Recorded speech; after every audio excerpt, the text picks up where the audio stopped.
Hello. Good evening.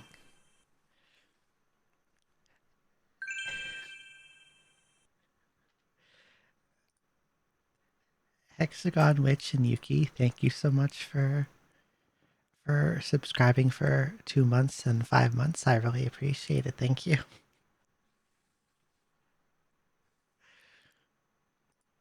I got a big hat.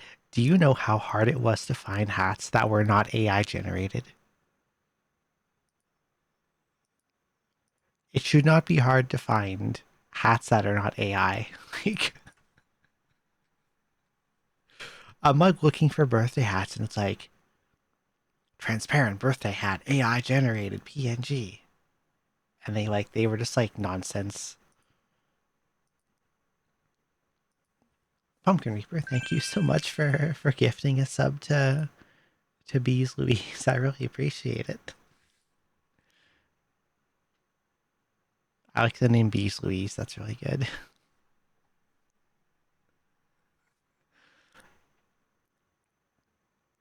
Thank you, Andy. Truthfully, it was actually my birthday yesterday, but I had to work, and work tends to suck the joy out of anything. So like, it's today instead now. You know what I mean. So I share a birthday with your niece. The 15th is the real birthday, but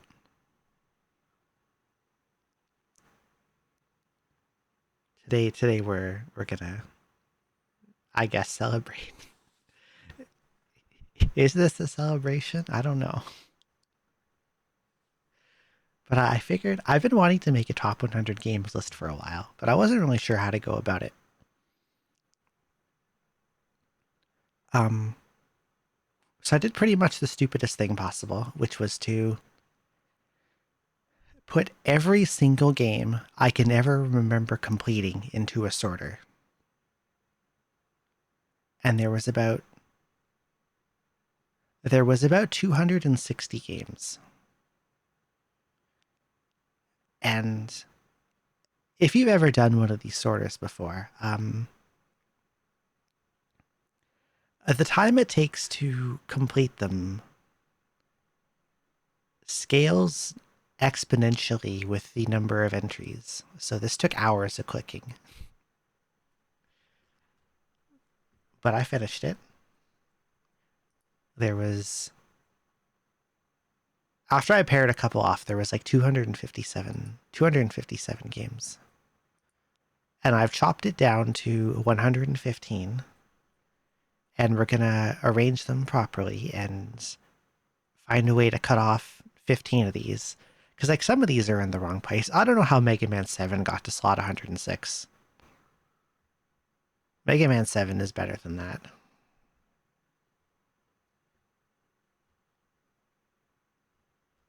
Like I have it behind X3. Mega Man 7 is better than X3. I'm sorry. Sorry to all the X3 fans out there.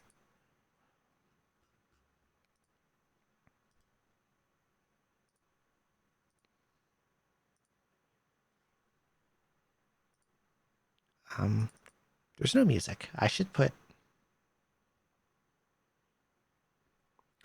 number 1 is Dungeon Gals. I haven't finished Dungeon Gals, so I didn't put it on the list. I only put games that I finished. So Dungeon Gals might have to be in next year's top 100 game list when I redo this. I think I'll finish Dungeon Gals next week now that I'm done playing 1 million billion Etrian Odysseys. Incidentally, here was the bottom of the list. Let's make it big. This is what was at the end.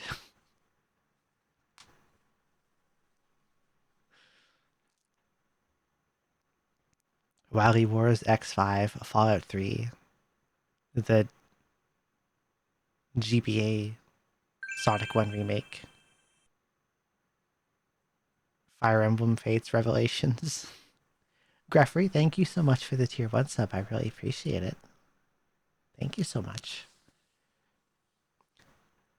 League of Legends and Minecraft. I arranged this basically by like, I looked at the two games and I'm like, which one do I feel like playing more? Minecraft makes me like really motion sick. So it's all the way down here.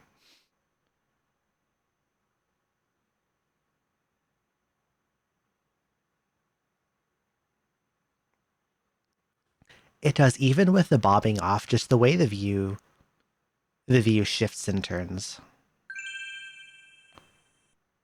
makes me ill like really quickly. A lot of first person 3D games do that to me, but Minecraft is the worst out of all of them. I don't know what it is about it. Greffrey, thank you so much for gifting a sub to Lily. It's very sweet of you. Thank you. Thank you, Tyre. I should say hi to everyone and thank everyone. There's no music. I should put something on. I have music, right? I do have music.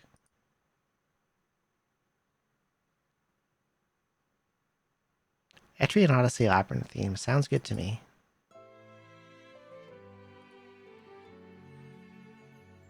I could do to be a little louder. There we go. Hello, Pumpkin Reaper. Welcome in. And hello, Doric Dream. And hello, Ed the Dragon. And hello, Rei Yasamura. And who did that? Film Defoe, thank you so much for the 4-month resub. I really appreciate it. Hell yeah, thank you.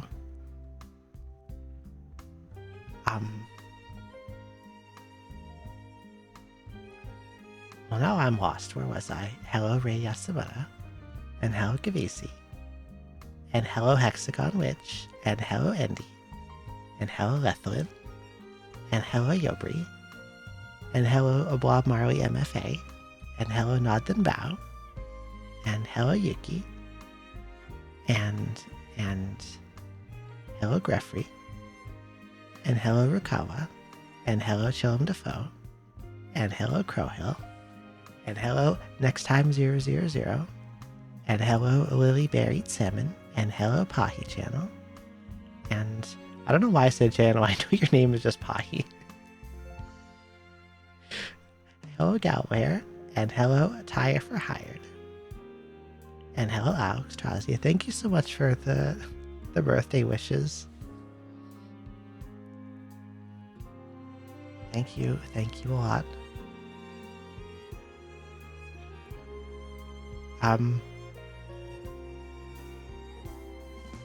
Before I get this out of here, I need to complain about these games here. It's important.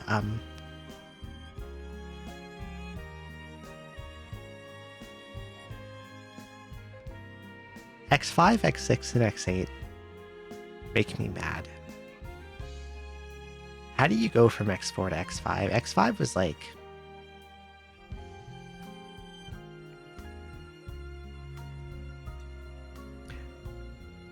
I think like Inafune wanted to end the X series with X5, but like even though it was supposed to be the end, they put in all these like stupid little scrungly characters that like no one cares about. Like Aelia, who yaps at you all the time. And Cygnus, who I hate. And there's a guy like named Douglas. Who is Douglas? Why is Douglas here? Who invented Douglas? Who invited him?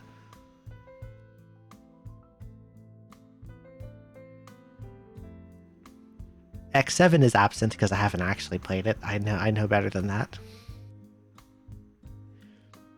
And X8 is just like... X8 is like...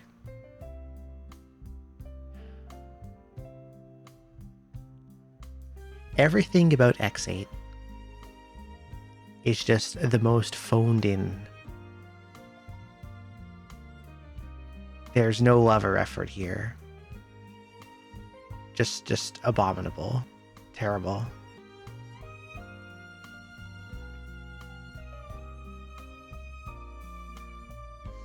The music is... Oh, I got a hype chest. What's this? Batter up.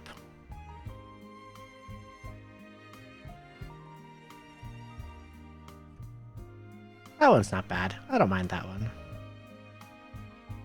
One day I'll get Winnie. Oh, the button mash is a good one. I like button mash.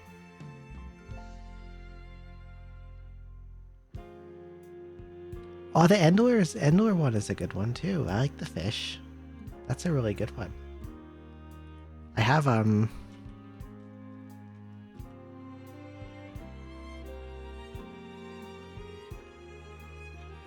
I have this guy. Look at him go.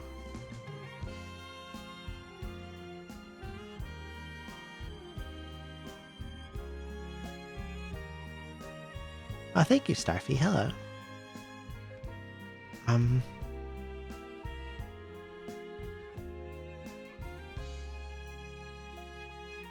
Lufia Curse of the Sinistrals.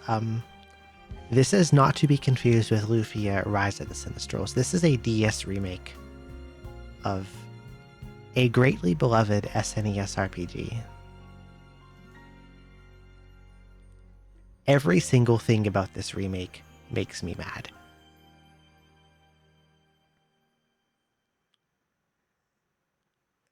They changed everything, and everything is worse.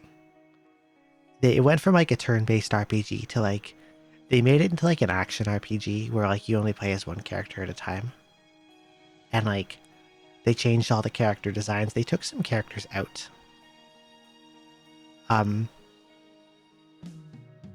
The music is worse. They changed the story.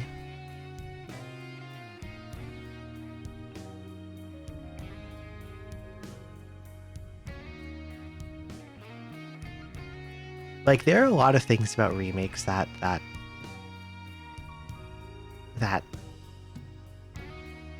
make me annoyed, but like none of them goes as bad as this one.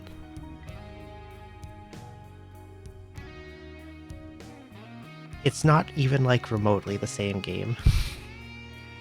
I don't know. I got so excited. I saw it in like I went to like a local game store just to browse because I was waiting for a bus to come. And I saw this on the shelf and I'm like, oh my god, I didn't know they remade Lufia 2.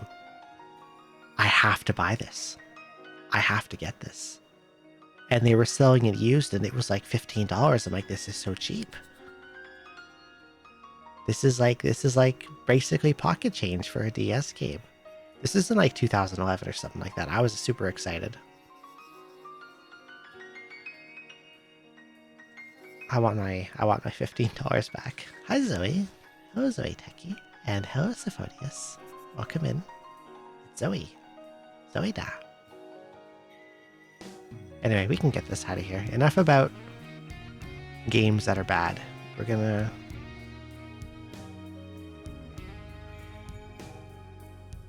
we have to see games that are good.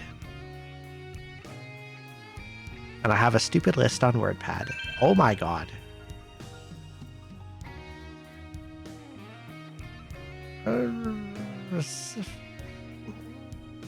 Sophodius? Thank you so much for 17 gift subs. That's a lot. Thank you. Thank you so much. That's really kind of you. Thank you.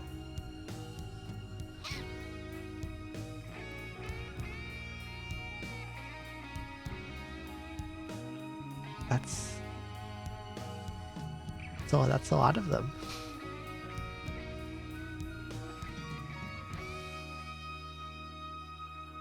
I like the username soft drinks make me happy. They make me happy too.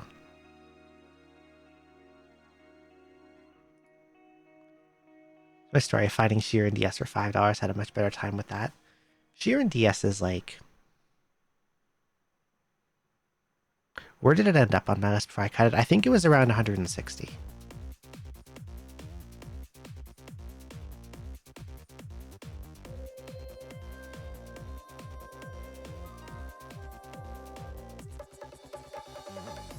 I'm not familiar with the song. What is this?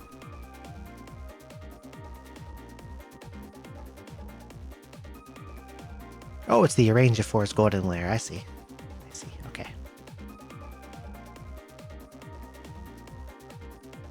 Hello, Jamie Deluxe. And hello, Mr. Bonson. Thank you. So I did get a template for a top 100 games, and I was like, oh, we're gonna fill that out. I'm actually really, really inept with any kind of image editing. I was like, oh, I figured you would just like edit like the text on the PSD, but I don't know if it was the program I'm using or what, because I have like, what is it, GIMP? The text was not text. The text was like shapes. Do you know what I mean?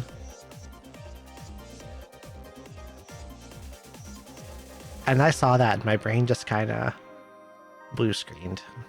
So I think I'll have to somehow figure that out later. And I'll make an image from whatever we come up with on this spreadsheet. I don't know why the text was shapes. I thought the text would be text.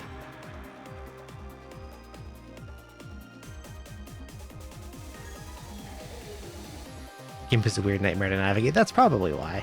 I've heard it's a user experience nightmare. And I wouldn't be surprised if it did something to the template that made the text not text. So instead we have this. I did not really think about how things would get covered up by various on-screen elements.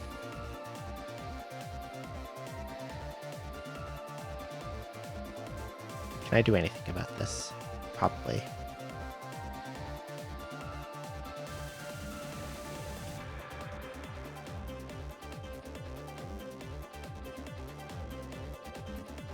I can't scroll anymore. I cut off all the extraneous, useless rows. I'll have to...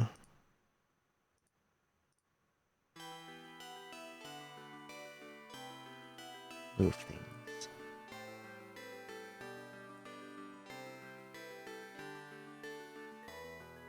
That didn't help much, actually.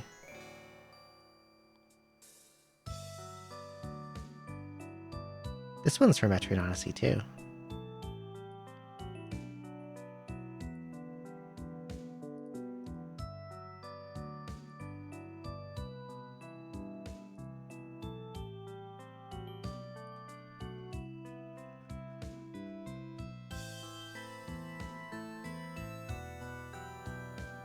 We don't need the top. The top's not important.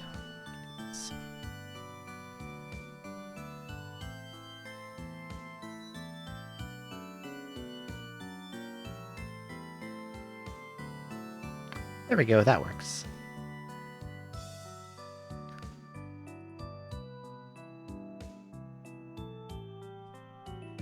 I have too much stuff on my desk.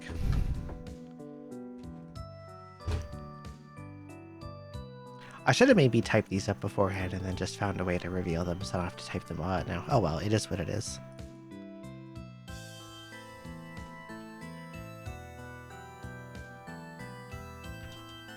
I have MapleStory for 115.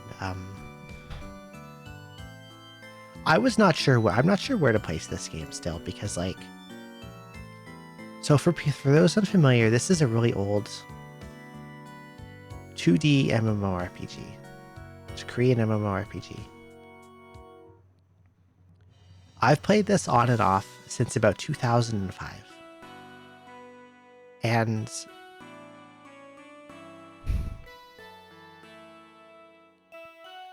when it was in its early days, I loved the fuck out of this game. I played way too much of this damn game. Endless hours of grinding when I should have been doing like homework and stuff.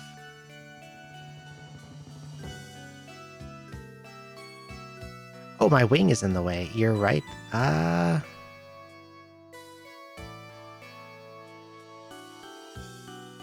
I'm really not good at this stuff. How can I get you on here in a way that doesn't look stupid or break something.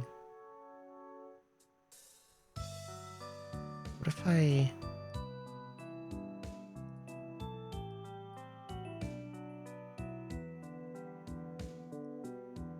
Oh, that's my taskbar. Don't move that.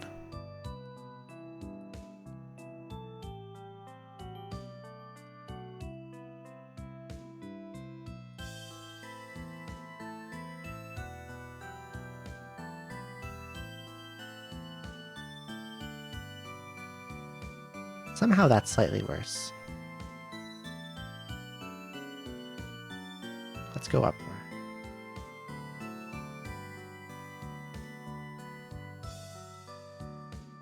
Am I still in the way? A little bit, but I think it's okay.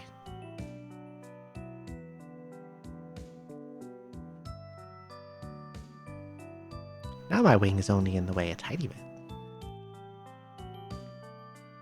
Oh, thank you, Lint. And hello, Theo. And thank you for a Big Willy stare. She's so cute. I love that picture of her.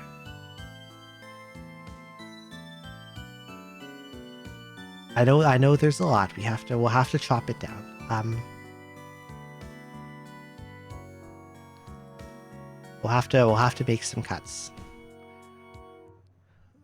So I liked Maple when it was like in its early days. And then this, over time, with the way they've changed this game, it has gotten so much worse. I don't know how. I do know how. It's corporate greed. They got fucking greedy. Nexon is a bastard company.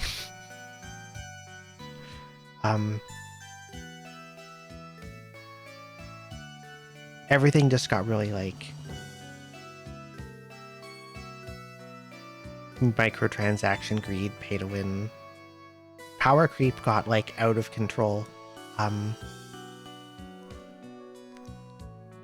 Like in the early days, if your damage reached 5 digits ever, you were like late game, you were strong, you were the hot shit. Now it's like there's so many numbers you can't even tell what's going on. You're hitting like 9-10 digit damage, and the numbers are so long you can't even like parse how much damage you're actually doing. And they're like damage skins to shorten them down to like from like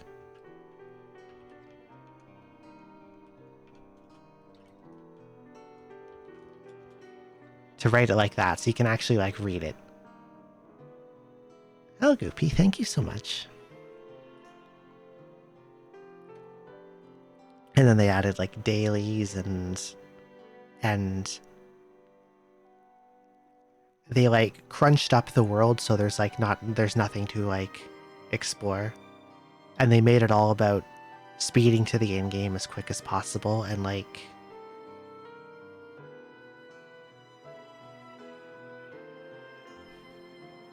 it's bad now. They took out all the game's charm and made it like every other stupid game. Every other stupid live service game. So like I wasn't sure where to place it, because like if I think about there's no stat squish, there's just exponential power creep. Quadratic power creep. Probably the big turning point was like probably around 2009 or 2010. They added this system where gear could have percentage stat bonuses on it, and they were randomly rolled, and to re-roll them you had to pay money.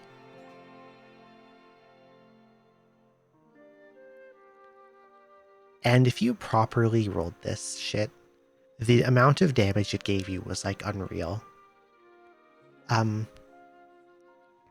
There was an endgame boss that prior to this update, no one had been able to beat him. Like endgame 30-man parties with like optimal stuff could not kill him before the 30-minute time limit was up.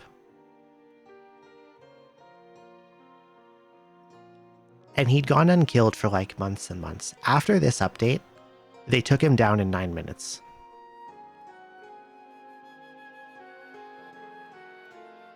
And that was when the game just like rolled off a cliff. So I think if I was rating like early 2005, 2006, 2007, etc. Maple, I'd probably put it somewhere in the top 20. And if I was looking at modern day, it'd probably be like in the 200s. So now it's at like a middle ground of, I don't know, 115. I'll probably cut it off. It's not a good game anymore. It hasn't been for a decade or more. It is what it is.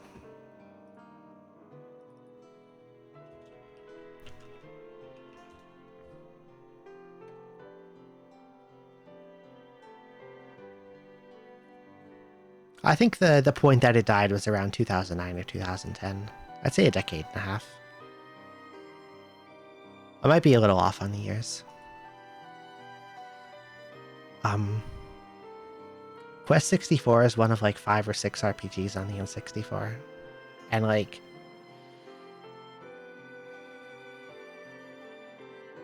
Oh, thank you, Totokasi. Quest 64 has some really cool stuff in it. Like, I think the element leveling system is cool, and you get cool spells. But...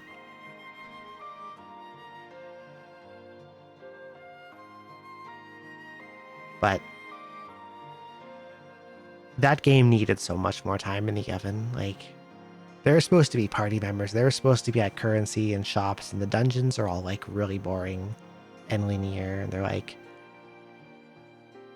The dungeons are just basically just featureless hallways, all of them.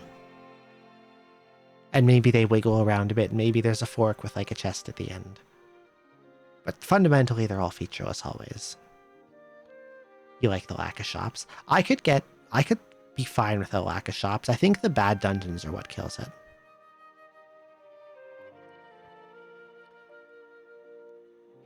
And if they had put more time on it, it could have been a better game. But there was so much potential unrealized, and they ruined it by rushing it out. Many such cases with a lot of games.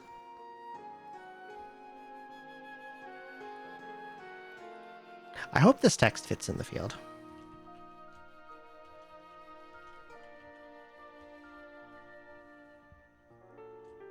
Emblem.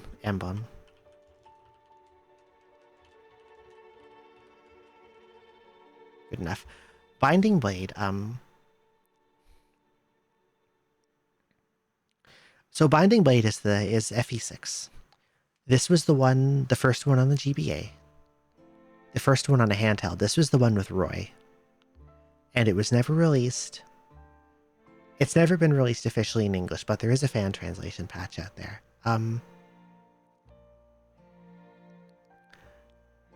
Compared to pretty much everything that came after, this game is evil bullshit. And there's so much wrong with this one. There's like...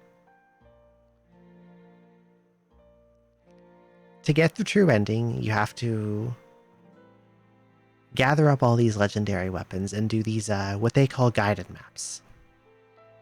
Like Chapter 14X, Chapter 8X, whatever.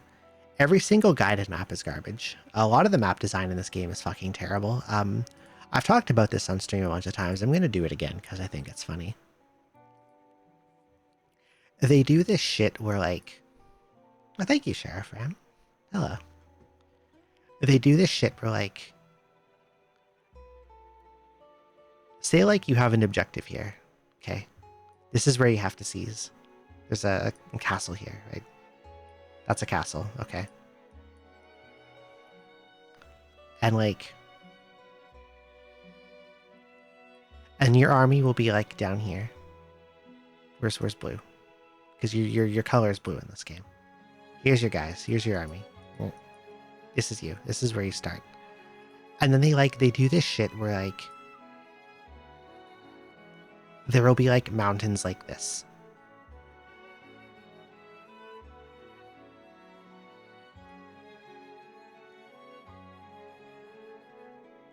This is like every other map.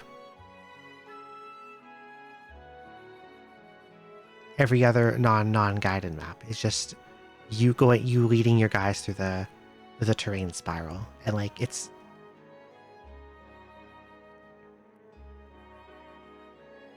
it super favors flyers, and like 90% of the cast is unusable, and Roy is terrible, and they have this thing, they like, everyone calls them ambush reinforcements, where like, okay, new enemies appearing has always been a thing in the FEs, you know? Maybe they'll spawn out of a castle, maybe they'll come off the side of the map.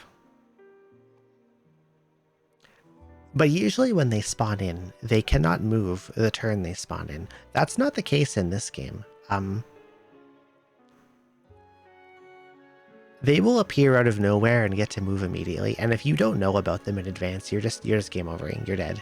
Someone's dying. You're back to the title screen.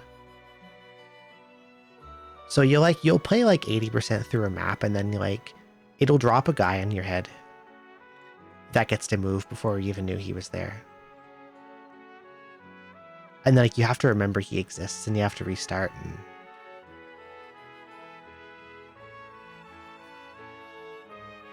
I don't know, it's stupid and it sucks. And I played a hack of the game that took most of that out, and it somehow managed to be less fun, so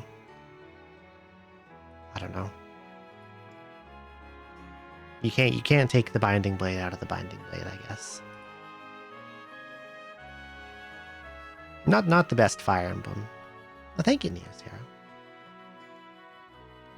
And also, since Odd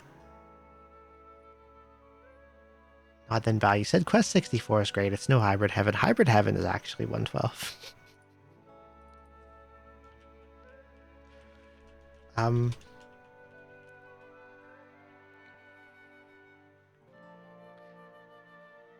This is a very interesting game. It's, again, one of the few RPGs on the N64. It has a very silly plot about aliens, but it's like an RPG, but it's also like a fighting game. Where like you have a 3D plane that you move around on, and you can like punch and kick and grapple aliens. And you can like pick them up and do a pile driver on them, and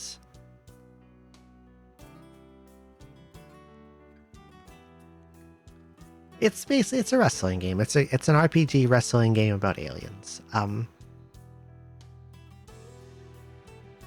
The plot is like fine. I have a physical copy too.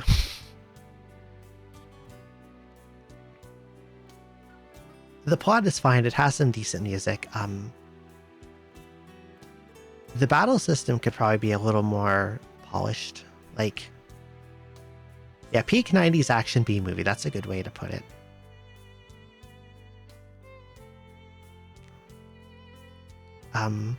They give you all these tools. You can punch and you can wrestle, you can grapple, you can kick.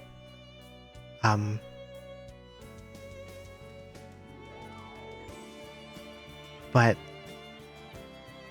for some reason, a lot of things are ungrappleable, especially bosses.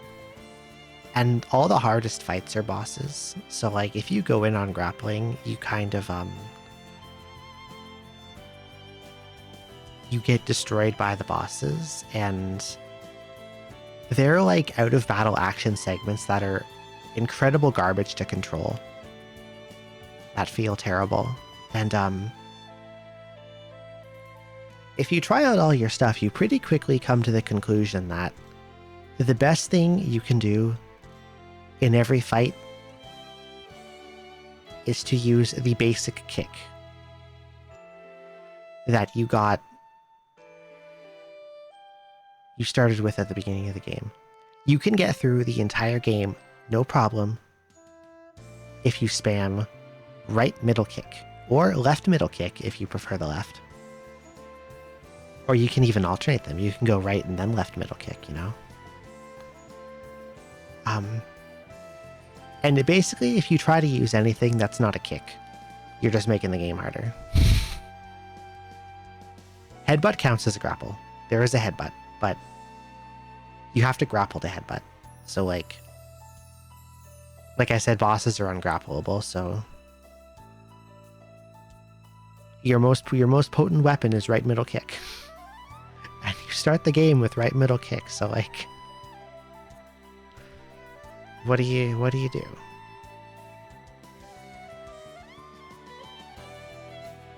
Maybe this doesn't deserve to be on here. I'll probably end up taking that off.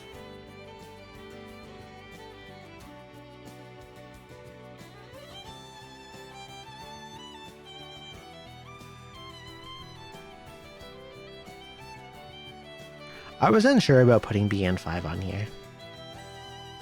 Blue Mage Wrestling RPG.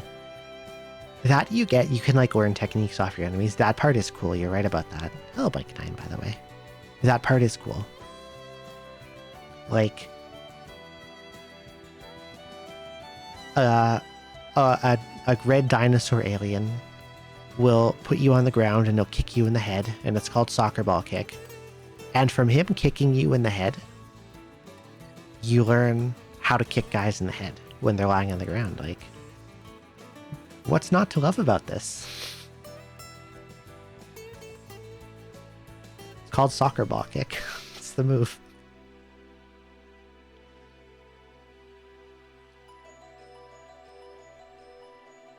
The stuff you can do to grounded enemies actually is some of the strongest stuff in the game, but I don't know if you can do it to bosses or not. I can't remember.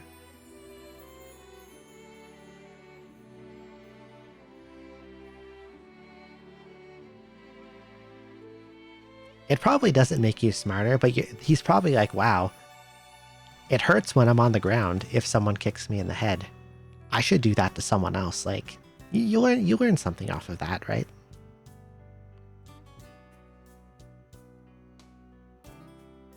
Next time I see that alien that looks like a pig, I'll show him the business. I'll kick him in the head.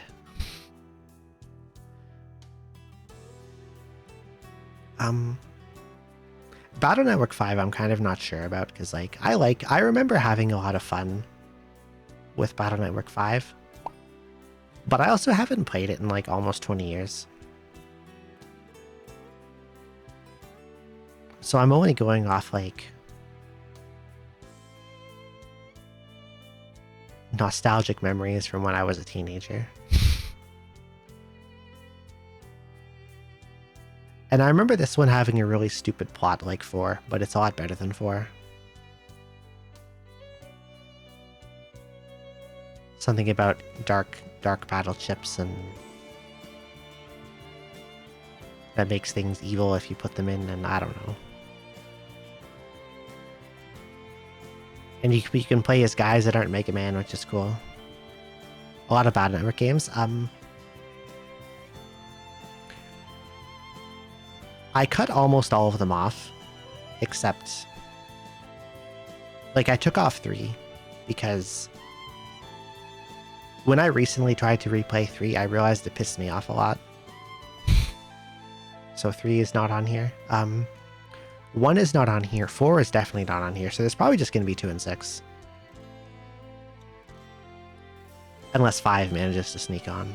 I'm not sure about 5. You like the Liberation missions? Those are kind of cool. I'll probably replay it at some point in the not distant future to see how I feel about it.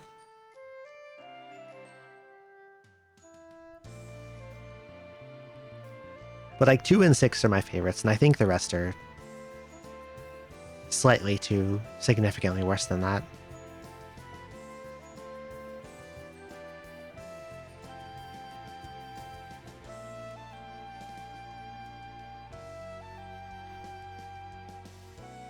Paper Mario is, this is the N64 one. This is the first one.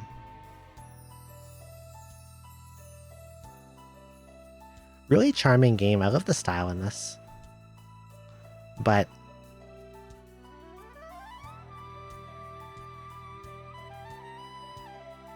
I feel like the battle system was like probably too bare bones in the original Paper Mario. Does that make sense? Like,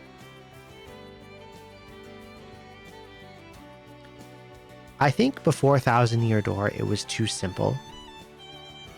And also, like, comically easy, which is, like, okay, not a surprise for Nintendo games, but... the simpleness and the easiness made it a bit boring to me. But it's still a very charming game, you know? And the paper...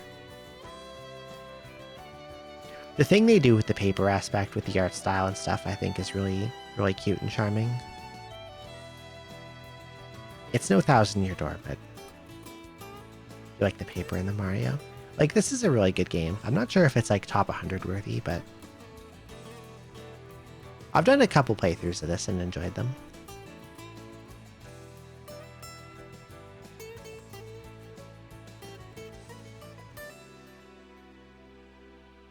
I have a soda and I want some. That was loud.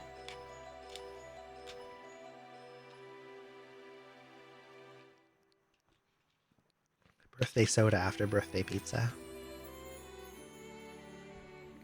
A Pepsi. I like Pepsi.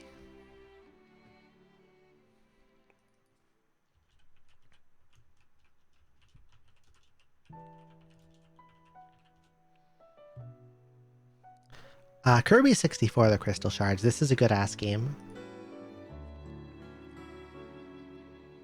Kirby games in general are really good, I think. This one lets you, like, mix powers. There is, I think, 7 different powers, and you can combine 2 of them. So you can do, like, fire and electric, or fire and cutter, or cutter and spike, needle they call it, needle, or you can do needle and needle, bomb and cutter, etc. A lot of these combinations are really cool. A lot of them are really good. A lot of them are incredibly silly, and it makes it funny. Like, what's a funny one? If you mix ice and electric, Kirby becomes a refrigerator. And when you press B, he just sits there and opens up and food flies out of it. Or if you do cutter and electric, you get like a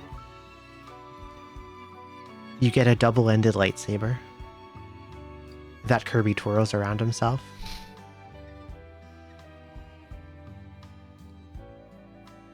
Or if you do rock and needle, he fires drills. Crystal Shards is really good. I feel like I don't know how it ended up below 100. It should probably be higher.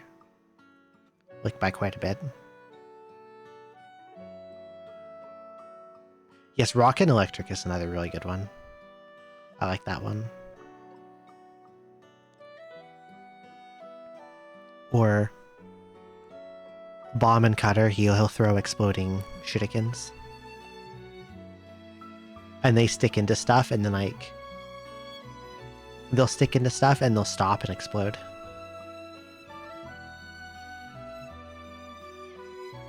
Really good game. I like Kirby 64.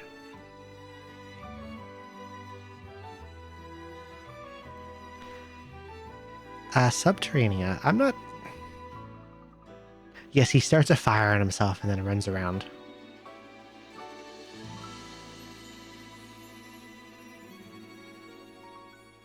And, like, if you want 100% the game, you need to, like, do specific combinations to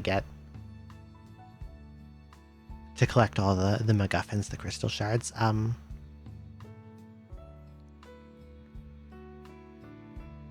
It does take some experimenting to figure out what you need to do to get some of them. But I think that's fine. Like, it encourages you to try out all the powers.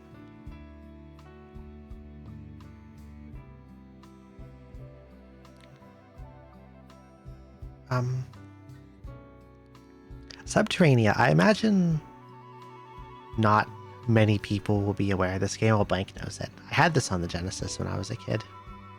And I've replayed it a few times since then. This game is kind of insane. It is How would I even categorize this kind of game?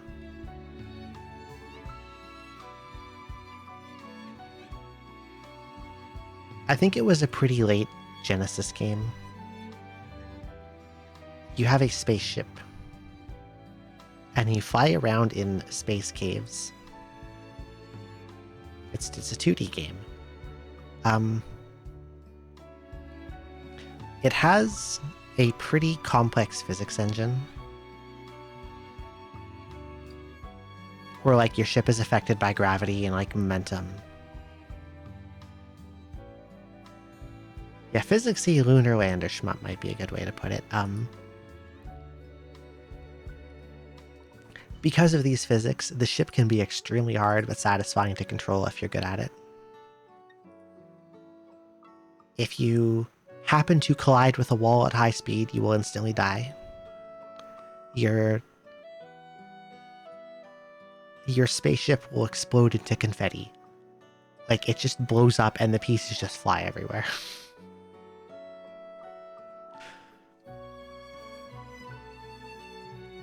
There's a section where you, like late game, you do underwater flying.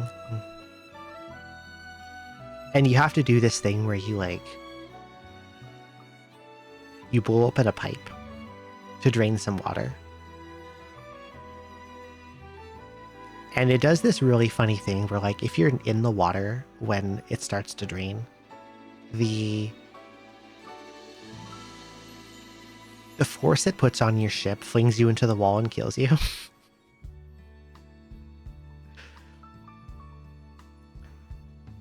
It's a very funny game that's good at making you explode, and it's very hard to control and play on a high difficulty. Like, the controls are like... You know, some people, when they complain about the way a game controls, they'll be like, oh, this game is really unresponsive.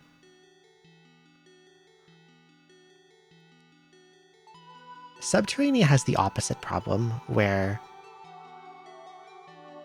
the controls are really, really responsive and sensitive. Like, if you try to change direction a little bit, you will find yourself turning quite a bit more than you intended. And that can be frustrating.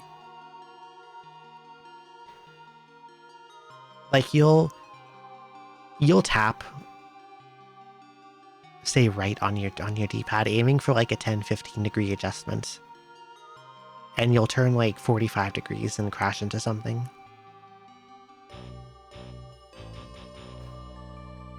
So it's got some rough edges, but I think it's a very unique game and a very cool game. What do we have next? I'm not actually sure how this one ended up so far down either.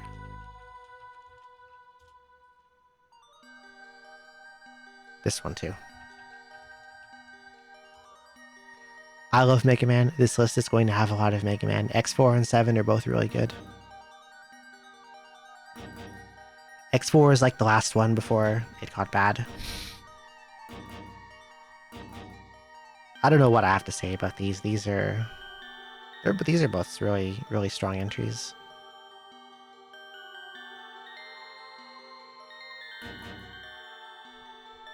And they should probably end up higher. I'm not sure how they got down this low.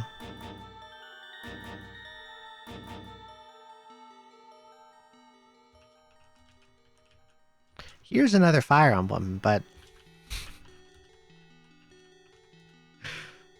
Oh, that's cut off. What can I do about that? Whatever, you can read it. It says Code of the Burger King. This is not an official entry. Obviously, this is a ROM hack. I don't know if it'll stay on. It's a very interesting ROM hack.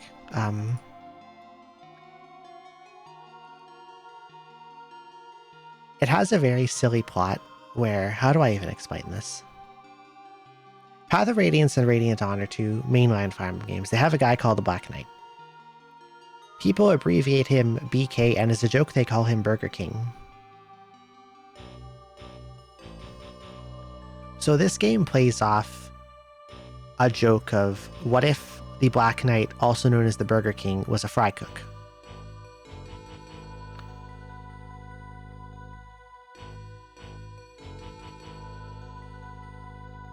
And chapter 1 starts with him killing a customer who makes a bad Burger King foot lettuce joke.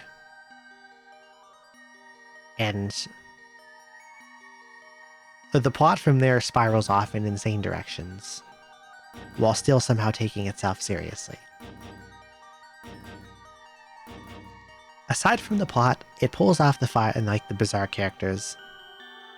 It pulls off the Fire Emblem gameplay really well. It's a little bit like FE6, where enemy quality is quite high, but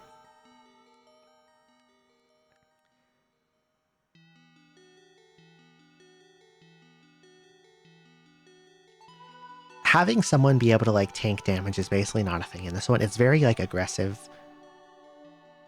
very... You don't want to take damage carelessly, you just want to kill stuff quickly kind of thing. But I think it comes out really well gameplay-wise. Again, I'm not sure if I'll keep it on here, but I had a lot of fun playing it. And getting all the bizarre secret characters, like you can recruit Wario. And when you click on him to use him, he yells, "Haha, Wario time," or something like that. I'll try and go under sea. Bonky Kong. Bonky?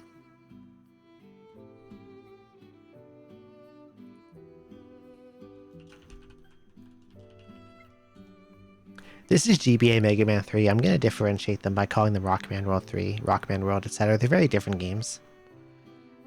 They have like mostly the same bosses in the first 4. And the physics are a little different. And of course it's in black and white and the screen is kind of small. They're on the Game Boy. These are mostly decent. I think 4 and 5 are the really good ones, and the 3 is like decent. And 1 and 2 suck. 1 and 2 aren't on here. 1 and 2 are gone. This one probably doesn't deserve to be here. 3 is like okay, but it's not amazing. You know what? Fuck Rockman World 3. That one's gone. You're not on here. You're cut. You're dead.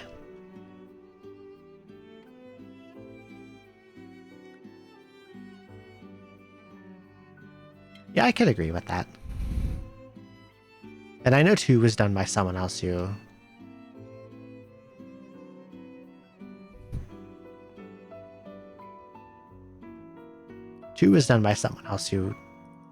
That one was terrible. And they fucked up the music. For some reason, in Rockman World 2, almost all the music is pitched up like an entire octave. And it screeches at you a lot.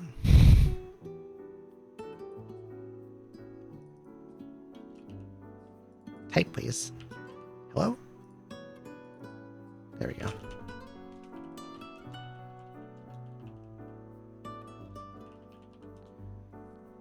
I'm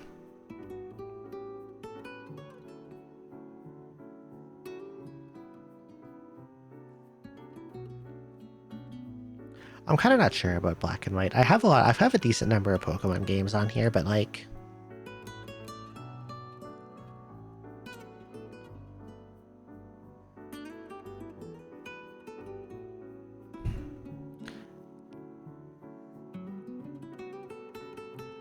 In Black and White 1, they did this kind of interesting thing where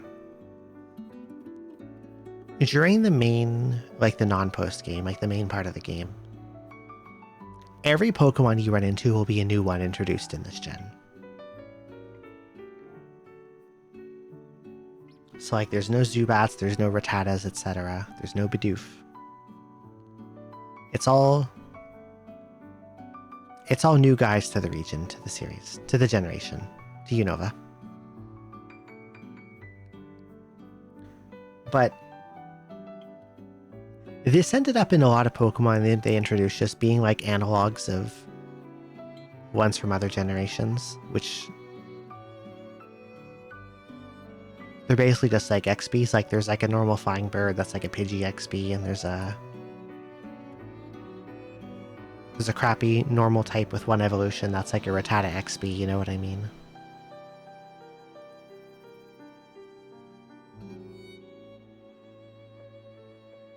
So like it was like the idea to put only new Pokemon for the main game was like interesting, but it was also undercooked, you know what I mean?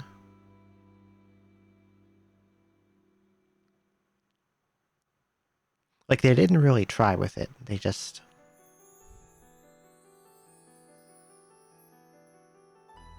sort of copied other guys they already had. Does that make sense? I like Black and White 2 a lot better than Black and White 1. Now this doesn't deserve to be on here. You're gone. No Black and White 1. I talked myself out of it.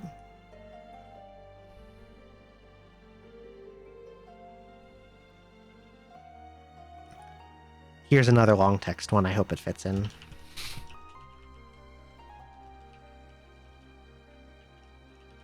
Well, it gets there in one line. We're good.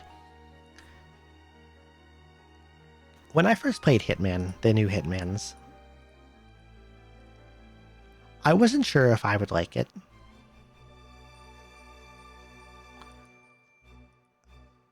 But I had so much fun playing this fucking game. It ended up being a lot sillier than I expected it to be.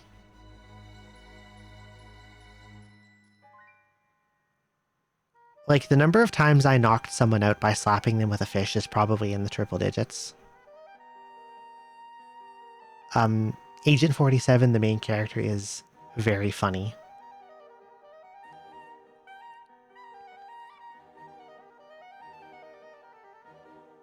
Yeah, it's like the perfect shenanigan engine. Like, you can, like, kill someone by throwing a starfish at them like a shuriken.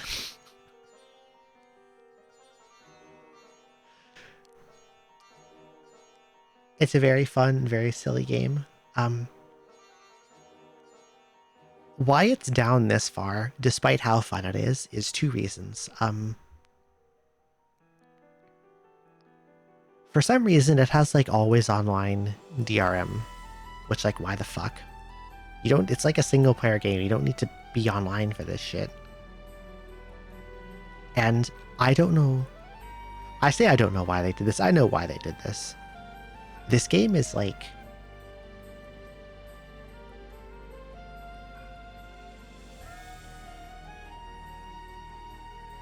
even though you can get this on digital platforms like store platforms like Steam, this is the hardest to purchase game I have ever seen. I needed to look up a flowchart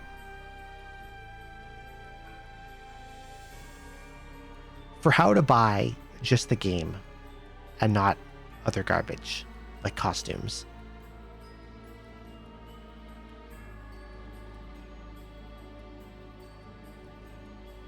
Because like, how do I need an example? I need to pull up their store.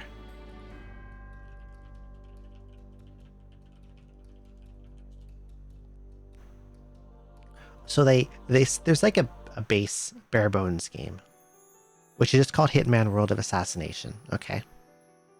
And they put this on sale a lot.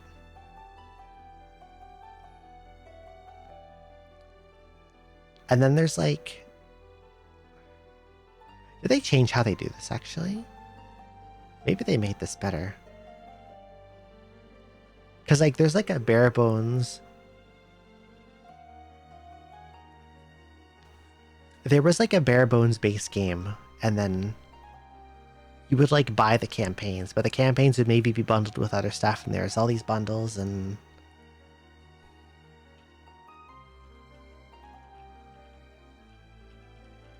I'll see if I can find the chart I had to consult.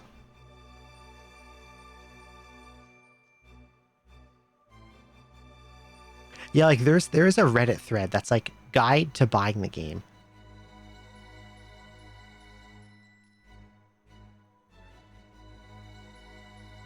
And it. Oh, here we go. Here we go. Can I just paste this in here?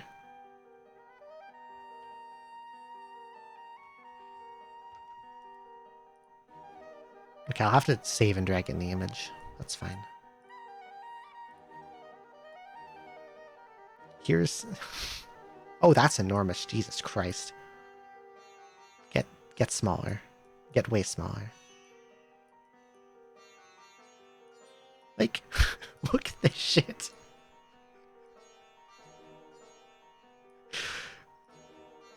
Can you understand what's going on here? I can't understand what's going on here.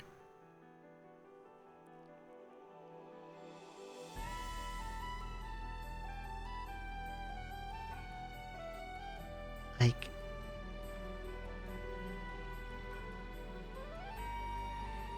I can't even parse this.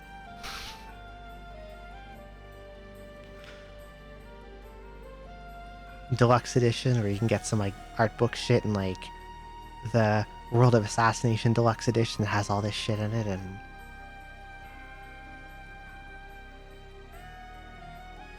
like it's so complicated, and it's probably complicated on purpose so they can get people to spend more money than they need to. That's what it feels like to me. Maybe I'm being too cynical, but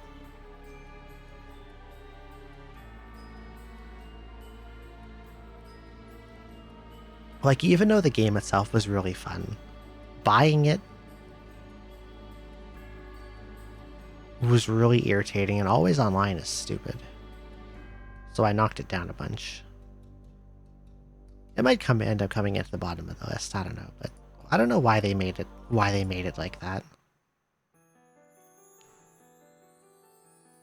The higher psychologists, that's true, they do that. Best way to extract money from customers. That I get, I know they do that.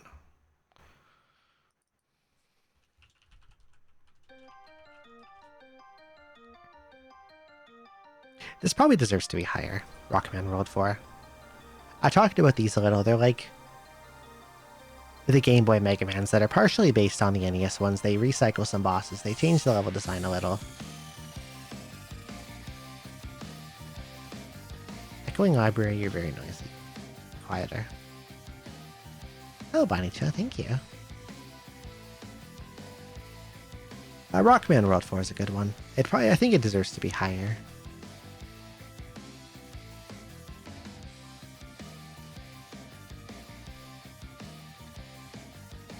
I like 4 and 5, and like 5 is really good, 4 is good, 3 is like decent, and 2 sucks and 1 is mediocre. That's how I feel about them.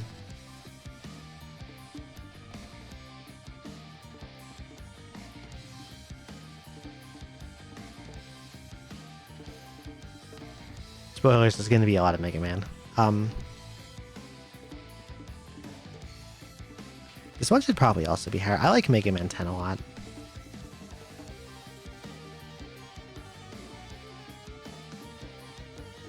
It doesn't have... How do I say this? I can live without the charge slot. I wish they didn't drop sliding.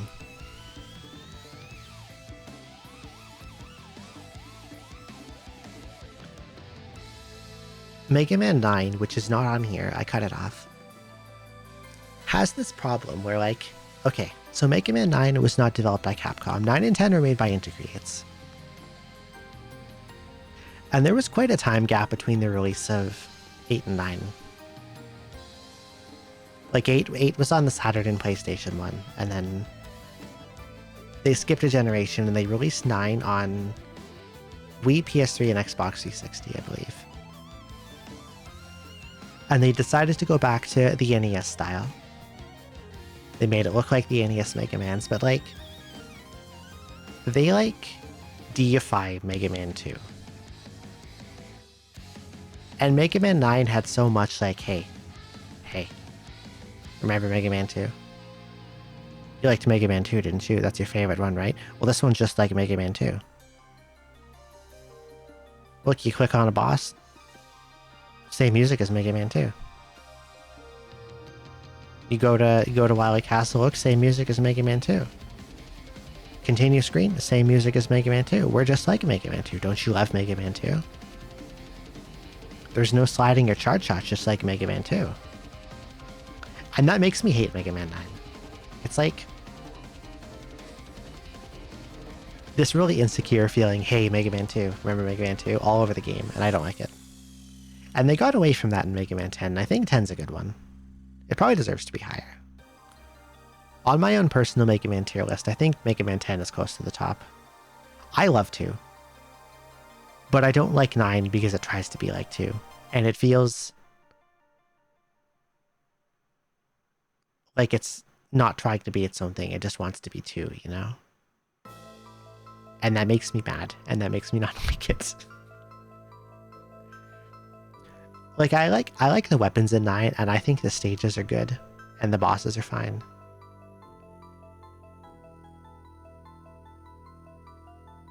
But because the Mega Man 2 warship makes me mad, I have to deduct points.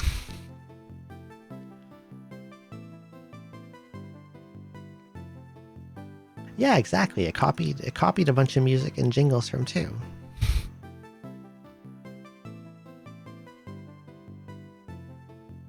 Mega Man 10 does have like a ridiculously silly plot, but no one, let's be real. No one is playing Mega Man for the plot.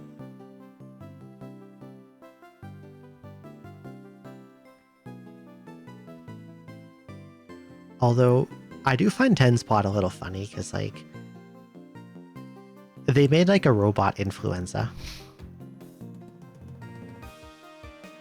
And when it released, I'm pretty sure, like, swine flu was going around really badly, and I was, like, at home sick with it playing Mega Man 10. I had to call out of work for, like, a week because I was so sick, and I spent it all just playing Mega Man 10.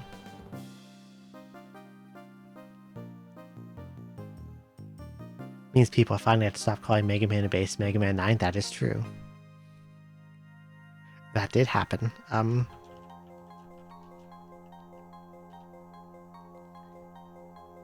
Mega Man X3.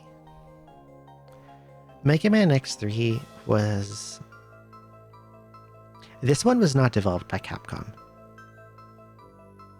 This was developed by... What were their names? I'm having a moment.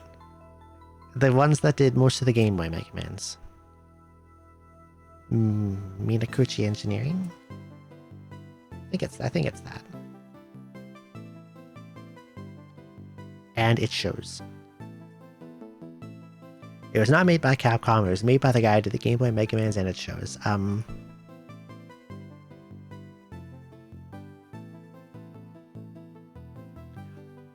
I think X3 is good, but it's not as good as XX2 or X4. I think they kind of went overboard with shit you have to collect.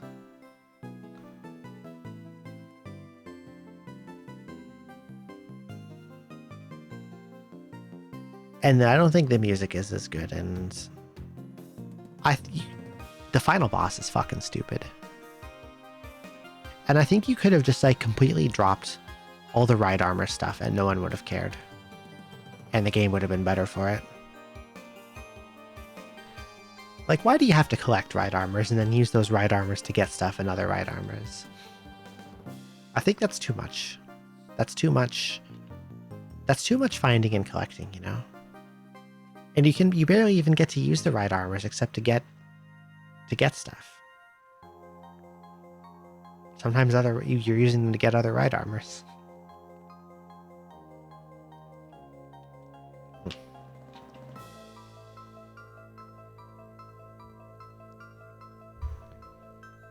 X3 does not deserve to be on here. I'm taking off X3. No X3. Other stuff I have up here is better than X3. 7 and X4 are better than X3. No X3.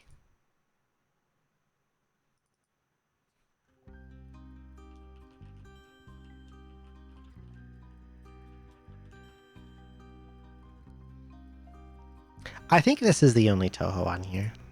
I might be wrong. I have like no shmup experience. But I think Mountain of Faith is a lot of fun. Even though I'm super bad at it. I have 1cc'd this one on normal. The only ones I've 1cc are this and I think Perfect Cherry Blossom.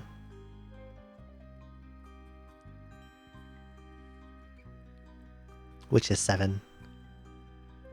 But I couldn't do it on 6, and I couldn't do it on Imperishable Night, which is 8. I couldn't even beat Subterranean Animism on one. That game is so hard.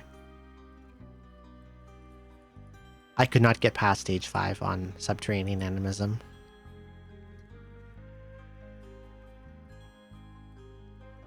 I do want to try playing more of these and playing more shmups. It's like...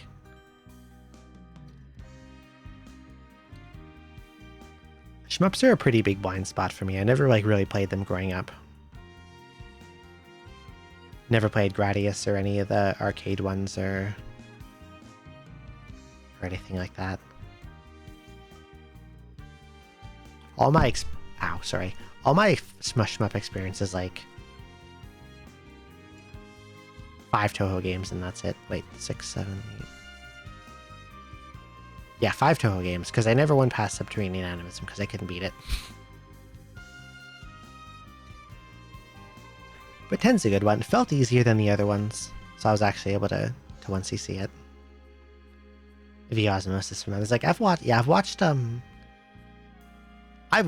played, but I can't even parse what's going on in them. With like movement and like safe spots and like there's so many bullets and it's a little easier to like understand if I'm at the controls myself, maybe, but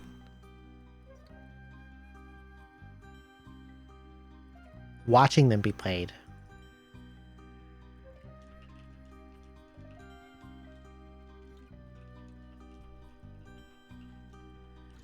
I'm not sure about this one either. Mario and Luigi. It's been a bit since I played it. Pretty good Mario RPG. Has like a really interesting system where Mario and Luigi do like these combo attacks with all these different timed commands, and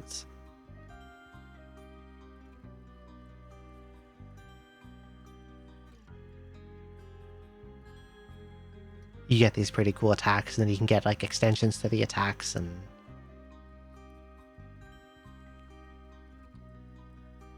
the animations are very like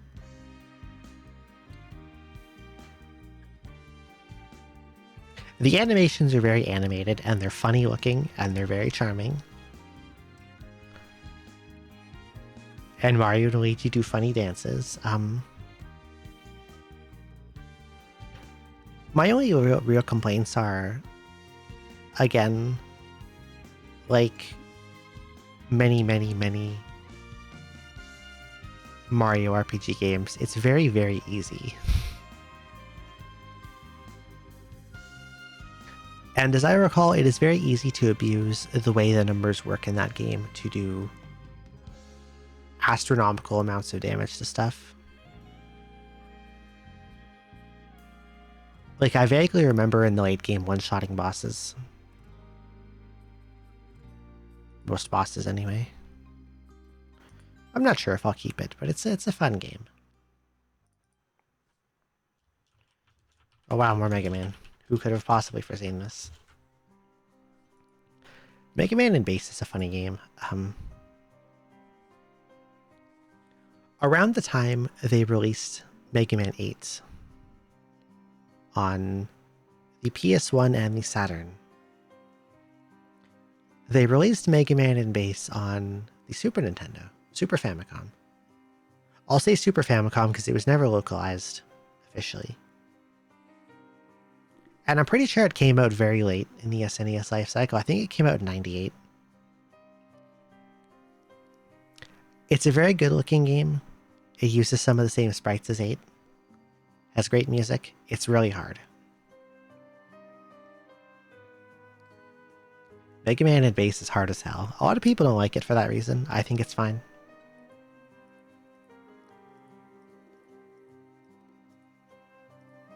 There's like a weird stage selection.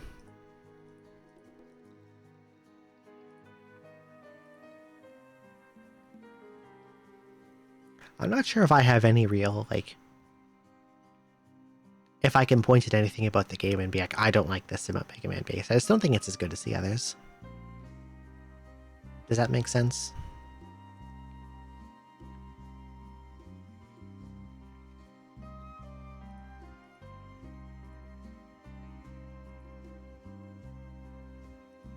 I don't know. Mega Man 8's not even on here. I'm not a big fan of 8. Despite, like, Mega Man and Base and Mega Man 8, they use, like, the same graphical style. But they somehow, like, Mega Man 8 somehow feels different despite that than every other Mega Man game. And Base doesn't really have that problem. Your cat decided to sit in your keyboard. Hello, kitty. It's a message from Cat. It's weird. It's like where they started to get really weird about stage design in Mega Man games. Like, they ran out of ideas. So they started putting things that's not platforming. Such as jump, jump, side, slide, and like the weird like shmup sections. That's not Mega Man to me. That's weird. I don't like it. I want to run around and jump and shoot and not fly on rush and do a shmup or, you know. It's the same with like how they were adding so many like ride chaser-ish portions in later X games. Like they had a little bit of it in X2, and then in X4 they had like a stage of it. And X5 had like a stage of it, and then I never even played 7. 8 they had all those weird gimmicky stages.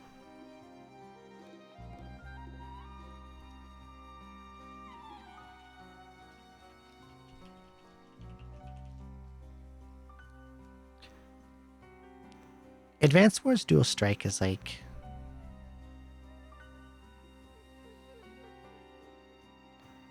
So this was the first one they released on the DS. It follows Advance Wars and Advance Wars 2.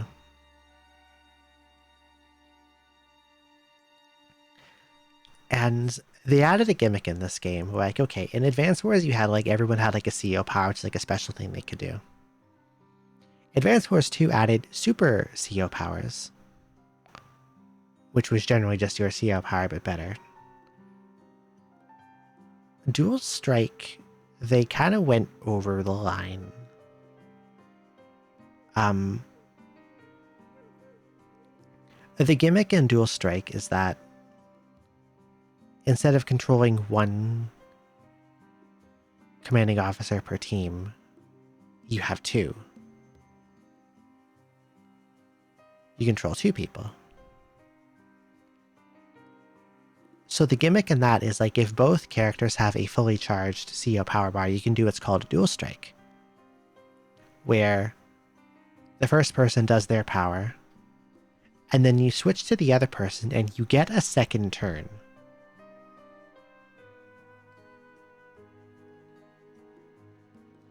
And this mechanic is so overpowered.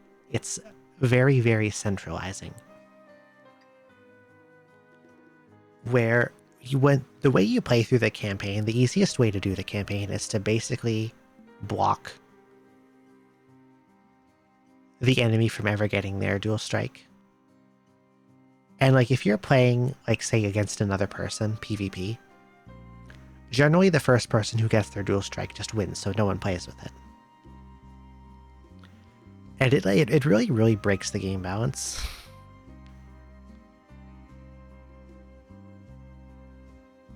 And I think it would have been better if that mechanic just did not exist. Like, if it was like you control 2 people and could switch back and forth and they use their individual powers, it'd be fine. But the thing where a player can get 2 turns at once that are like giant turns, I think is too strong.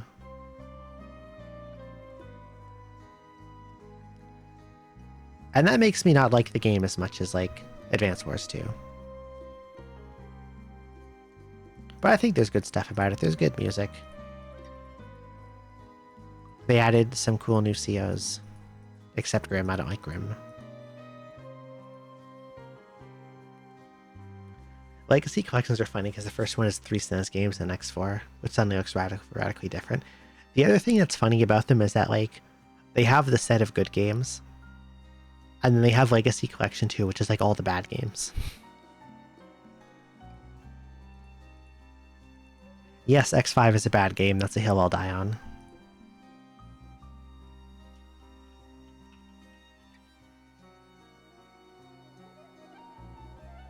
Yeah, exactly. Like, action economy is really strict and important, and they give you 2 moves in 1 turn. And getting that off when you're in like a decent position gives you so much momentum that it becomes like impossible to lose.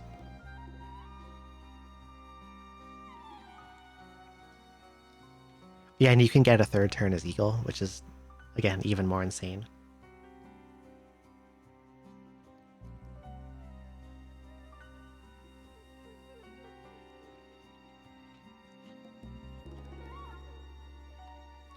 Pepis.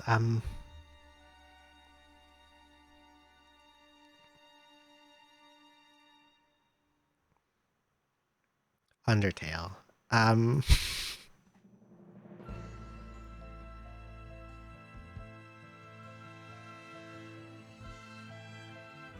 I may reveal myself as a very spiteful fellow here.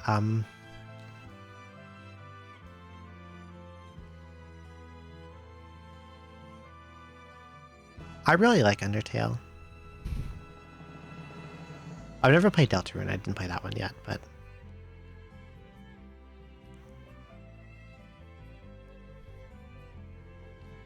I think it's a very unique and interesting game, style-wise, in this gameplay.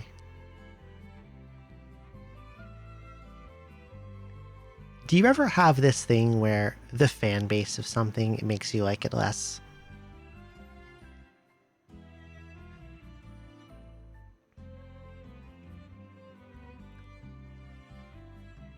Because that happens to me sometimes.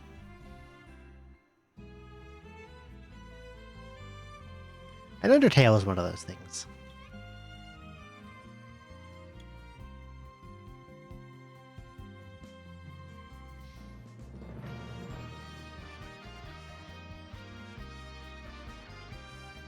Last only time you played it was 2015. Me too. I played it when it came out, and then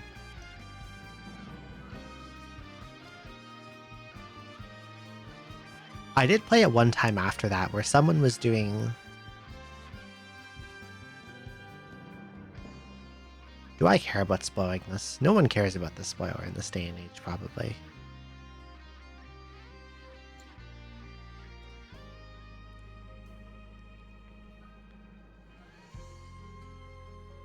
Yeah, some fan bases can be like scarily overzealous and really off-putting. And that kind of happened to me with Undertale, like after...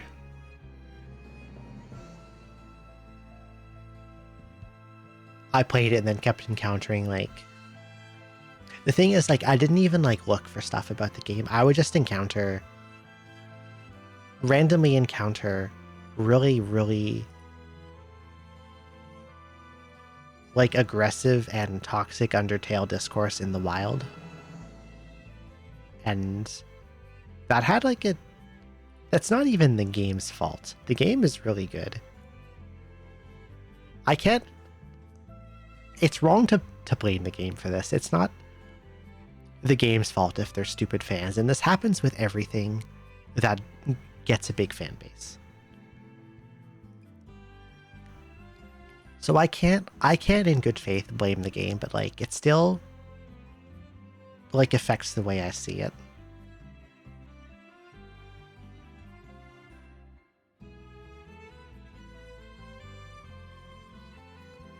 Like I played all the routes back when it first came out. And then more recently, I was watching someone try to...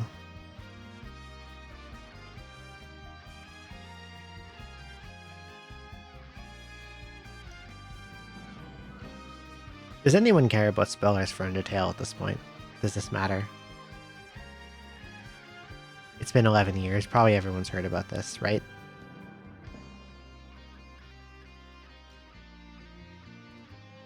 I was watching someone try to do the Sans fight in the Genocide route.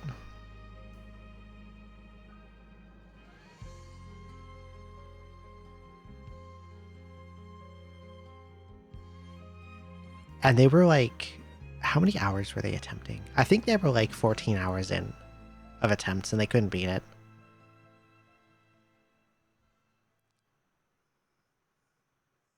So I fired up a fresh run like while I was watching them, and I ended up going through and killing him from a fresh play. Because I wanted to see if it was as hard as I remembered, and it took me like 10 tries, but I figure maybe once you know the fight, it's a lot easier. And that was the last time I ever touched it. That would have been like 2020. I think it was in 2020. What's my favorite kind of cake? Ooh. Ice cream. Ice cream cake. That's my favorite. Like, compared to some of the fights in Deltarune now. I might play that one day. Maybe when it's all out. I've somehow, like...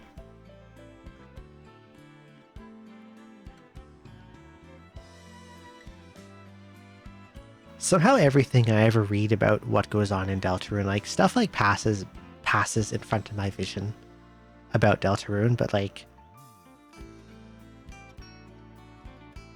I guess because I don't care about Deltarune, I don't take any of it in.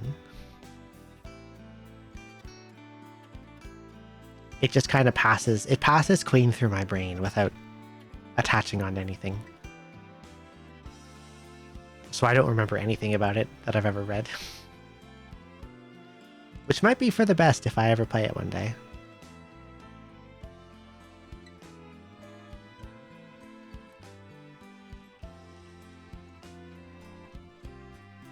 Probably a bizarre entry to see on here.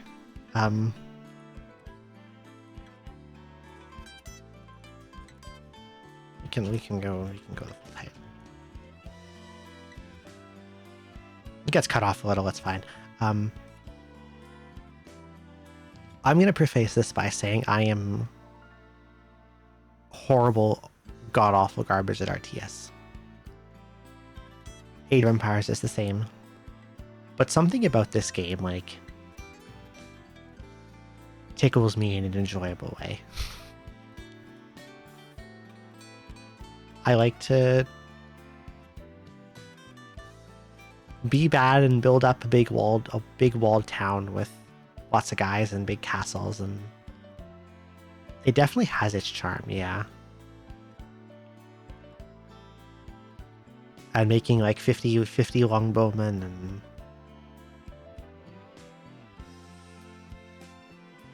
like, just to put into perspective how bad I am at this game, I can barely beat the AI on the second difficulty.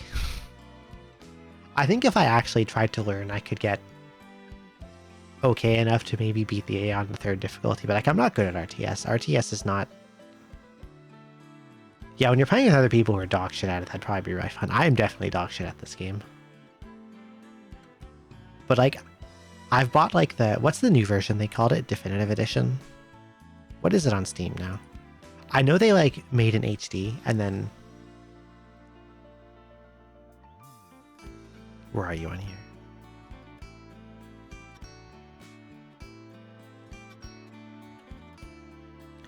There was like an HD edition they released in, I think, 2013, and then they sunsetted that to make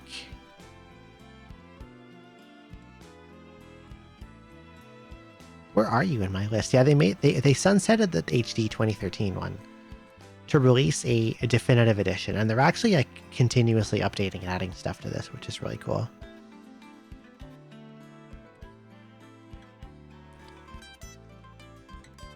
And I do think it's funny that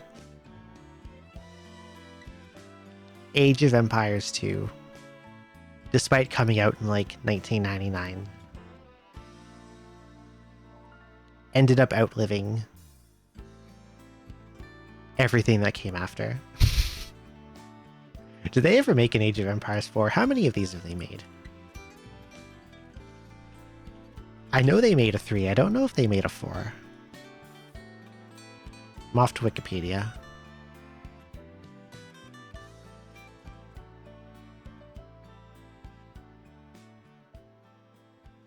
They did make a 4. Oh, and they're still releasing stuff for 4. I know they made 3. I know there's a 3.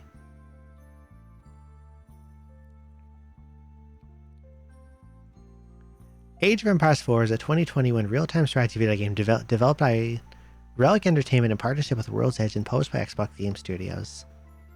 It is the 4th installment of the Age of Empires series and the first development not developed by Ensemble Studios. Well, who gives a fuck then? You passed it off to someone else and they're probably worse at it. Eat shit, bye.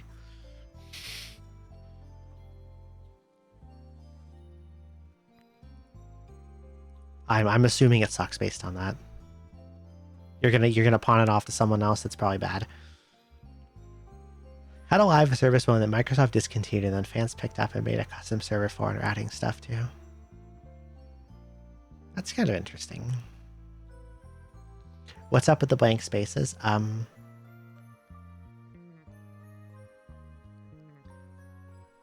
There are blank spaces because... Okay. I'll briefly explain. When I started making this, what I did was I put every game I'd ever played into a sorter. That I kept, like, I paired off a bunch of stuff and kept, like, the last 115. Because, you know, those things never come out quite how you wanted them to, you know? But as I've been adding them, I've been, like, making cuts, because I do need to get it down to 100, you know? Like, this is a top 100 games list. This is not a top 115 games list, you know? So 15 things are going to have to go. And what was there were 3 of those 15. That was Mega Man X3 and Rockman World 3 and I don't even remember what the other one was.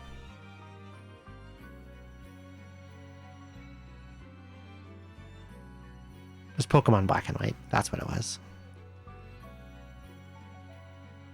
Pokemon Black White 1.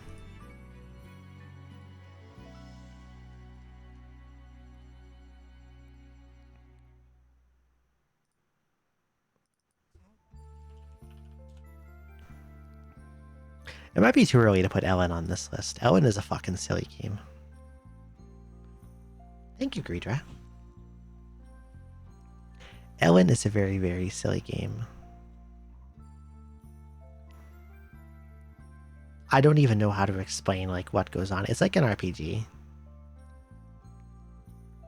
But it's like an isometric game. And it's very open-ended, and it has very complex and abusable systems. And a lot of, like, interesting procedural generation.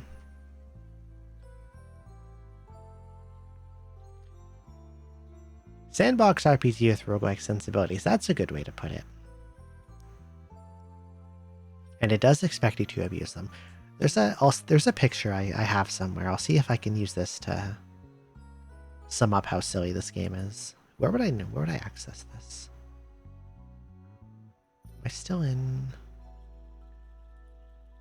this server?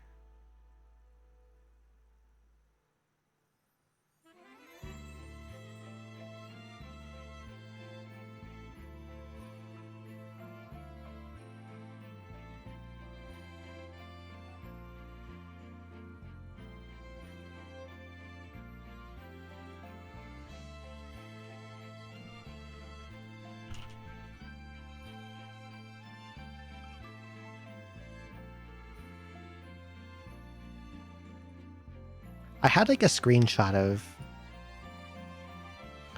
a funny set of quests I'd been given, and I can't find it now.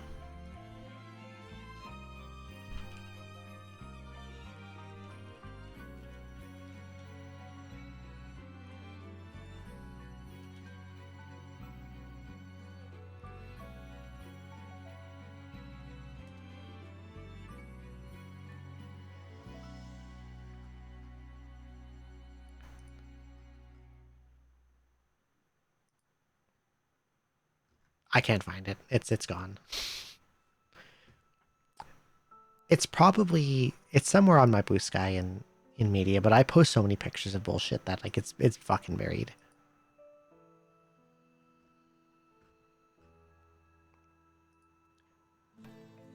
I'm kind of unsure what having it on here. It's like, well, I did have a lot of fun with what I played. I haven't played a lot of it, and it's like still very early access.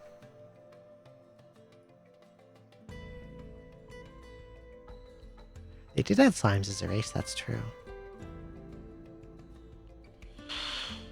I'm gonna take it off because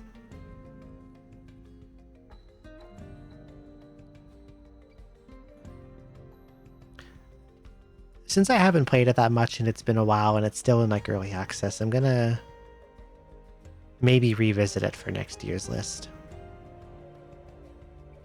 But I feel like I can't put it on now. When you regress into a baby. It's been around its Ilona form since Fair, to be fair. I haven't played that one. Ilona I did not play.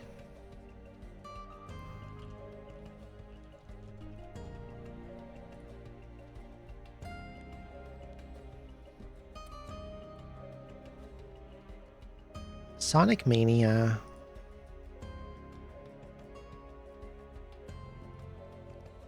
I think Sonic Mania is really fun, but I wish it had more of its own stages.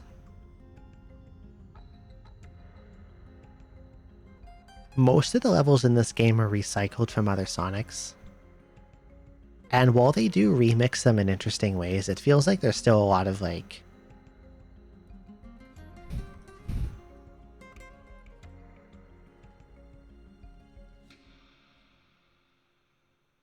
It feels like it leans still on heavily nostalgia baiting. People who liked old Sonic games, you know? Does that make sense? So that makes me lower it a chunk.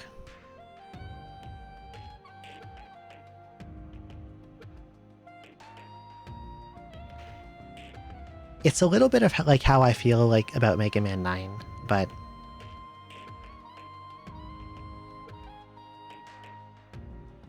was originally going to be a fan game. That does make sense. It has fan game energy. I get it. Like, I think it sort of does the same thing Mega Man 9 does, but I think the effort it goes into, like, remixing the stages it borrows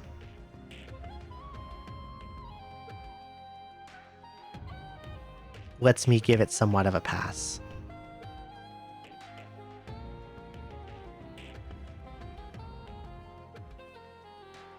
That is also true. Well, the Mega Man 9 was the same. We hadn't had a classic Mega Man, I think, at that point since Mega Man 8.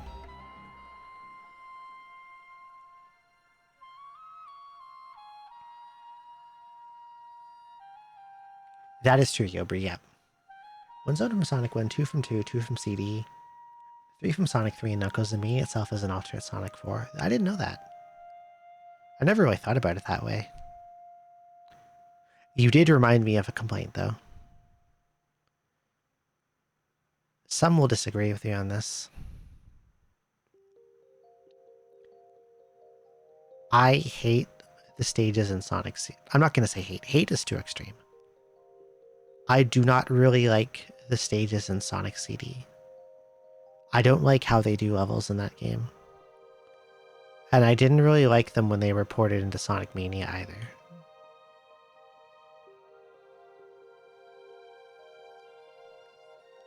Sonic CD does have a kick-ass soundtrack though, so there's that. I'm just like not big on how they do levels in CD. The way they do the stage design.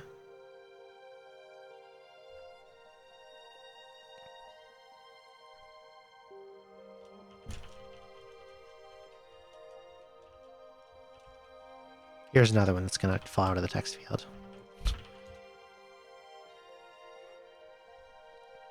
Link to the Past is really good. Everyone knows Link to the Past.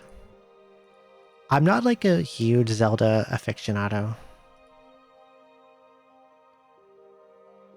I haven't played anything newer than Ocarina of Time. Wait, I played a little bit of Breath of the Wild, but I didn't really like that one. I didn't like that it was open world.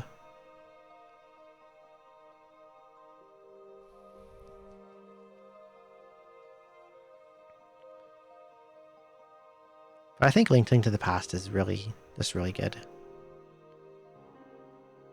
I think it's one of 2 Zeldas that are on here. There's another one we're gonna see higher up. I think it's just one other.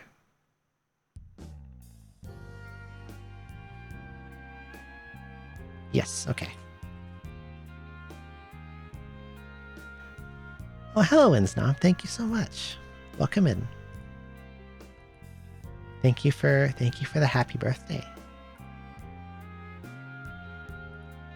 I scrolled on my list and I lost myself.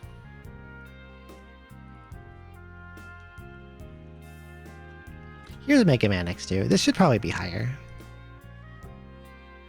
I think Mega Man X2 gets to go up.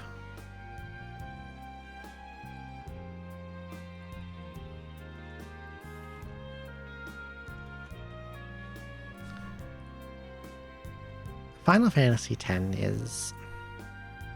This is one I have really mixed feelings about.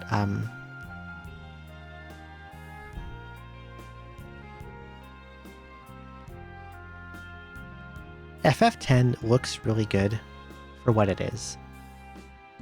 An early PS2 game. It looks incredible. I love the battle system. And the way you build characters. I think that's really cool.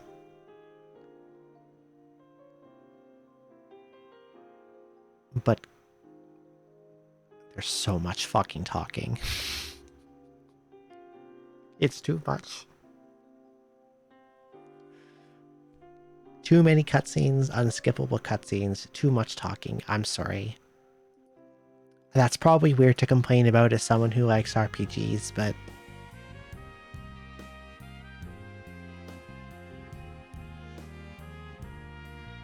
If you could please wrap it up.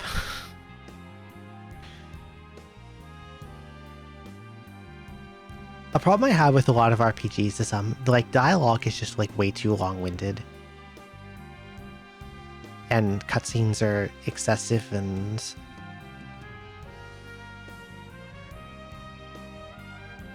like even though I like FF10's story, you could squish it down.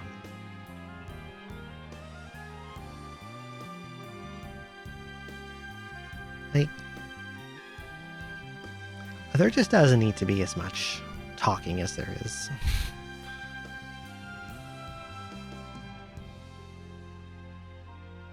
Yes, Yopri, exactly. Sometimes you just want to play and then you're like bogged down by tons of cutscenes, especially like at the beginning of an RPG, where it's like basically a giant cinematic tutorial for like the first 40 minutes.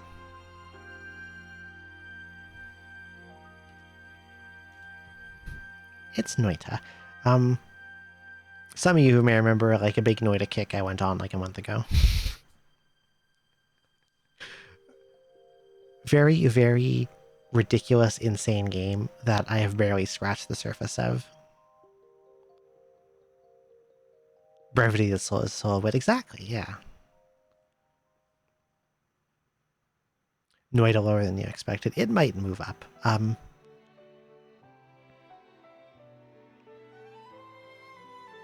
It might move up.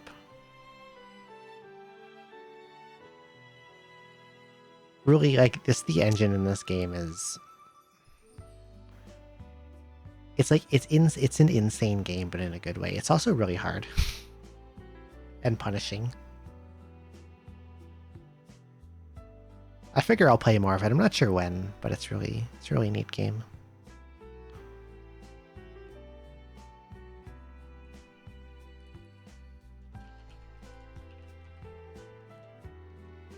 Here's another one that's going to fall out of the text field.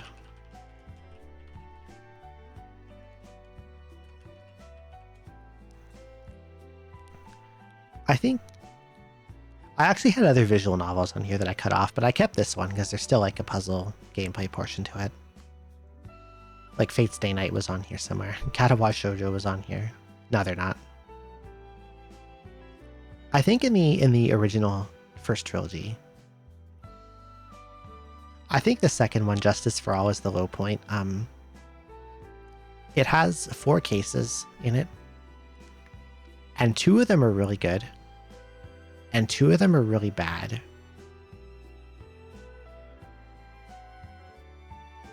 And the bad ones make me want to drag it down a bunch. You got to talk about it for a class. What did you talk about exactly? How did that go?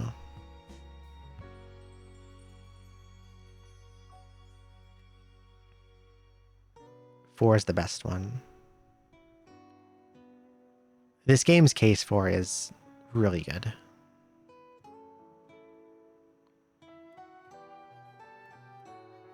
And I think its case 2 is also quite good, but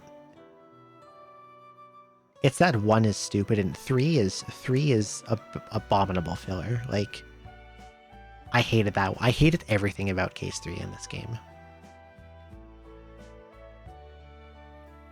Everything from the setting to bad case, stupid case. Thank you, Mr. Taco.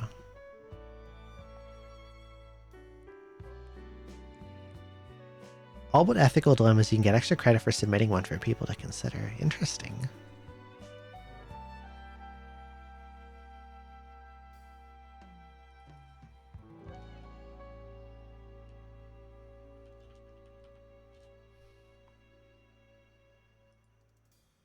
The premise of case 4. That is interesting. I agree. Attacked by a bird. You got mail! Yeah, case 3 is the circus one. The circus, the very big circus, that's really bad. Hello, Bremblemere. Thank you so much for the raid. Blemblemere.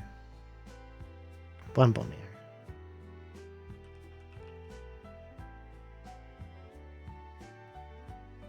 Well, you were playing Tales of Vesperia. How's that one? I haven't played that one yet. Yeah, cases, like the third... no, not all the games. I was talking about just the cases in the second game.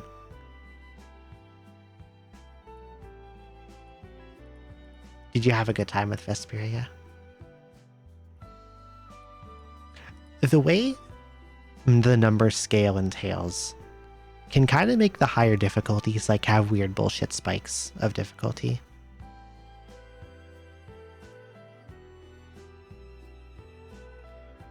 And I imagine the same thing would happen in Vesperia, even though I've never played it. I wonder if the same thing happens that happens in Abyss. Tell me about it. Oh, it's a first playthrough. And you're playing it on hard.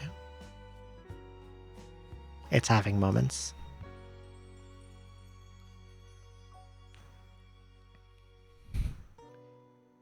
Oh, normal, I see. I understand, okay. Oh, I misunderstood when he said hard up above. I think the Tales games are really fun. I want to try Vesperia. I hope you had fun with it, though.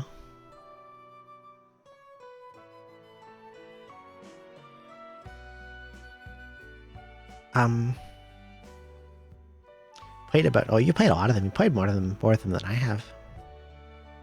Vesperia tested you more than most. I would probably like Vesperia then. The Tales games do have good combat. Most of them.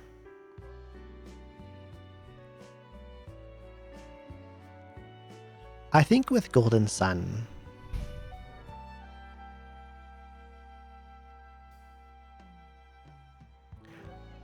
I think every single thing I said about Final Fantasy X I could apply to Golden Sun. I love the gameplay. I really love the world in Golden Sun. Just like the setting and the way it's presented. I love the gameplay and the Jin mix and matching and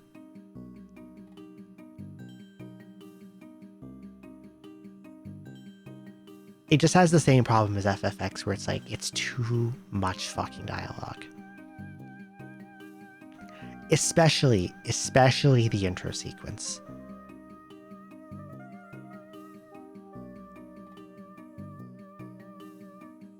The intro sequence in Golden Sun is like egregiously long. It's so long that I'm pretty sure the people who speedrun it do not engage with the intro. I think they skip it the last time I checked.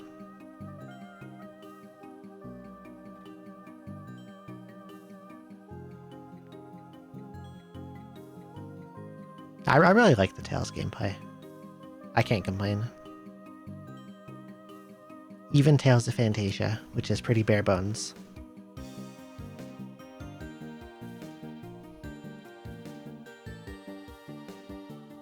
I might be wrong about the intro skipping in Golden Sun and speedruns now, but I think that was a thing they did at one point. Like, I think it's... I remember hearing from people running it that even if you speedrun the intro,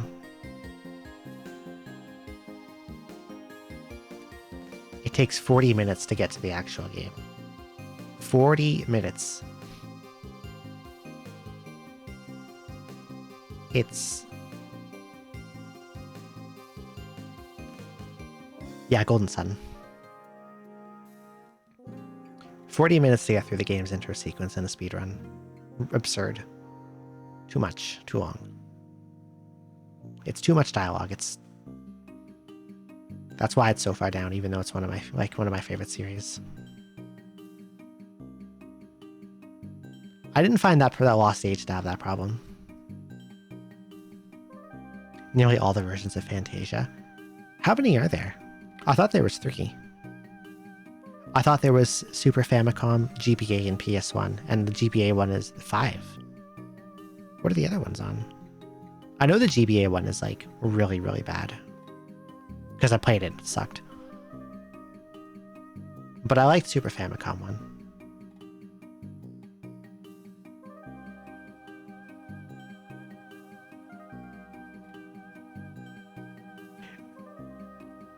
Was that a typo, or did you say PSP twice on purpose?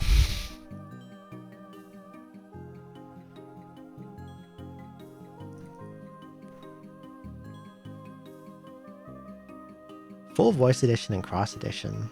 I didn't know they made it twice on there.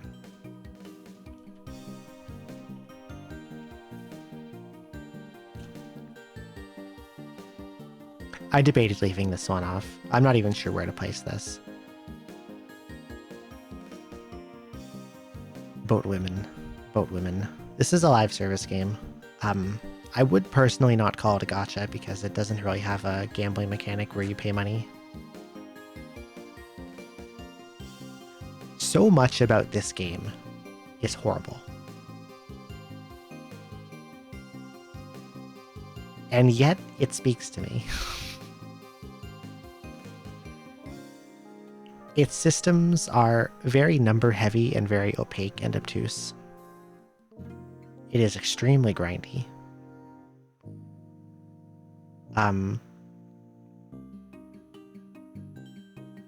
But I do like the character designs a lot. And I do like the absurd, difficult to parse combat systems. And I like how clearing new content in this game is like a big collaborative community effort. And I like that, like, unlike a lot of live service games you see, this isn't like an endeavor to make money, purely to make money. They barely make shit off their own actual game. It's like one crazy guy's fucking passion project because he likes naval history.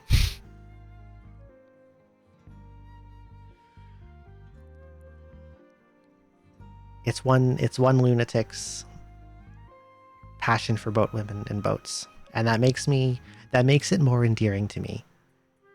And he just puts in whatever the fuck he wants, whatever bullshit he feels like, without adhering to what people consider good game design. He doesn't give a fuck, and I find that admirable.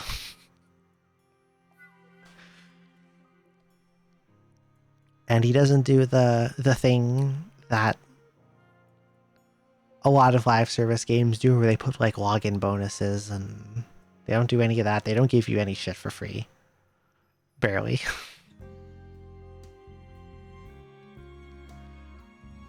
Let's see. Well, thank you so much, Indy. That's so sweet. Thank you.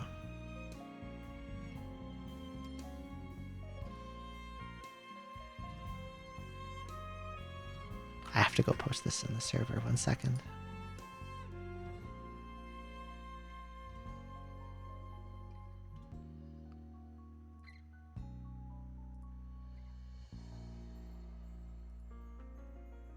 That's the wrong channel. I almost put that in the live channel. There we go. Yeah, B-Sky does compress them pretty heavily. But thank you so much. I really appreciate it.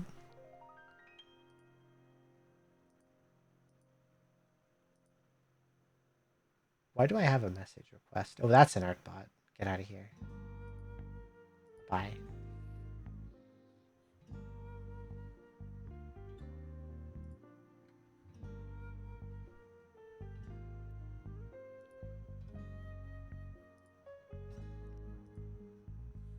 Where was I? Here, oh, here's another one.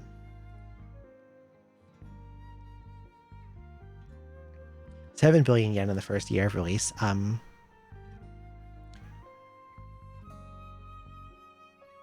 know they had a boom. Like early on, they had. I think the game's planned lifespan initially was about 6 months to a year. And then they had a big boom that kept it going. And they don't push microtransactions very heavily because, to my knowledge, they are in a pretty bad publishing deal with DMM, where DMM gets almost everything they make off of microtransactions.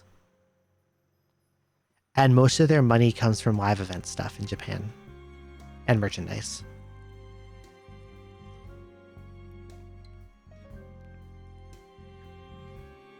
Hello, Sufai Finnick, thank you.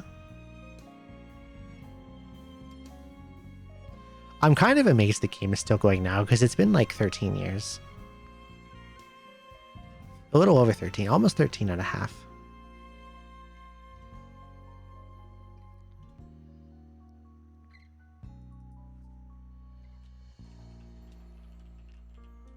Here's another funny old one that a lot of people might not know.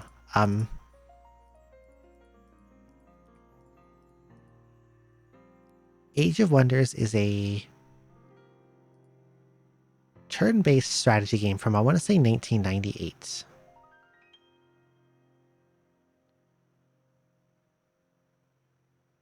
And this game is very cool. There are 12 races you can play as. Not necessarily 12 on every single map.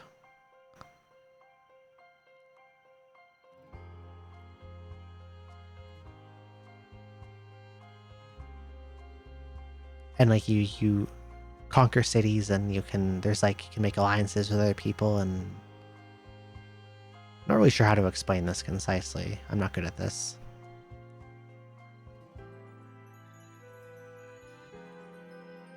There's like an interesting race relations mechanic where there's like 4 good races, and there's 4 neutral ones, and there's 4 evil ones. A 4X. I'm not familiar with this terminology.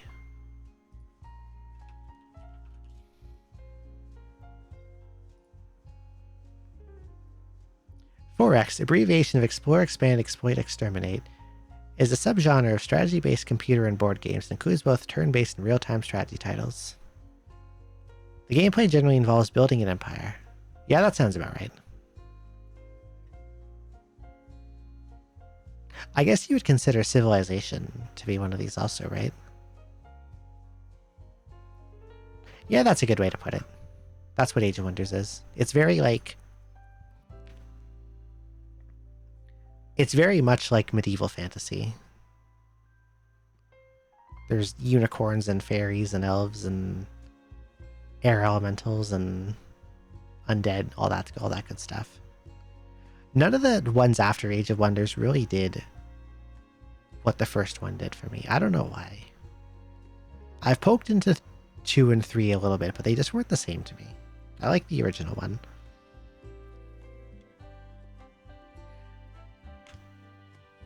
Now, something really annoying about the original is like... One second, I'm thirsty.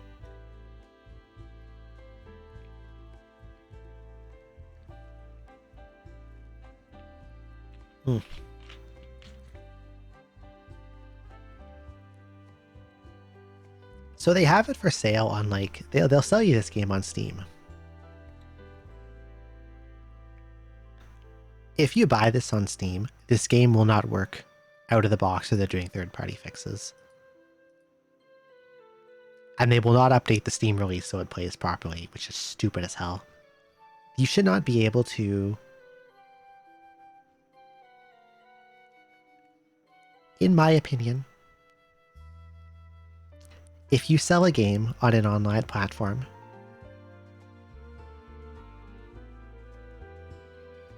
you should not have to do extra shit to make it work. It should just play.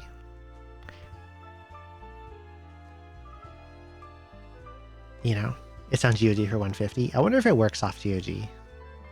Or if it's the same thing. Like if you're going to sell it, it should work. Oh, it works on GOG? Well, they should make it work on Steam too.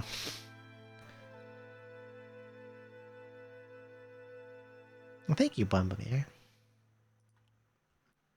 That's their whole model. It's a good model to have. I'm going through this a lot slower than I thought I would. I need to fucking speed it up.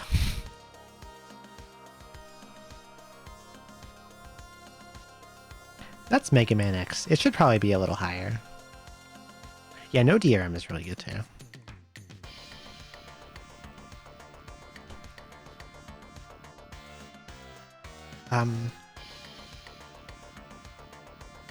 Rockman World 5. This is another Game Boy Mega Man.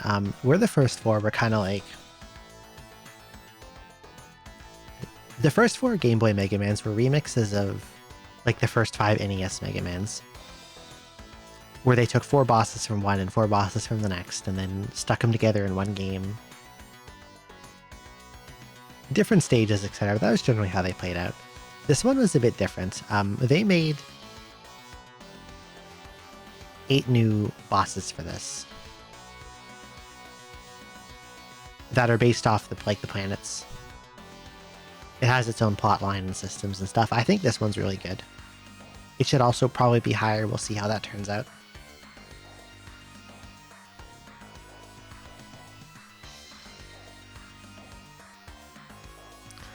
There's Kirby Superstar. That's on the SNES. I like this one a lot. This one plays more like... It's more of like a collection of smaller Kirby games. But like it's its own game, but it's like also a lot of games. Does that make sense?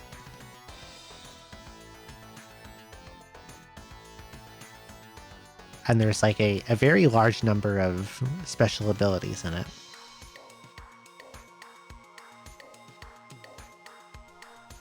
I myself am a fan of Wing and Plasma. I like those ones. Even though mashing Plasma well is like carpal tunnel, recipe for carpal tunnel syndrome.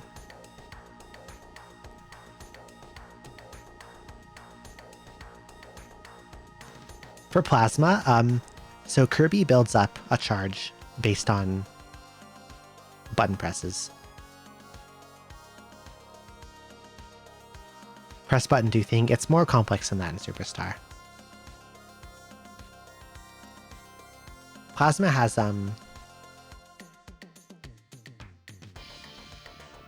It's 4 or 5 different power levels. And as you press directions, Kirby builds up like a charge. And then you use the B button to fire off that charge. And so if you want to build up a higher charge quickly, you have to mash the D-pad very, very, very, very quickly. And that is probably not very good for your hands.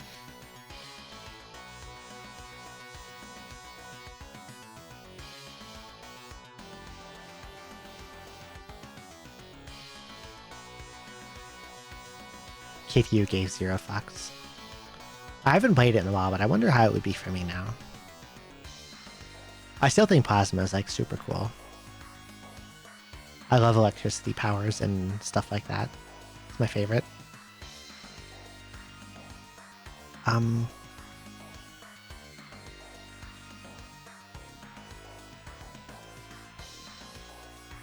Castlevania Symphony of the Night. I love Metroidvanias. I'm not calling it a search action.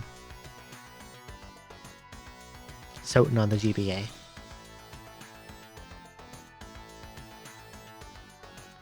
Soten was on the PS1, so you might be thinking of you might be thinking of one of the 3 GBA ones. Harmony of Dissonance is probably the most like Soten.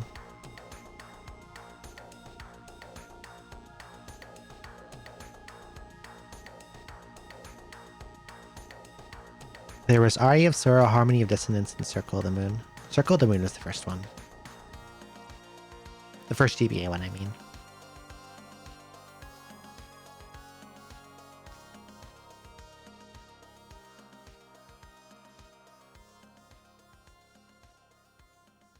Image I saw in the dot quarter had said that to screen shit of Aria. I don't think I've seen that.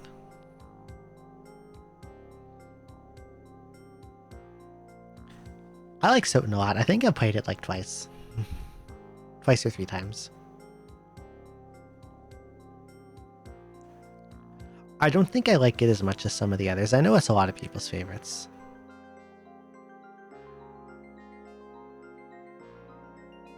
But I'm more fond of Aria and I think Portrait of Ruin. Wait a minute. Wait, no. For a second I thought I had Soten on here twice, but I don't. I'm just silly.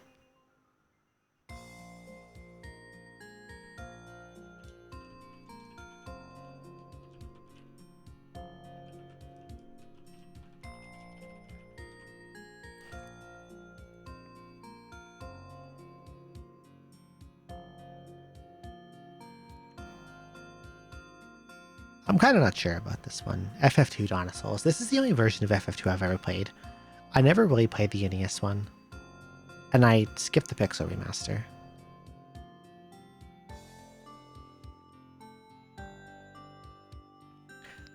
I think this game gets a lot of stupid negative rap because of YouTubers who did not know how to play it speaking about it very authoritatively. Where they think to beat the game, you have to hit yourself to get HP. This is the GBA one.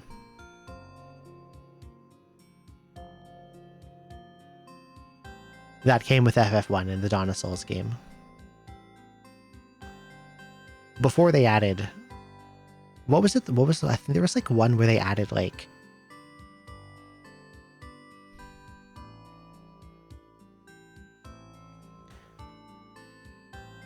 No, not 4. There was a remake of 2. I think it was on the PSP where they added like this really, really, really horrible post-game content where you like... I'm not talking about Solo Rebirth, but... What the fuck do they call it? I gotta look it up now.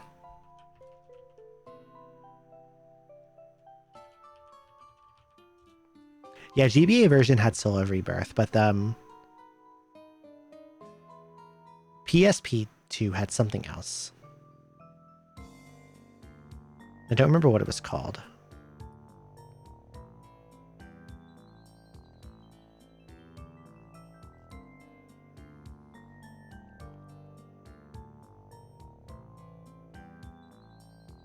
Oh, it was called the Arcane Labyrinth in PSP2,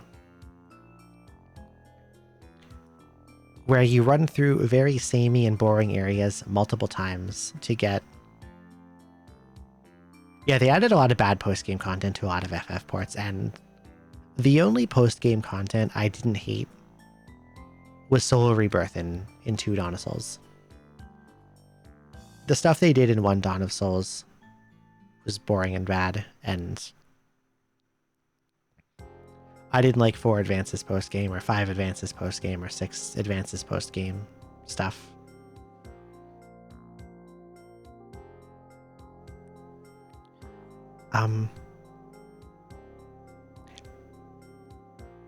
I would say, generally speaking, I don't think more content always equals better. If the content is bad, so bad that you don't play it, it might as well not be there. And I think that's the case for, like, 1 Dawn of Souls and... FF1 Dawn of Souls also made, like... I didn't put it on here because it also made the game, like, hilariously easy. I don't know why they felt they had to tone the difficulty down that much.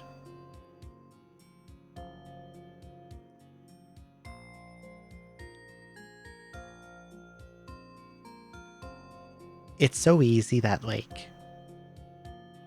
I'm pretty sure I solo White Mage to beat that. When I was, like, 14. But I think the FF2 Dawn of Souls version is pretty good.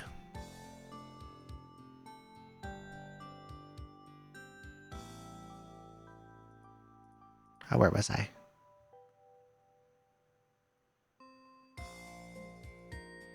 Yeah, changing charges to MP made it trivialized FF1. I liked it when it was charges. Harmony Dissonance feels like it was made by space aliens. It does. I think I had that one somewhere in the 100s on here. What's after?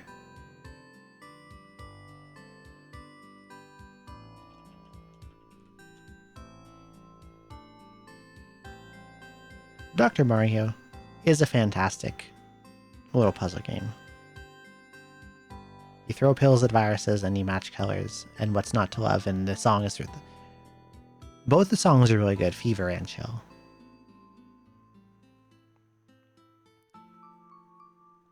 I think if I had any complaint about Dr. Mario, it's that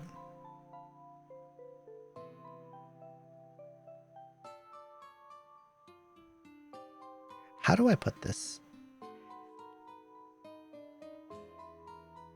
The hardest part of a level, a stage, is always the very beginning. And then once you get past the beginning, all the stages are kind of the same. Like, once you get a couple viruses out of the way and you give yourself some space, it's, like, impossible to lose. But I don't know how you would do anything without fundamentally changing the entire game, so it is what it is.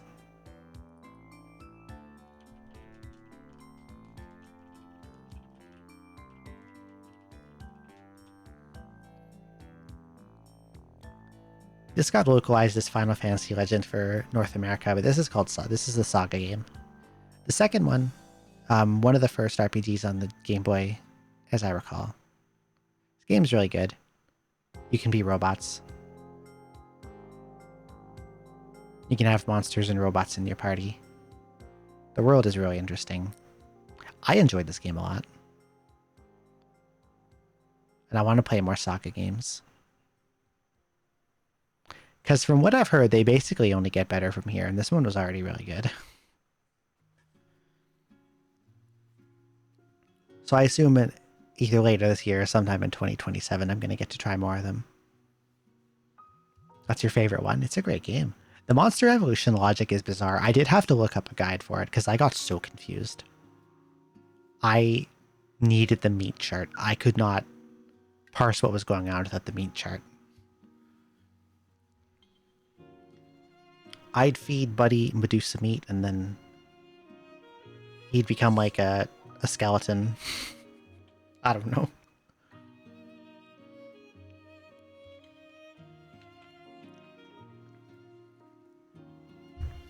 I did get to make Dot into a Tyrannosaurus Rex in the first one. So there's that. Yes, and the meat calculator. I think I used the calculator.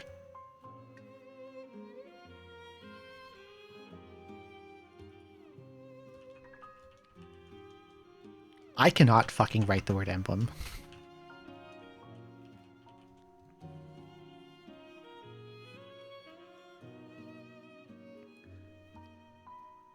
Fire Emblem Fates.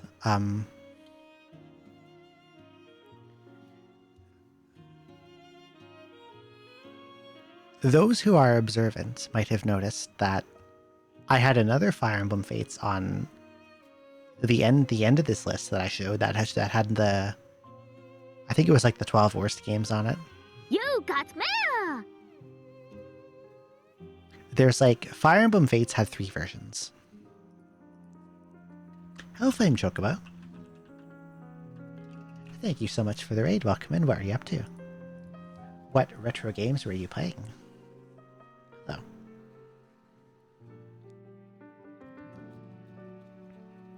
So Fates had 3 versions. There was Birthright, Conquest, and Revelations.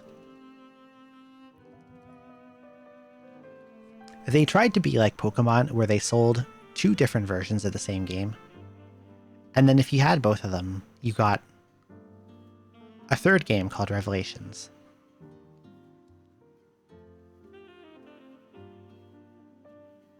I think out of these 3, the only one that's passable is Conquest, which I think had the best maps. Birthright was super boring and simple. Revelations is dog shit. All of them had a really horrible story, especially the baby microwave. I've complained so much about the baby microwave. Like every time Fire Emblem comes up, I have to rag on this game story.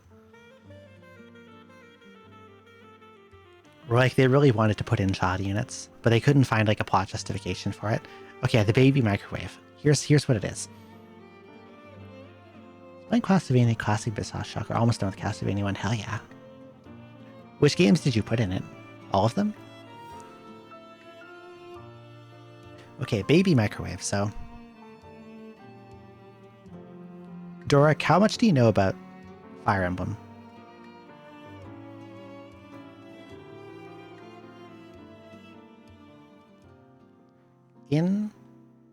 Okay. Around the early 2010s, Fire Emblem as a series was not doing so hot.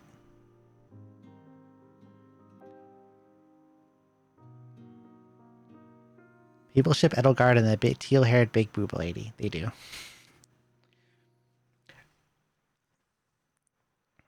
Around the early 2010s, Fire Emblem as a series was not doing so good. Entries were selling poorly. So they kind of had a last hurrah with Awakening, which is a 3DS game. Came out in, I think, 2013. And in Awakening, they just kind of put in everything. They had, like, you could ship your characters together and...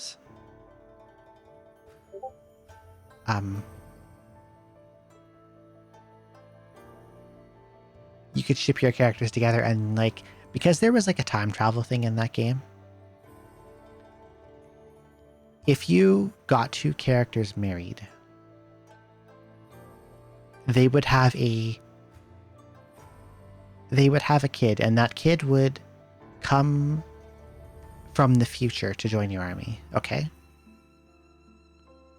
They would come from the future, grown up, and join your army.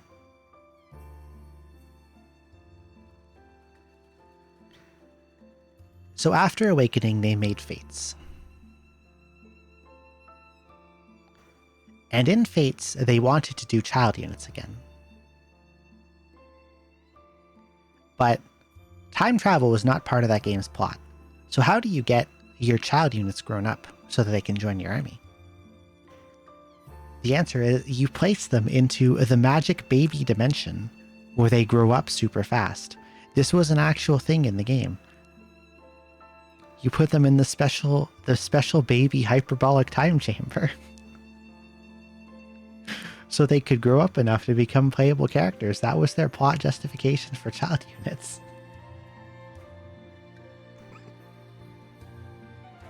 Yes, Fire Emblem Fates. That's what I'm talking about. Is that not the dumbest thing in the world? Why did you have to have child units? Why did you have to invent a baby microwave? You stick them in there and you zap them and they come out. They come out fully formed and they can fight.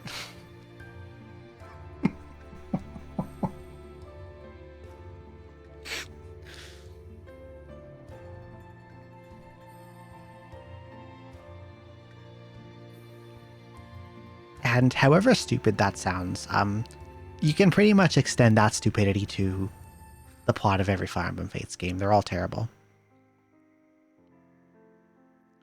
But Conquest at least has good gameplay, so it gets a pass and gets to be up here. Also, hello, Erwan and Demion. Thank you for the birthday wishes. Welcome in. Baby left in the hyperbolic time chamber, betrayed. It's just a... Oh, thank you, Flame Chocobo.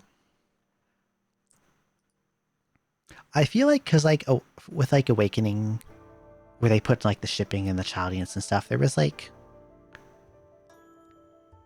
I feel like there's, like, a divide between new Fire Emblem fans and old ones. Can't get over your big hat. I wanted a big hat. It's nice when the hat's big.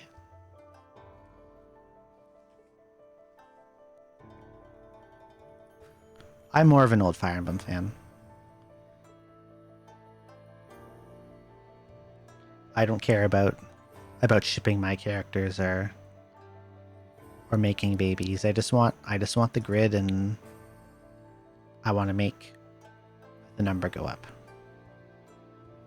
You can't hate Awakening. I hate Awakening.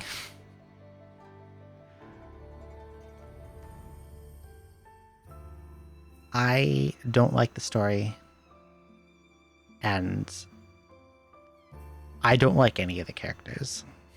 I can't do Awakening.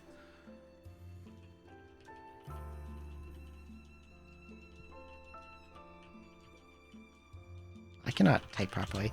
This should probably be higher. Sacred Stones was the third and final GBA entry.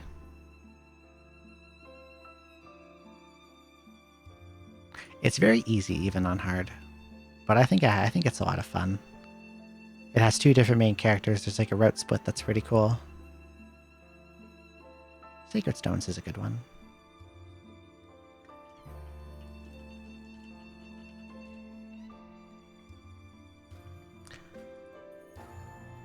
SMB3.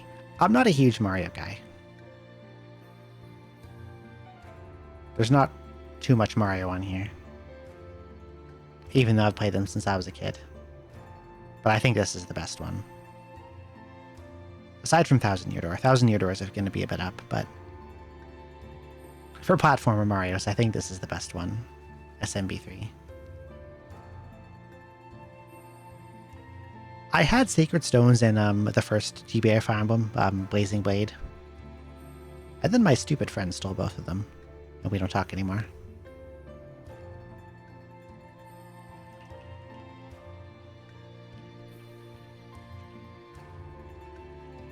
Here's one that probably almost no one knows. This is a very anime girl Mega Man fan game.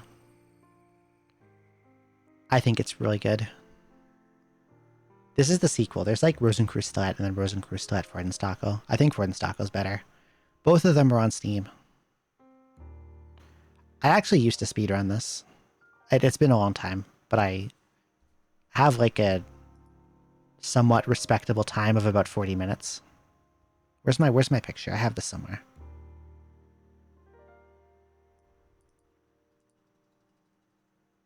You've never beaten it.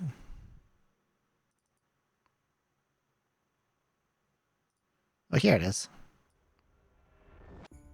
3850-58 was the best I got.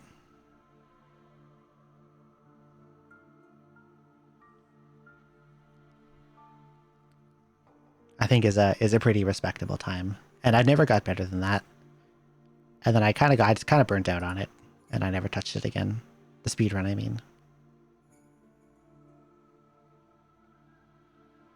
I think it's a very cool game.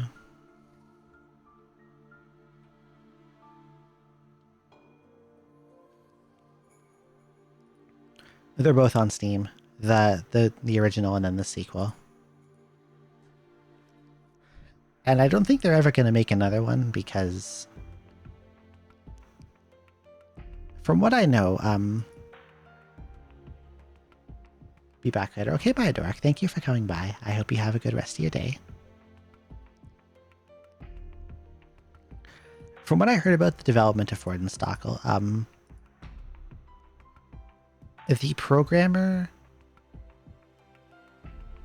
ghosted the artist near the end. And the artist had to try to figure it out to finish it up on his own. And I figure there's never going to be ever going to be another one because of that. Which is unfortunate, but it is what it is. Like, I think the last update on his site was in 2017 because of the Steam release of these.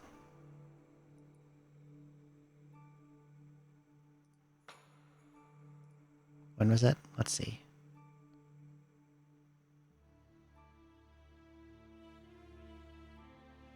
Yeah, almost 10 years ago. So, oh well. Sometimes it'd be like that. Wrong night.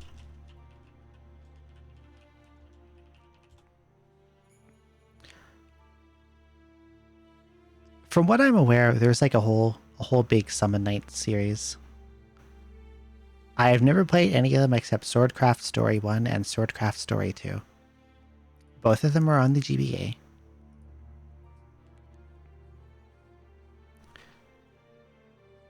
I like Swordcraft Story a lot.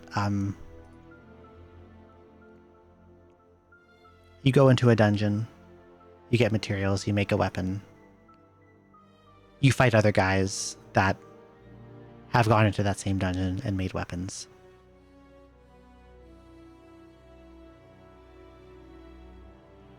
And if you can have swords, sword, axe, spear, claw, and drill.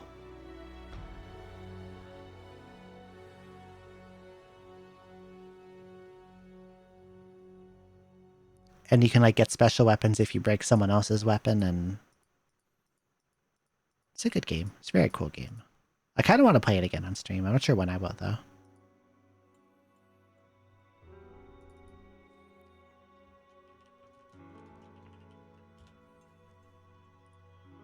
I played this one recently. I like 03. I like most of the Zero games really, except one. One's whatever, but I like their overall plot. I like how they play. The only thing I really don't like about the Zero games is I guess it's because of a limitation of the GBA, but you can barely see anything around Zero. And so because of that, there's like a mountain of bullshit deaths. And if you could zoom out like 20-25%, they would be so much better. Hello, Dot. I love you too, Dot. That's okay.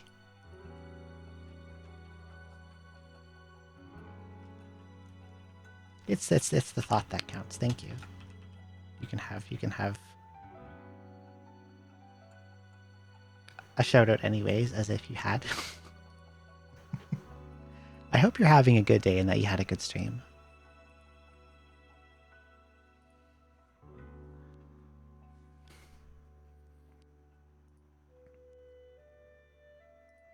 You know what? 03, 04, and 02 are like right next to each other on this list.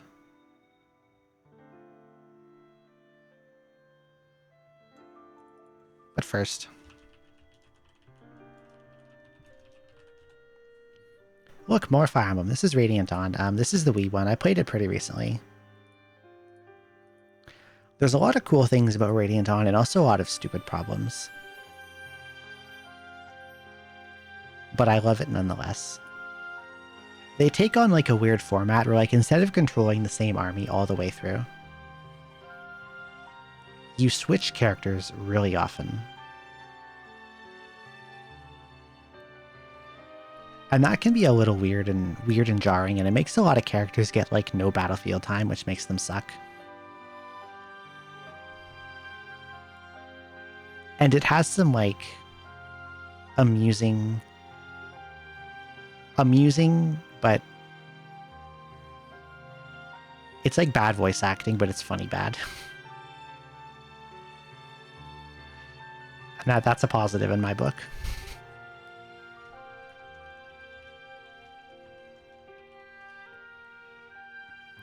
A World Ends With You as an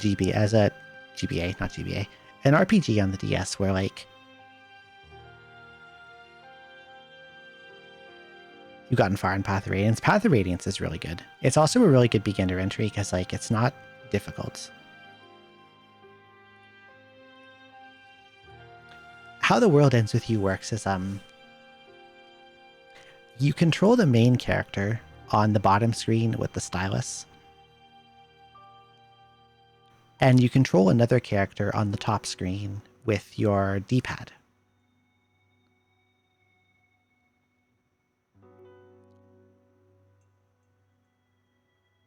You wish Path of Radiance had battle saves. That's like save states.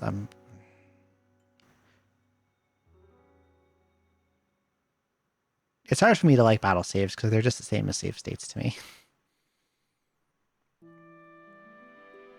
And you can just like re-roll outcomes over and over again if you want to.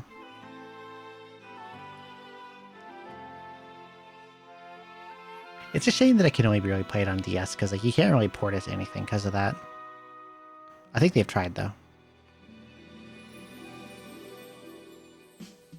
And I did find controlling both the bottom screen and the top at the same time extremely difficult.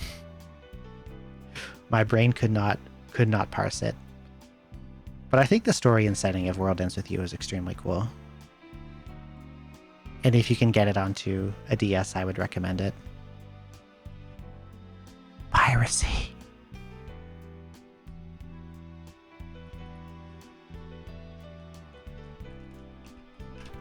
Look, it's Mega Man 04. I also like that one a lot. You know what? Is it cheating if I just collect Mega Man 0, 2, 3, and 4 into the same entry?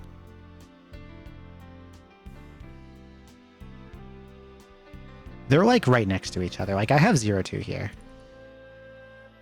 0, 2 is 66. Can I just squish them together? They're like the same game. They play the same. They're like the same plot connected. I'm going to put them together. That's what I'm doing. We'll put them in 70. If anyone disagrees, fuck you, it's my list.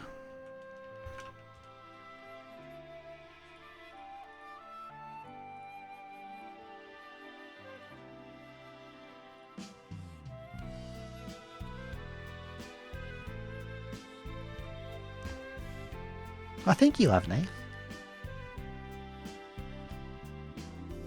Thank you so much. Put in Mega Man Zero Legacy Collection to appease the disagreeers. See, the thing is, I like 0, 2 to 4. I think 0, 1 is bad. So if I put them as the Legacy Collection, I'd have to... 0, 1 would drag down poor 0, 2 to 4. Can't have that. I love Age of Empires too. I think like 0, 1, like they did that weird mission system and they tried to do like an open world kind of Metroidvania thing. And neither thing worked out. And then they tried to do it again in ZX for some stupid reason, and there it also didn't work out. I don't know why they did that.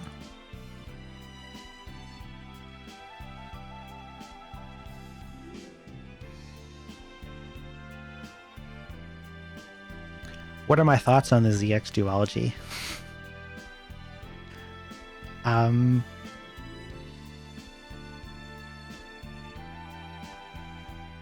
You like ZX and you like especially Advent. I am okay.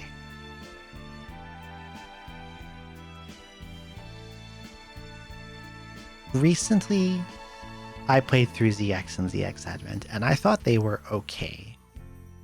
I would consider them mediocre because there's a lot of things I don't like about them. Like ZX has the really terrible mission system and the poorly executed exploration stuff.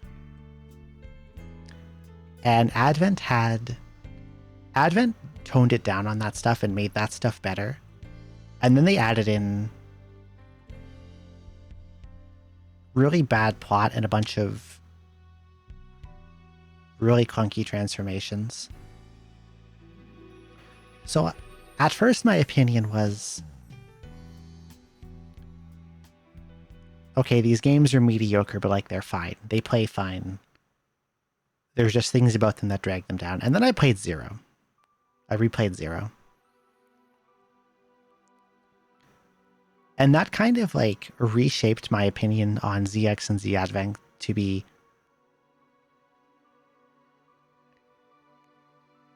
it turned it into these games are mediocre to these games piss me off. Where like at the end of 04, they give Zero this nice send-off.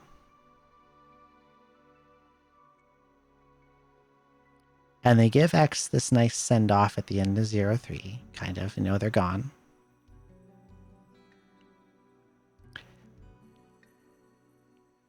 And I don't know what the rationale was behind doing this, but then like ZX and ZX Advent to me really cheapened the ending of Zero because it took X and Zero and basically turned them into pants that the protagonist can put on and wear.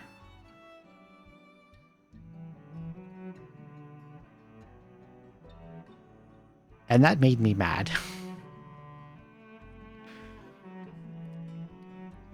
And that makes me think that they kind of walk over.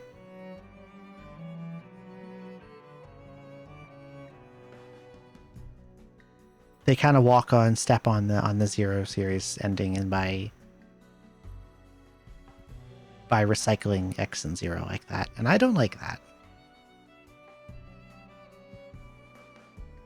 I think like the Capcom with Mega Man often has this problem where like they kind of get too attached to the old legacy stuff and they can't let it go. Does that make sense?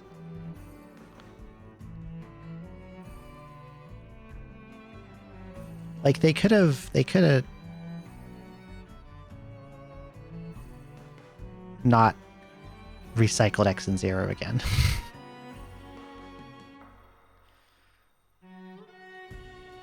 And not made them into pants.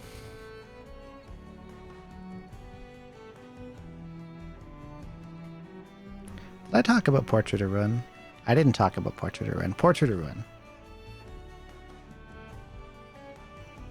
This one's a kind of weird one.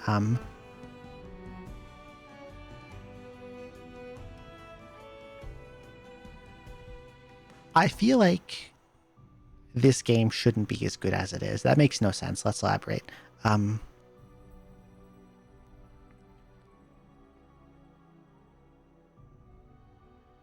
This game recycles and reuses a lot of assets from this and other Castlevanias to make a Metroidvania.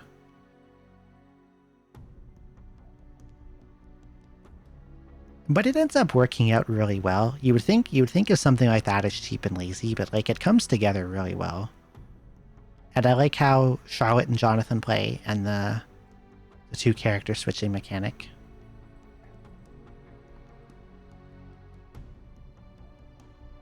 You go into paintings like Super Mario 64. Except instead of there's no stars and there's a lot of skeletons. I think it's really good. I like Portrait of Ruin. I think it's my favorite of the Metroidvanias. Yeah, like Charlotte and Jonathan, they basically played completely differently. But they were both good and cool, and I like that a lot.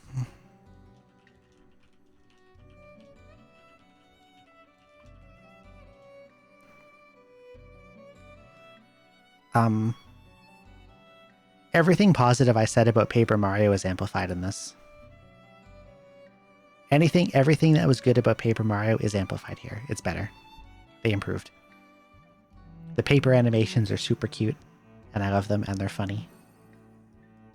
Like when Mario sleeps at the end, he like flaps up and slots under. You can roll into a paper tube or become a paper airplane. The battle system is more fleshed out compared to the original Paper Mario. It's still pretty easy, especially if you abuse certain things, but like... this is a good game. Well, I'm on the topic of Thousand Year Door. Play the GameCube version. Because... the Switch version doesn't really improve on it in any way. It's kind of a pointless remake.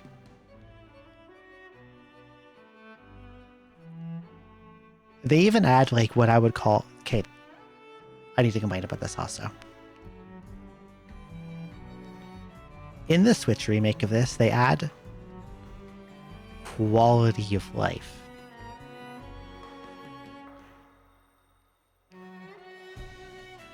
And one of the quality of life changes that they just like completely removed the penalty for dying.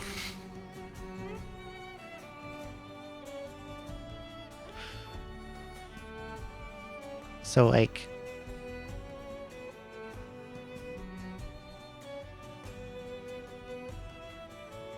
that's not quality of life. How can that be quality of life? That's just making the game easier. That's...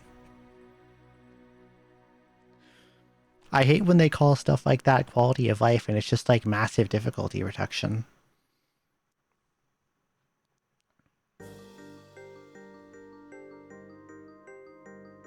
Well, here's another one that's gonna break out of the text field.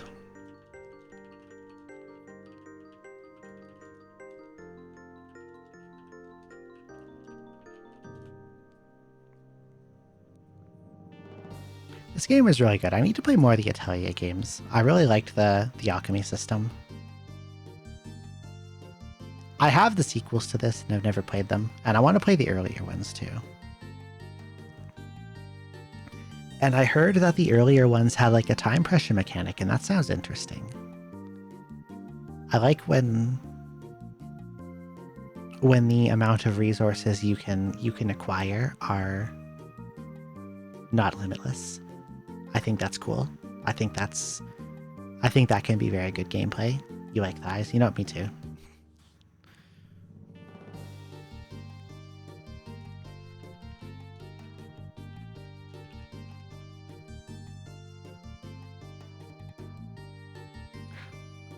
I'm sort of unsure about Platinum, both its placing and it even being on here at all. I'm not sure how it got this high.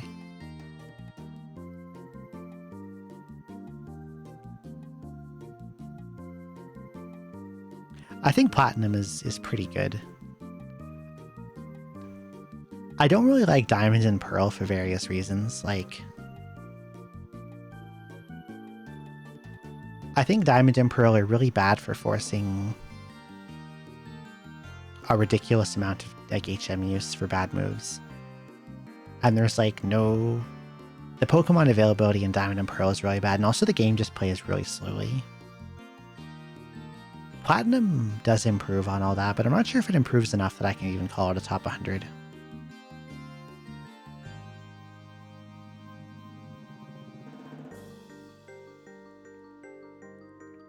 Like, the amount of time it takes for the HP bar to drain in late game Platinum or late game Diamond Pearl is insane.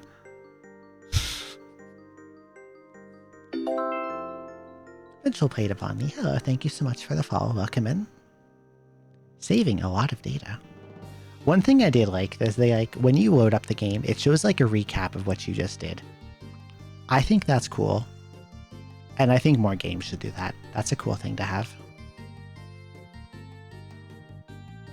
Maybe I just move Platinum down.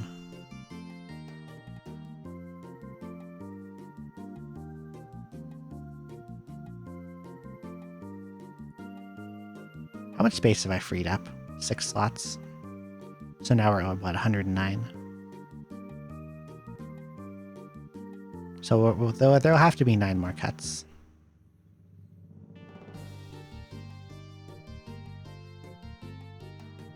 Really? You like BDSP more? I thought everyone like hated BDSP.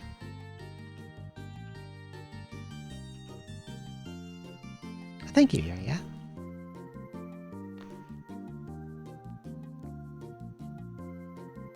Aria of Sora should be higher. This is my favorite Metroidvania. I'm not sure why it's so low. It should go up.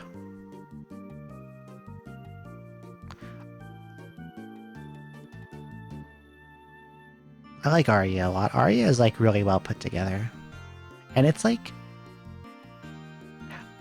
when people play Metroidvanias the first time, I like recommending this one because it's like, it's not too big. It's like, it is like it's a modest serving of Metroidvania.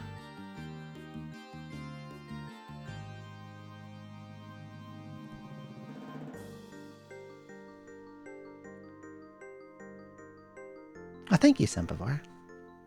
Like, it's not, the castle's not too big. Like, I can 100% this in a stream when I know about it. Like, because I know about it, like I can all souls, all map in like 7 hours on this bad boy.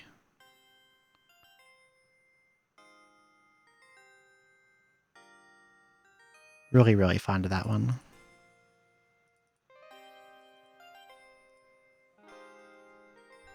Keeps taking away my fucking cursor. There we go. Does great randomize too. I should try that.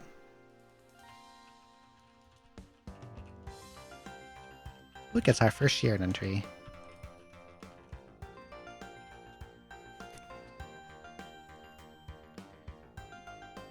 Sheeran 4 is the most recent one I've played.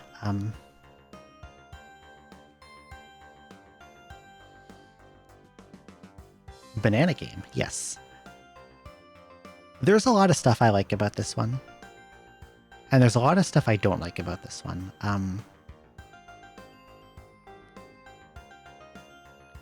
I kind of like the system of upgrading and leveling weapons and armor, weapons and shields. Because I do think there's some interesting decision making there.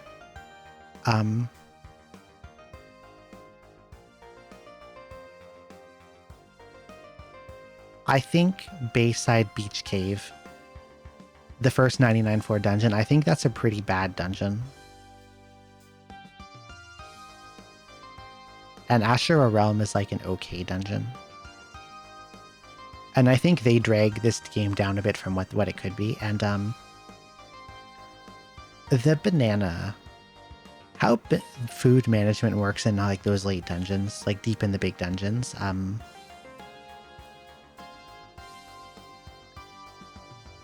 Using the banana peels on enemies is extremely fun. But shuffling your bananas in and out of pots to get the most out of them is really, really cumbersome and annoying, and I don't like it. And I wish I think if the banana ripening mechanic was not a thing, I would like this game a lot more. If there was no banana ripening mechanic, I would probably raise this like 10 to 15 or 20 places. Had insane luck of a run in Sheeran 1. How far have you gotten in that? Oh, thank you, Ed. Arif Suro Donosuro at the top, Castlevania 2 Simon's Quest being the bottom. I've played the main story before and I liked it, but I didn't put it on here. Because I haven't done any of the post-game dungeons yet, so I feel like I don't know enough about it to, like, rate it. Does that make sense? I try to only put games I've completed. Or at least completed to a degree I'm satisfied with. So I didn't put Sheeran 5 on here yet, even though I beat the main dungeon. Because I want to do the... You got mail! I want to... Hello, Murph. I want to do post-game dungeons, too. Thank you so much for the raid. Hello. How was your stream? What were you up to? What were you doing? 421 to 22. Oh, you're getting close.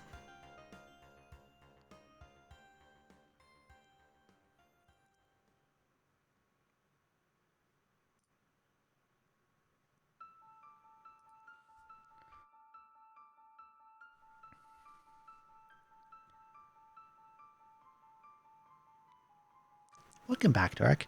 You got in 29 with a plus 33 Dotanuki and Reflex Shield. He died to a dragon.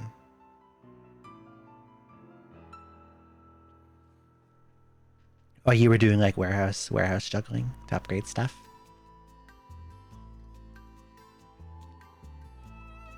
Is it the Super Famicom or the DS version you're playing?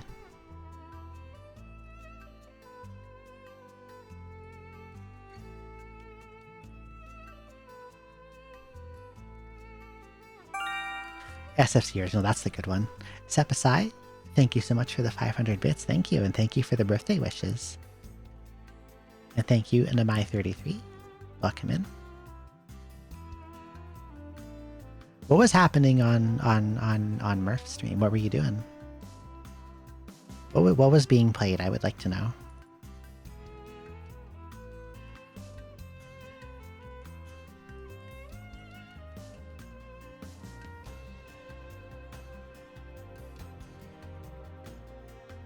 I did not see. I haven't looked at Blue Sky.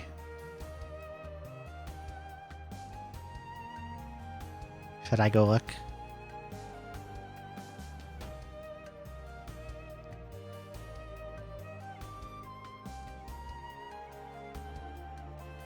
Oh my God.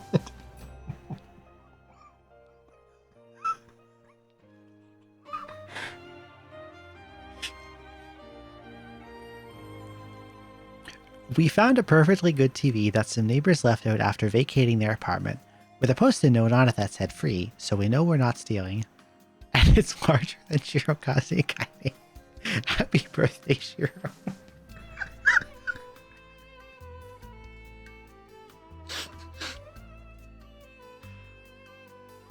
As Ixel says under there, not a difficult feat, that is true. How did I get so small? I'm 149 centimeters tall. in American heights, that is 4 foot 10?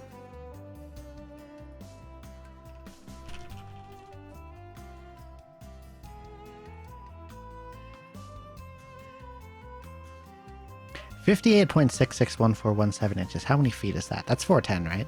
That's 410 and change. Yeah, that's 410 and change. So I guess it's what, 65 inches, so that's half a foot bigger than me.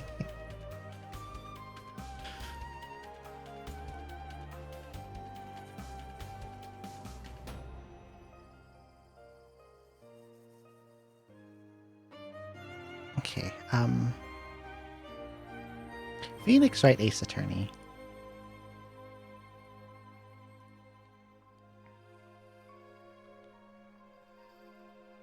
You have to draw something. I really like the first 3 Ace Attorney games are really good. This one should probably be higher. This is a really like. I like the storytelling in these games a lot, and I like the dramatic courtroom stuff and the way they do puzzles.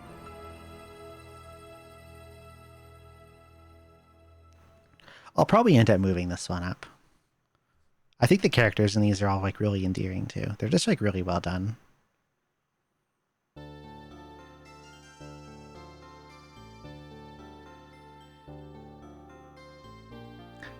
There are so many like really silly characters. And like everything is so well animated with the sprites.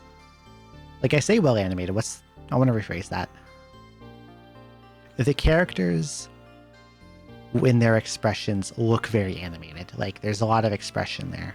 Does that make more sense? That probably makes more sense. Expressive, yes, that's the word. Expressive. Pointing at the word expressive like you can see me doing it.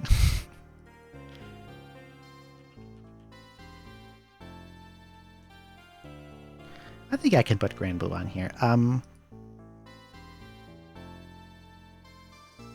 Very mixed feelings about this game as I've like, okay, when I started this game, when I started playing Granblue, it was 2018, and I was not yet wise to how vile gacha games were. And as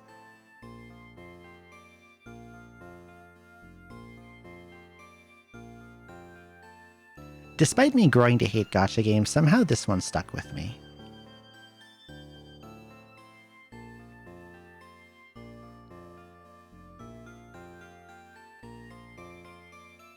And I think it's because I like the world and the characters, and that they've actually like started expanding the IP beyond the gacha game, and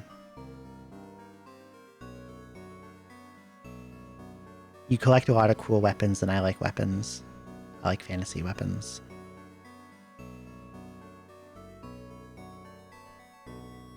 Sometimes it makes me mad when the developers do stupid, greedy shit. But it also seems like they have genuine passion for their story and characters.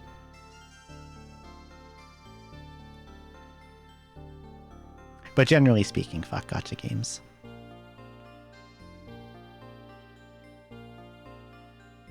This is the only one I can remotely stomach. Get your... What are the ones people play? There's like a girls front line where there's girls with guns, and there's like a different gun girl one where they have like butt jiggle, and that's like apparently the main draw of the game. Do they have guns in Blue Archive? I don't know anything about Blue Archive. Except that people discourse about it a lot, and I just stay about 1 billion miles away from it. Arknights. And then there's like... Okay. If there's happens to be any fans of these games in here, I'm not sorry.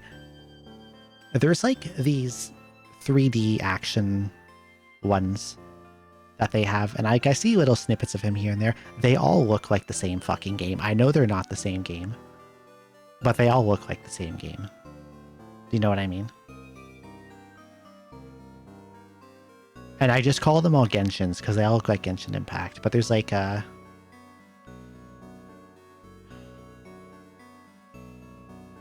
there's like the Genshin, and then there's like another what something Impact made by the same company that looks the same, and there's like a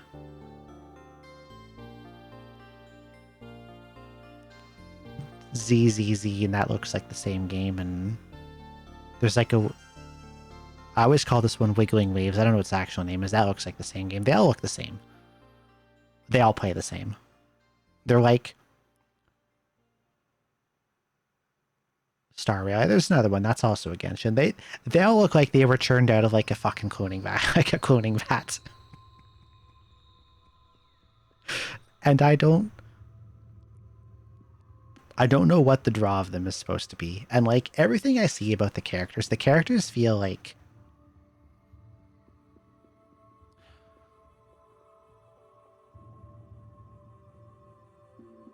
everything I see about the characters, they all look very safe. Does that make sense? Like they tried to make them like as appealing to everyone as possible. So there's like nothing interesting about them.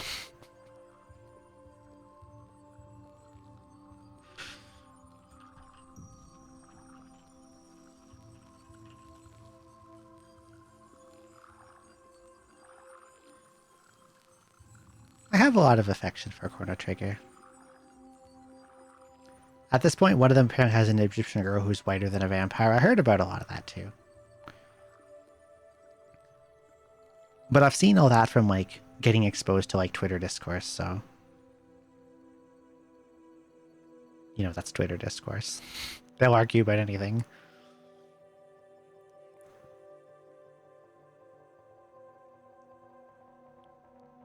I have a lot of affection and love for Chrono Trigger. I'm not a big fan of like, what do they call it? Symbol encounters. Which this has a lot of.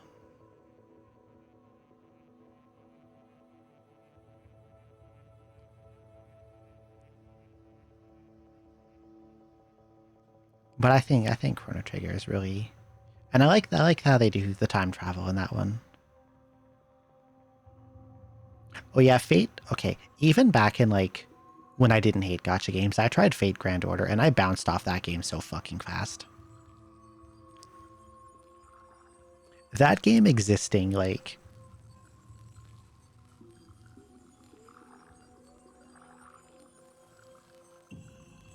affected how I feel about Fate as a whole.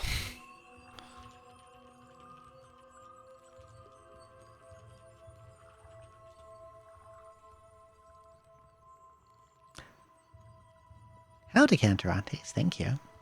Welcome in. I like Order of Equasia. I'm not sure how it got up here. It should not be higher than Portrait, and it should not be higher than Aria.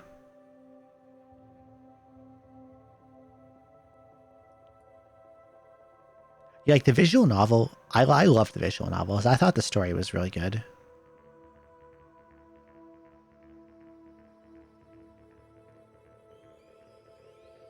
And then I tried like Grand Order. I'm like, what the fuck is this? This is what Fate is now. And ever since then, I have not engaged with any other You got mail. Fate. Hello, Cherry Scampers. Any other Fate anything. Thank you so much for the raid. Hello, welcome in. How was Veritas Tales, Witch of the Dark Castle? I've never heard of that. What is it? That sounds cool.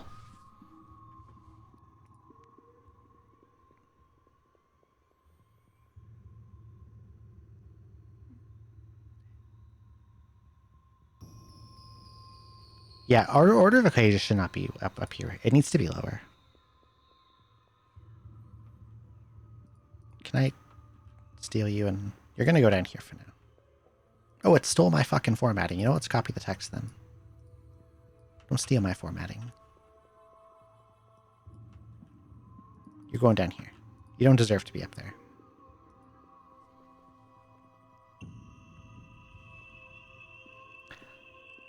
A Vanillaware dev lived in a cave for 6 years and made a gamer and a game. Well, they were busy.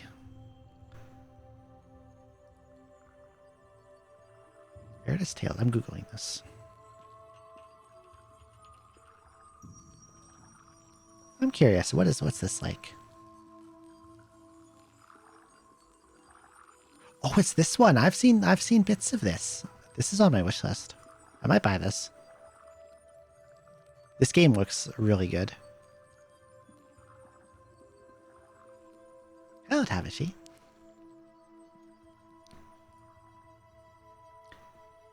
Cherry Scampers. Your name is really fun to say. Cherry Scampers. Scampers is a really good word.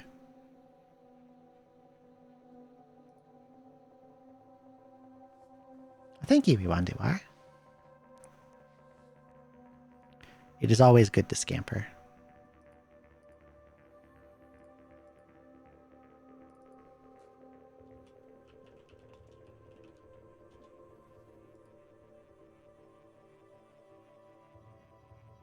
I'm kind of unsure about Eternia, because like I have very fond feelings about this game, but that might be like...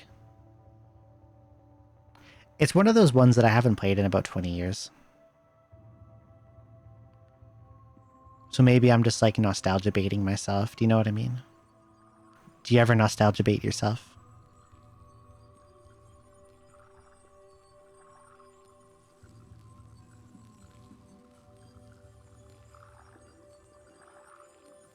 No, this game. When I think about it, this should be here. This is a really good game. I love Eternia. The Tales games are all like... They're not all good, but On average, they're really good.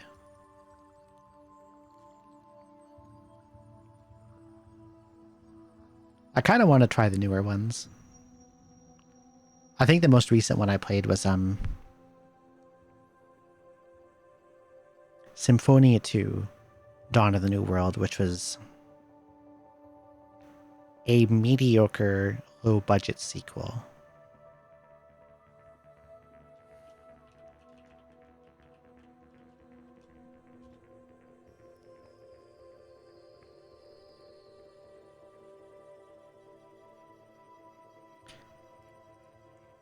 It's kind of funny. One of the characters, I say one of the characters,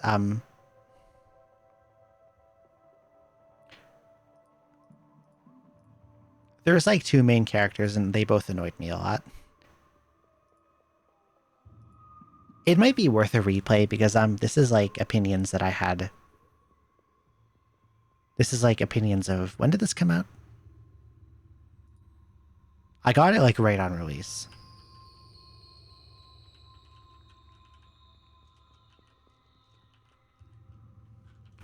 I want to say it came out in 08. Was it 08?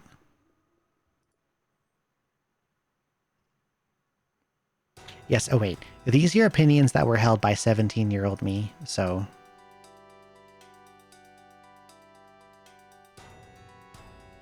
I may be being unnecessarily harsh on it. And perhaps it deserves a replay. Like, I wouldn't trust 17-year-old me about a lot of things, so why should I trust 17-year-old me's opinions about games, you know?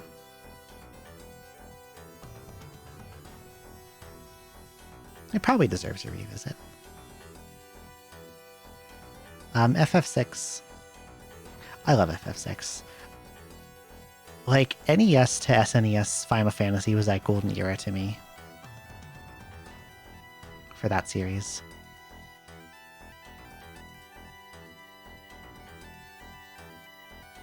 I think part of 6's charm, and also something I don't like as much about it is,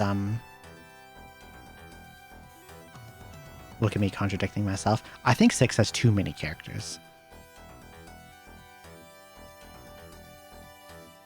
Like, I like that it has a big cast. But some of them feel like, some of them don't really get a lot of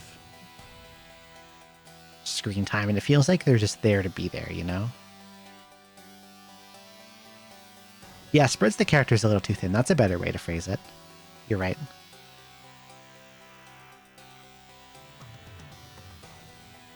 I think I would like it more if there were like a few less recruitable characters. Yeah, Umaro definitely feels like that. Go. Mog to an extent.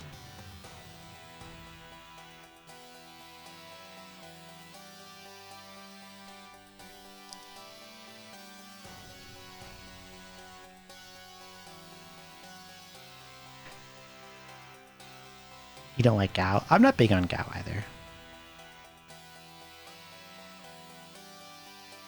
Doesn't work out as well because it has a good IQ because many how samey characters build ends. Oh my god, I cannot speak. Mechanically, having as many characters as it did doesn't work as well as it could because I feel how samey character builds can end up being. That is true. Yeah, Edgar and Sabine.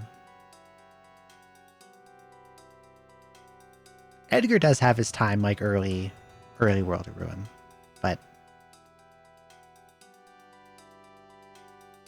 yeah, they really do just like stretch everyone really thin.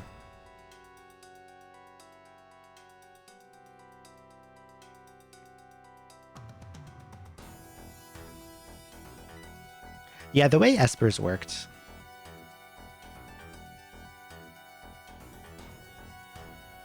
Especially because, like, how characters would not gain stats unless they leveled with Espers, and characters who weren't in your active party would auto-level when you gained them, when you recruited them.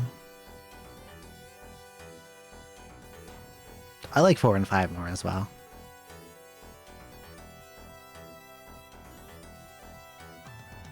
Kirby's Adventure. This is my favorite Kirby game. I think it looks really amazing for being on the NES. It's very cute. There's a lot of different powers. The worlds are nice and all themed about food. Very good and cute game.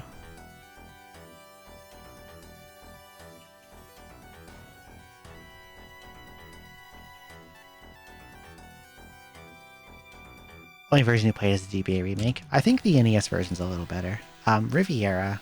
This is another, I haven't played this one in an extremely long time, but have fond memories. I feel like this one shouldn't be here. Like, it deserves a replay, but it shouldn't be here. I'm not sure how it got this high.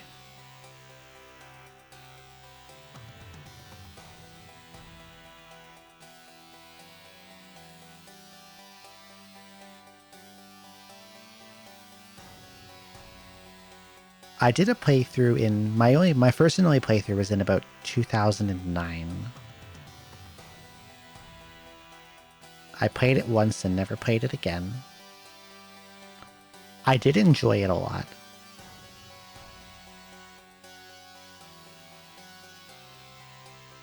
And I feel like I need to go back to it. But number 51 is too high. I'll come back to this one.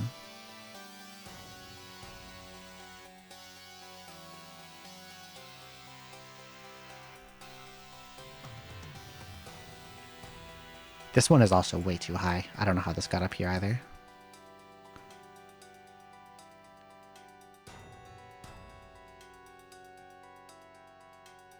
I'll have to rearrange it later.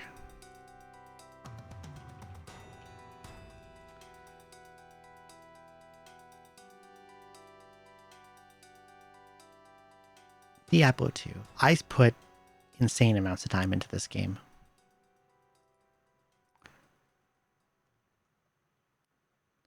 I am of the perhaps controversial opinion that this is the last good game Blizzard ever made. Fans of World of Warcraft may disagree.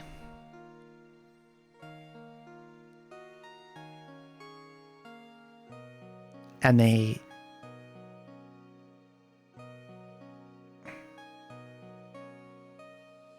Blizzard is like a non-entity to me now. Horrible, terrible company. Hello, Baxter Cook. StarCraft 2 is still good. I never really got into StarCraft, but I enjoyed Brood War, even though I'm not really an RTS person. But I bounced off StarCraft 2.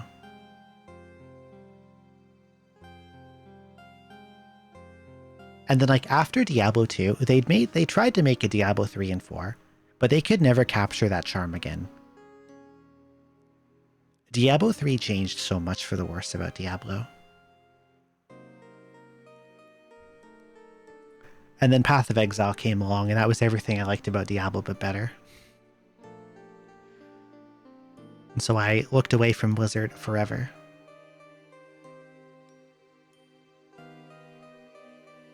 So this is actually the last Blizzard game I think I enjoyed.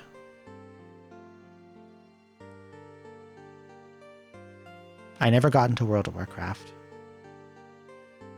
And yeah, StarCraft 2 didn't really do it for me.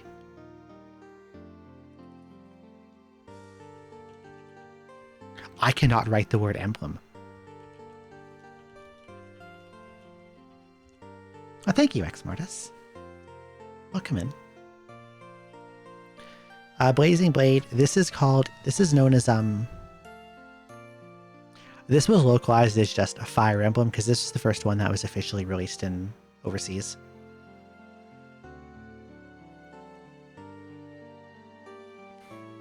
Farming Cow King Diablo 2. Moo moo moo. Moo moo moo moo.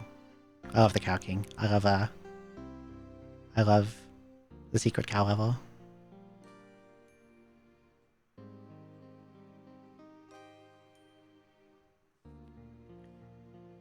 Moo. Oh my god, Dork. This is so cute. Thank you. It's Rosa.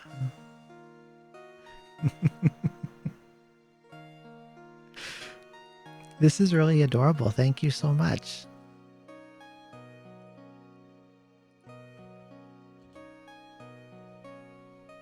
I really appreciate it. Thank you.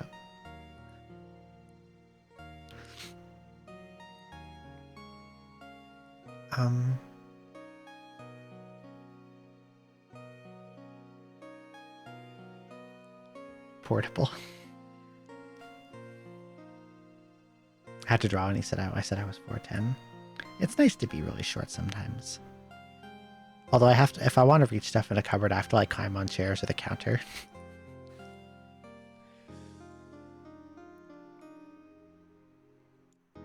But I only climb on the counter when no one is looking. Secretly.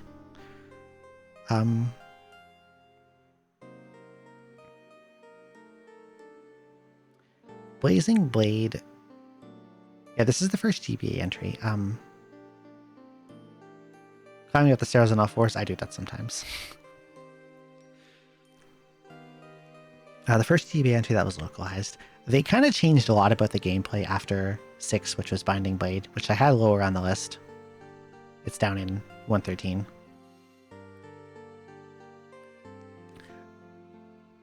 What they did about this game I kind of liked was they had like a 10 chapter tutorial sequence to like ease people new to Fire Emblem into the series. But if you know what you're doing already, this tutorial sequence grates terribly. And it's not skippable on a fresh file. Like, they call it Lyn mode. Like, there's 3 main characters in this game. There's Lyn, Eliwood, and Hector. Okay? So their tutorial is the first 10 chapters. It's called Lyn mode. If it's your first time booting up the game, they force you through Lyn mode. Not only do you have to play it, but you have to go through all the tutorial sequences, and they're not skippable. On future playthroughs, you can play on Lyn mode what's called hard, which is basically the same except there's no tutorial. But I think the fact that they force you through that, no matter what, on a first boot up, I think that sucks. I think that is irritating and miserable. Golden Sun Syndrome. I thought it was awesome that Lyn mode wrapped up and the game kept going. I thought that was cool too. And I like that you can play Lyn mode without the tutorial if you've already beaten the game. But I feel like you should be allowed to do that from the start. You know? Generally, I'm not a big fan of like excessive handholdy tutorial intro sequences.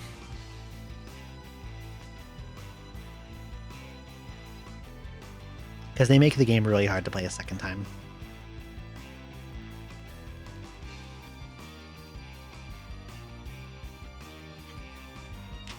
This game also had like some...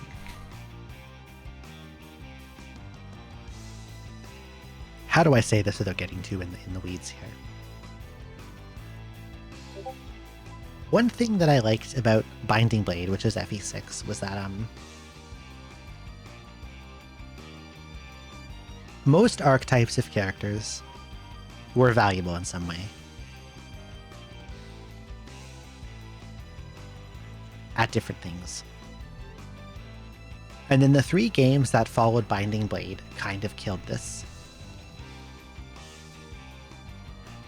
Because of various changes they made, like how to tell your Christmas nights apart. Yeah, one's red and one's green. I love that they're called Christmas Cavaliers. That's so funny. And every single like joke I see made about them makes me laugh.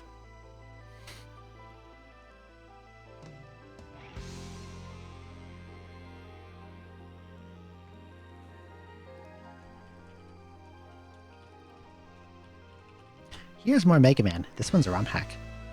This is a ROM hack of, obviously, Mega Man 4.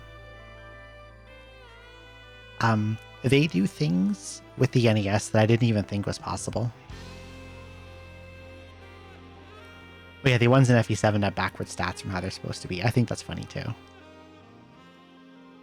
In fact, I think it's good that they did that.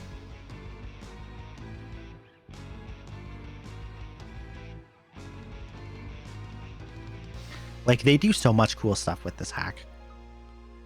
And it's been lost, but I do have a video where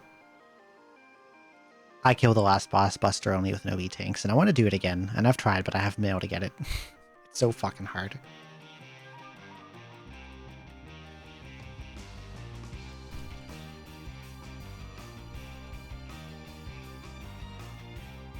It took us up to 46 to get to an Etrian Odyssey. Spoiler alert for the top half of the list.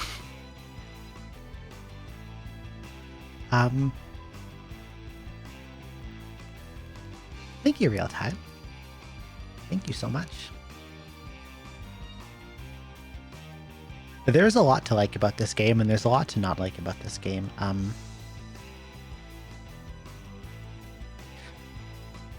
Some stuff I think was really cool is they tried to make skill trees more interesting and generally succeeded. And they tried to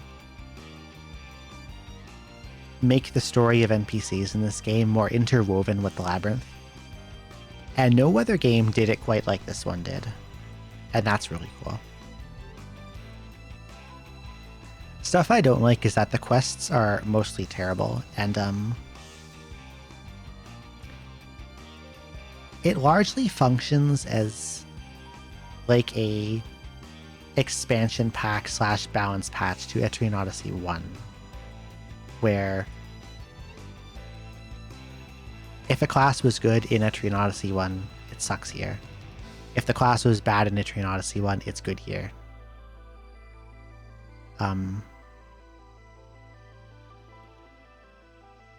It feels so like knee-jerky balance patch that like you'd think they were like developers of like a live game, you know? Of course, I still had a lot of fun with it at the end of the day. It's still an Etrian Odyssey. So like, how bad can it be? But I think it's the... Out of all of them, I think it's the least good one. I can't even bring myself to say it's the worst. It's the least good. Digi, thank you so much for resubscribing for 6 months. I really appreciate it. I hope that you're having a good day, and I like your bouncy emote. It looks like you're backwards long jumping.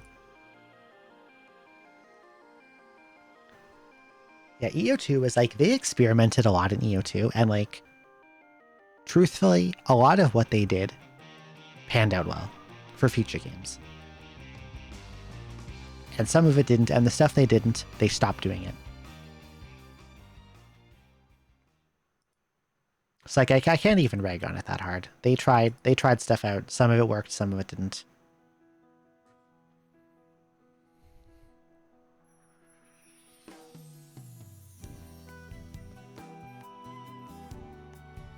I'm not sure if this one should be this high up.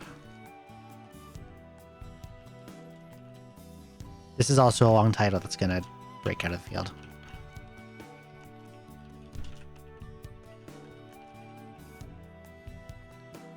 Labyrinth of Touhou 2.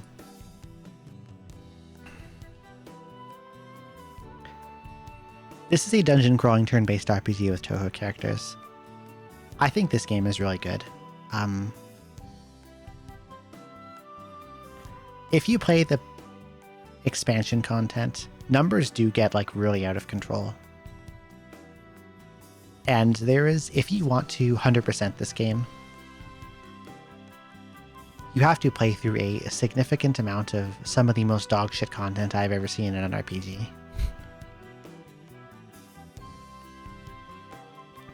But it's very amazing up until that point. I think on my clear file, I'm like level 37, 3800, 4000, somewhere around there. It's a lot. numbers just like go out of control when you get to the late game. I'm probably going to move that down. Hello, Lashalobat. Good evening. I hope you're doing well.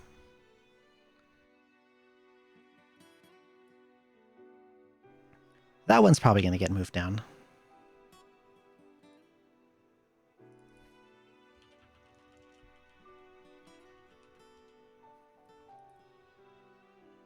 I love Tales of Fantasia. This was my first Tales game. There was like a period in my life when I did not have, when I was a teenager, basically. Not much money. I mostly emulated old games. I found Tales of Fantasia. It was really, really good. I think it's one of the most beautiful games on the Super Famicom. Big fan of this one. I like the plot. I like the characters. I like the villain.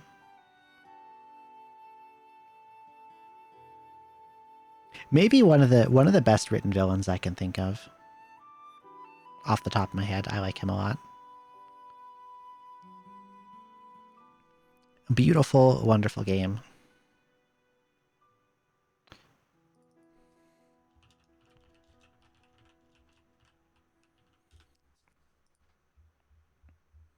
Here's another game with a really nice plot. I like FFT a lot. I like the way they did the turn-based strategy grid gameplay in this.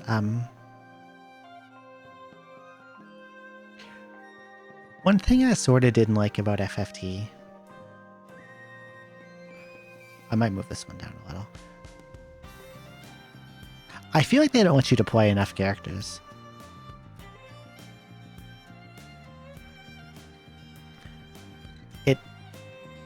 From what I remember, they don't let you deploy that many people. And I think that kind of limits down on the amount of tactics that can be done, especially, there's like one-on-one fights. And those play out really badly too. But I think if you had like, only 5. I think if you had like 7 or 8. And other things were scaled accordingly, it would be better. 8 would be good.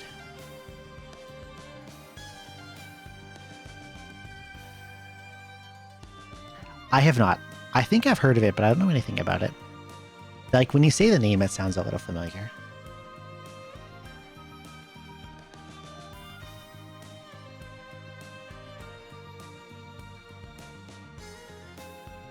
What is Into the Breach?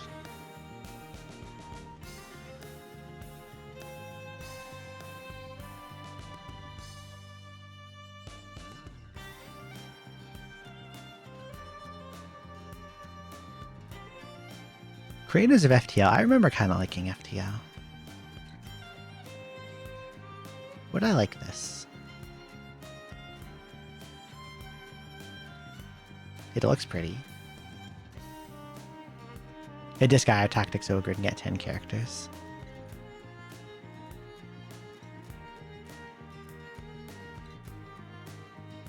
I can put this bad boy on the wish list for now. This looks interesting.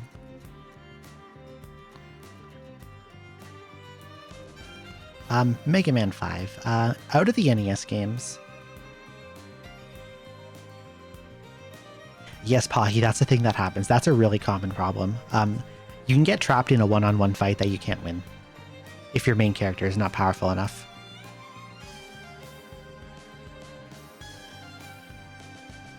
If you have a certain ability, you can cheese your way out of it, but that requires some knowledge of speed mechanics to properly exploit.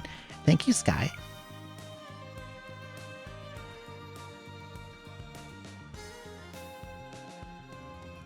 Yeah, when playing through FFT, always cycle 2 saves, or even 3.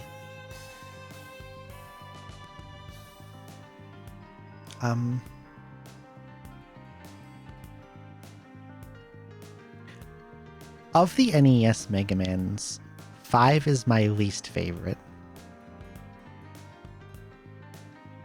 Mostly because I think the weapons are not that great. They kind of waver between somewhat uninteresting and kind of useless.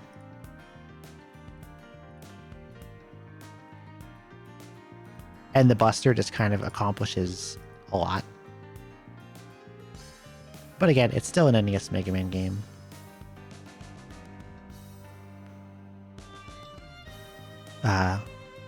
So it's a lot of fun, and the music is really good. Basically, as possible might require some deep-ass mechanical knowledge. I know that speed... If you can boost your speed, that scales absurdly well. Because, like... I think it's called yell. You just press yell, and, like... You get more turns, and then, like... The more turns you get, because you keep yelling.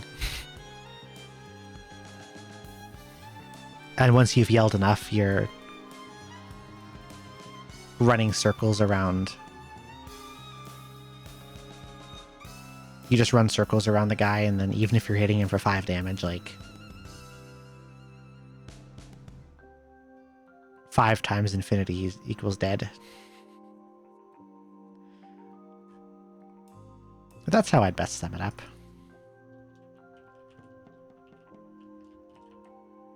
Wars.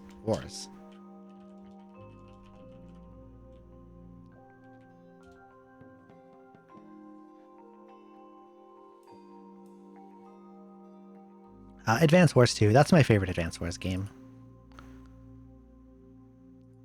A lot of really good maps. A lot of really cool COs. I think this is like a perfect middle ground between the first day, like the relative simplicity of the first Advance Wars and how insane and over the top Dual Strike is.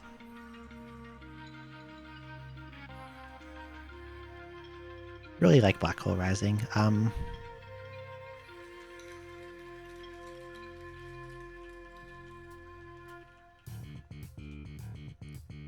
Sonic 2 for the Sega Genesis. I should specify that it's Genesis, because there's also Sonic 2 on the Sega Master System, which is very different. This is about the Genesis one. A lot of people with the Genesis have most likely played this because I believe Sega sold them bundled together in very, very, very large quantities. So there's like a bajillion of these out there.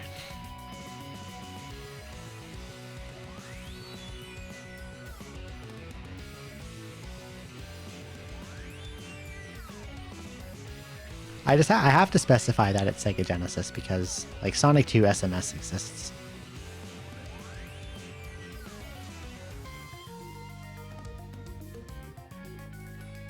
And the way I wrote about the GBA one, because the GBA one is, like, in my worst games list. And that was called Sonic the Hedgehog Genesis bracket GBA. Bracket. Oh, thank you, Giga Poutine. Hello.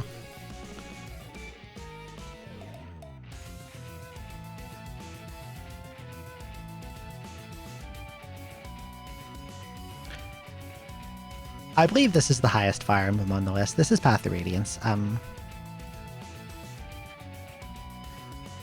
This is the most... This is the one on the GameCube. It's the most Game Boy Fire Emblem of the Game Boy Advance Fire Emblems, despite being on the GameCube. Gameplay-wise, it plays pretty much exactly the same as the Game Boy Advance ones do balance-wise. If it worked good in GBA, it worked good here. Really great plot and characters. It looks good. I don't think it looks as good as the GBA sprite animations, but I think this is a good first entry for a lot of people. It might be too high. I'm not sure why it's the highest, actually. I think Blazing Blade should be slightly ahead of this. I'll have to rearrange that a little. This one shouldn't be this high. Where was I?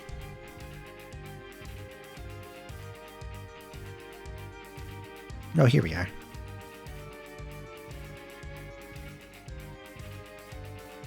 Rabby Ribby is a it's basically a Metroidvania. You play as a cute bunny girl with a hammer. It's like a bullet hell Metroidvania. You have a tiny hitbox, you weave between bullets and fights. I haven't played it in a while, but I enjoyed this. I enjoyed the fuck out of this game. It's very cute. There's a lot of cute characters. They're making a sequel, which I'm very excited for.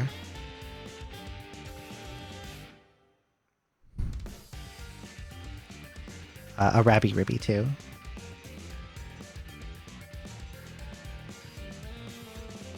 Mega Man, that's Mega Man 1. Can't go wrong with Mega Man 1. They are making a sequel.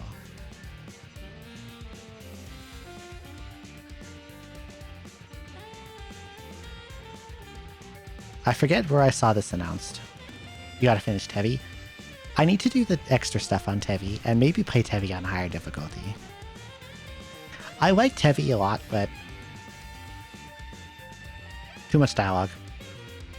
Tevi had a too much dialogue problem to me, and that held it back a little. Way, way, way too much talking for what it is.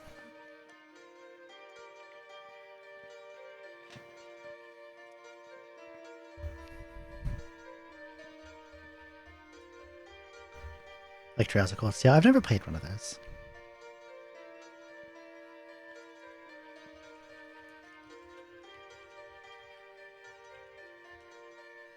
Oh, account, thank you.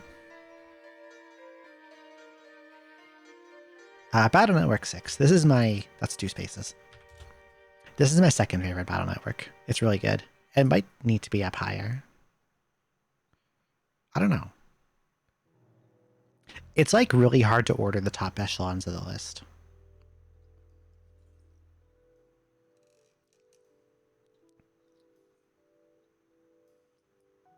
You got mail! Like, it's hard to say, oh, this game is better than other game I also love dear to my heart. Spaghetti Vase, thank you so much for the raid. Hello, welcome in. How was your stream? What were you up to? What were you doing?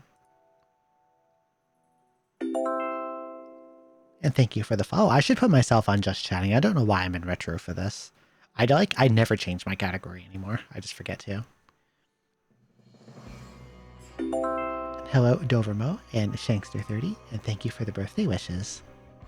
Welcome in. Special events. Yeah, you're right. I could go to special events. Also, hello, Dot. It's nice to see you.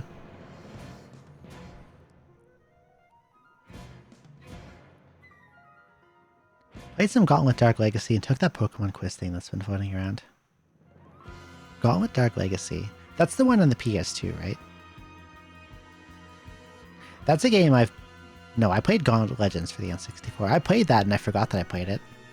But I don't think it would have made it into the top 100 anyway.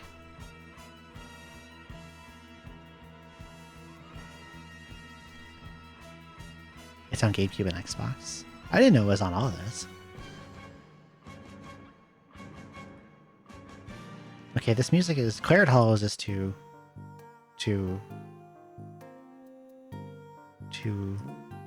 serious for this.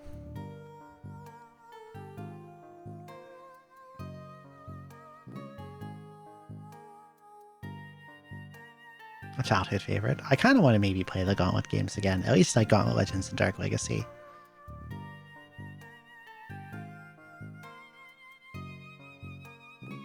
Dark Legacy is like... It's like a remake of 64, isn't it?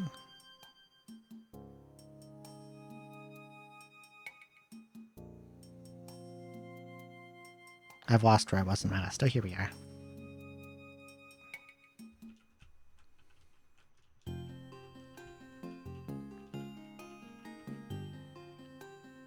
There's Gen 2 Pokemon.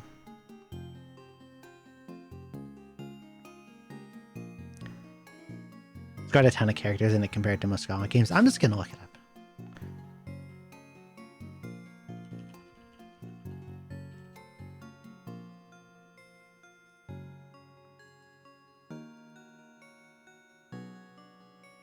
Okay. Gauntlet Dark Legacy is a 2000 hack and slash video game developed by Midway Games West and published by Midway for arcades. An expansion of 1998's Gauntlet Legends. Okay. So, Legends was an arcade game ported to 64. Dark Legacy was an arcade game ported to PS2 and GameCube and Xbox. I understand. Okay. You didn't like GSC as much. I love GSC. Hello, Bees of War. I like your name, Bees of War. Welcome in.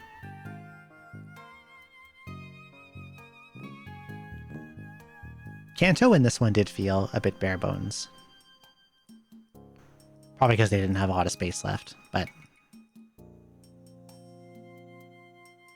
really fond of Gold, Silver, Crystal.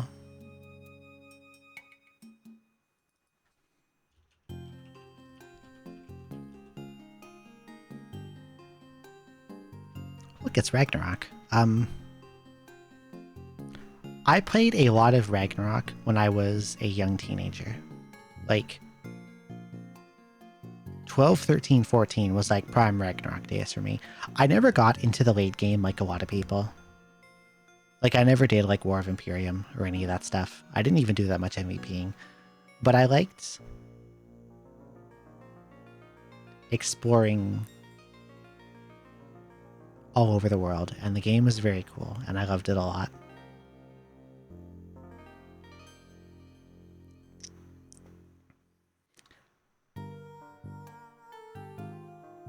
I kind of have a hard time going back to, like, I tried playing private servers for this more recently, and I had a hard time going back to it because of,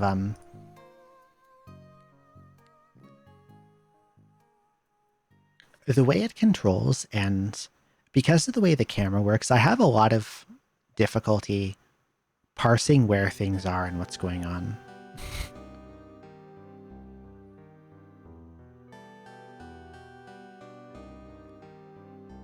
I don't think I could do MMOs again, yeah. The only exception, I think, is if they ever actually released a MapleStory Classic, I would try to play that and see how I like it. But other than that, I don't think I'm ever touching an MMO again.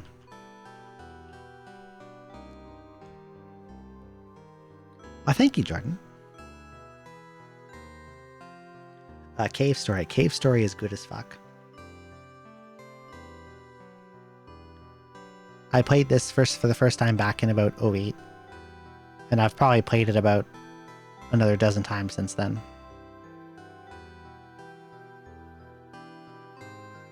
Really, really wonderfully put together little story. Holds a dear place in my heart.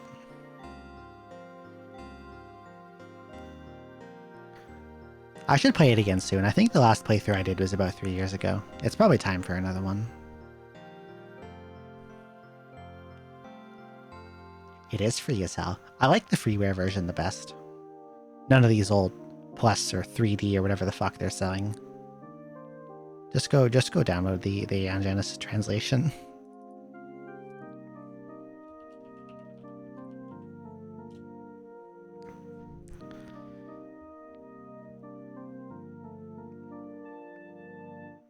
I never really looked into the MapleStory Worlds thing. Maybe I could. Terranigma. Very, very beautiful RPG for the SNES. I love the story in this.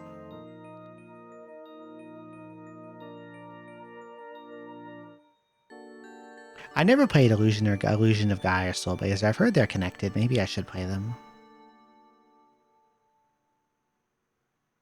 I only played this one.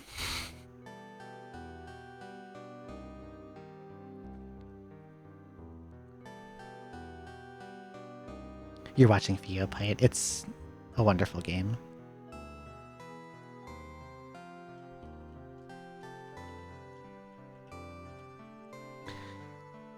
This needs to be higher. Path of Exile is...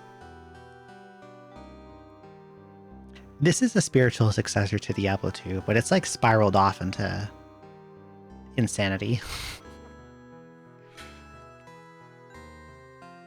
The amount of freedom you have with like building characters in this game and like stuff you can do is insane. It's so complicated and like full of depth.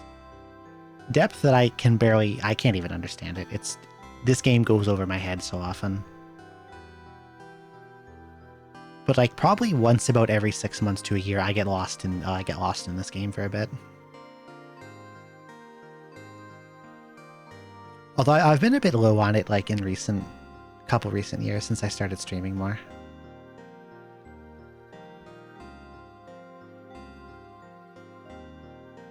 And also, playing Path of Exile makes my computer quite toasty, and it makes my room very toasty. So it's like a game I cannot really play in the summer. You took one look at the skill tree in Path of Exile and blacked out for a few minutes. You know what's scary? The skill tree is probably the simplest part of the game.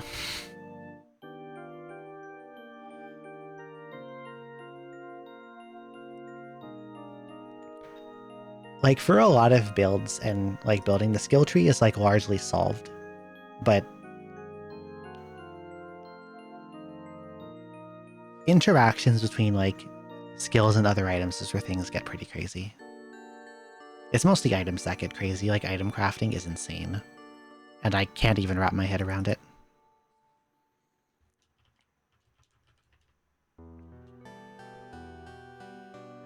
Look, it's Mega Man 2.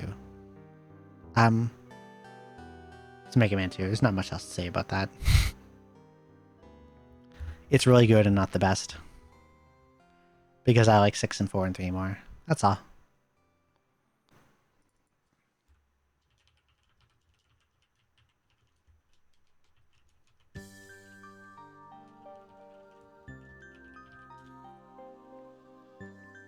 Etrian Odyssey 4. This is lower than it should be. I would probably put Untold 1 behind this.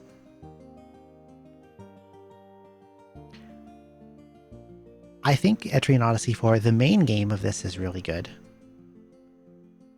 From up till the end of the 5th stratum. And then I think like maybe I'd say late 5th stratum and post-game is where it starts to crack a little bit. When I play this game's post-game, I kind of get the feeling that they started to rush things a bit.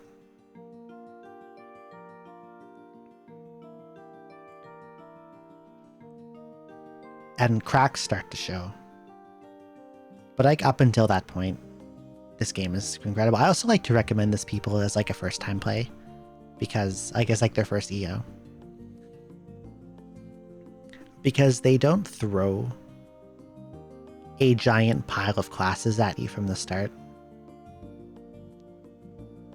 And the classes they give you are easy to build and understand. So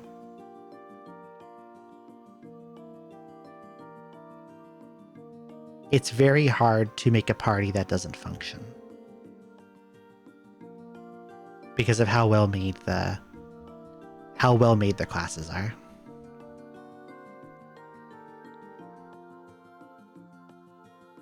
And like how well balanced they are, and that's not really the case in other games.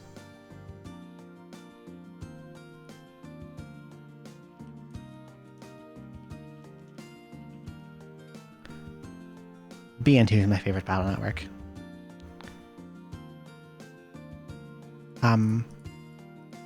Scenarios in it are mostly really good. I love the battle system in them. This should probably be higher. Maybe. I love the battle system. It has one low point with a specific, very late game story segment that is full of insane backtracking. And if you don't know what you're doing, the backtracking is like super frustrating. And if you do know what you're doing, it's still kind of annoying. That's like the low point of it for me, but otherwise I like that one the most, I think, out of all the battle networks.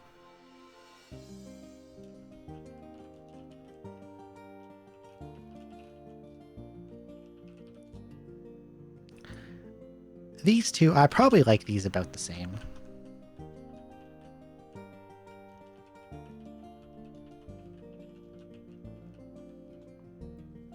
These two are like the peaks of Pokemon for me. Any shuffling I do on this list, these are probably going to be right next to each other.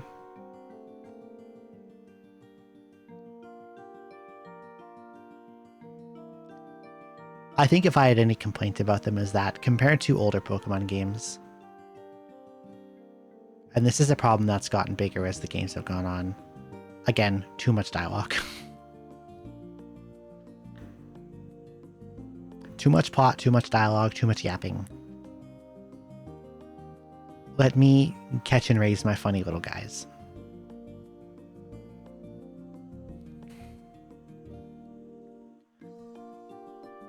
I like when there's less plot.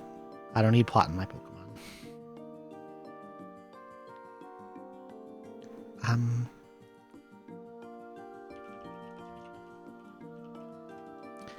Tales of Symphonia. This was a significant portion of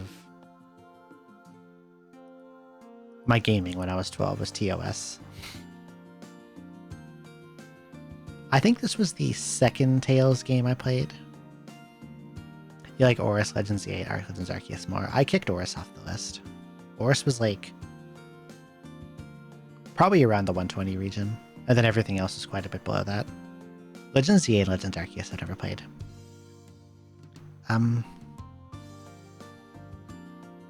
Symphonia.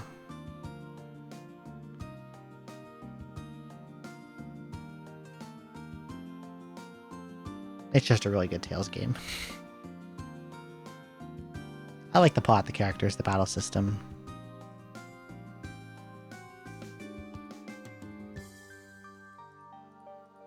The GameCube version is probably the best one.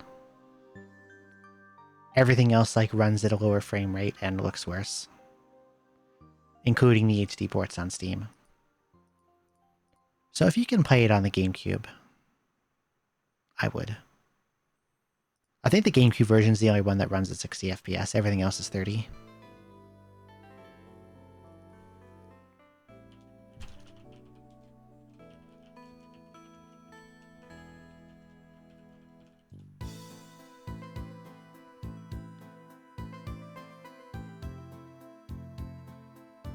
You have a soft spot for Ruby Sapphire. I feel like Oris kind of upended things a little too much. I don't like that they give you Latios and Latias. I kind of hate in general how, like, as the games go on, they got more and more centered around legendaries. They, like... I've made this complaint a lot, I'll make it again. In, like, Gen 1 and 2, legendaries were, like... They had a lot of mystique. But... they weren't like gods like the later games make them into.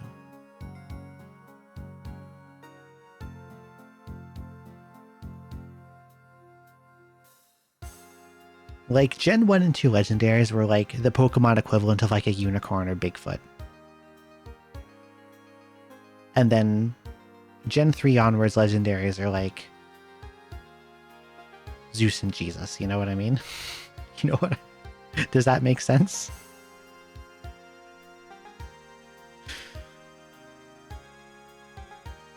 And I liked when legendaries were unicorns and when they were not Jesus.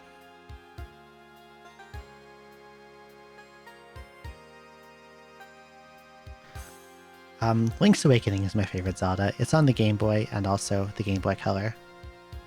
I want to note that this is specifically the Game Boy and Game Boy Color, not the Switch remake. I don't like the Switch remake. It does not run well. The movement isn't as good. It's not as charming. Play the Game Boy one. Or Game Boy Color. Either's fine.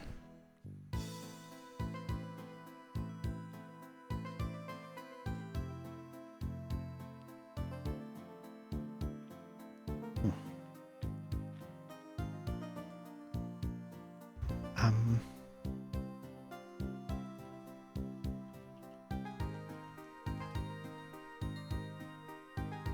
this should be higher than 4. The OST does sound good. I will give it that.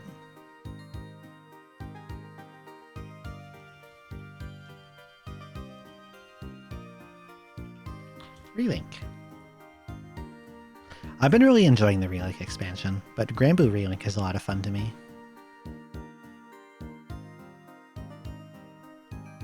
I have very much enjoyed seeing Granblue World and characters outside of the gacha game. I've been having a lot of fun with Relink. Me and Fio and Zoe and Vox have been playing together. I want to play more. I don't really have a favorite character to play in Relink yet.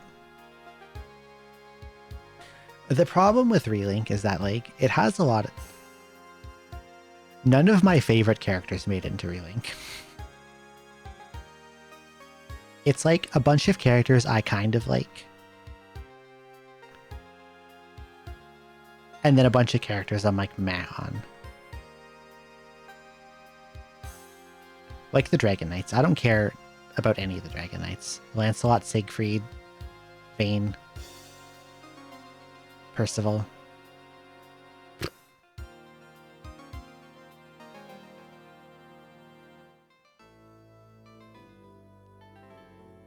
No Zoe or Vicky. I think Vicky was maybe...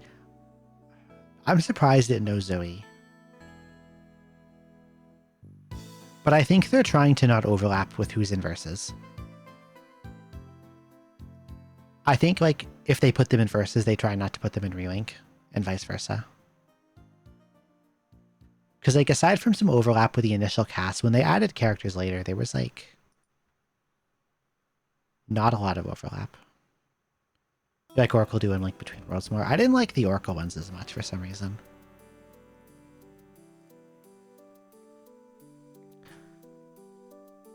But then again, like, I'm not a big Zelda person anyway. I'm skipping Claret Hollows again. That's too grim for this. Let's get Petal Bridge. This is Zodiac. You know who I wanted? I wanted Monica. I like Monica.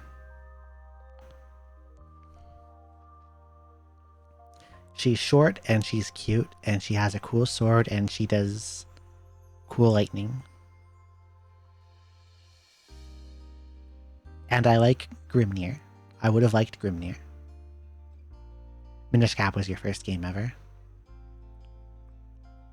How come some empty spots skipped over? Okay, I will tell you. The ones down here, because, like, this is a top 100 list and not a top 115 list, I have to make some cuts. I have to cut off 15 games. Okay?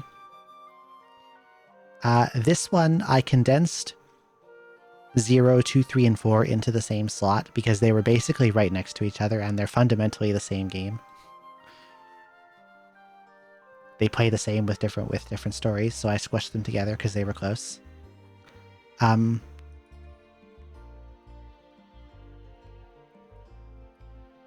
55 I moved down because it was way higher than it should have been.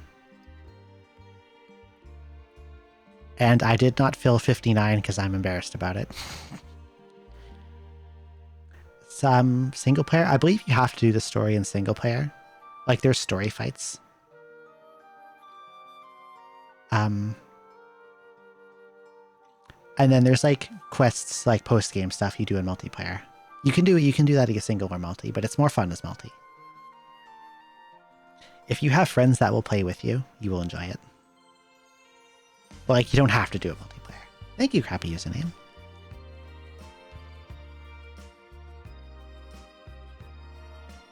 Crappy Username is 64. I might fill that one in later.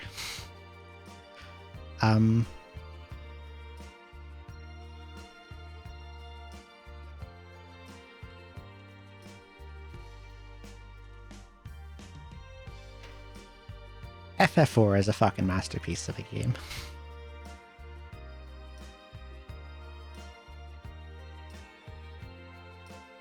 I think it's very, like, wonderfully story-driven.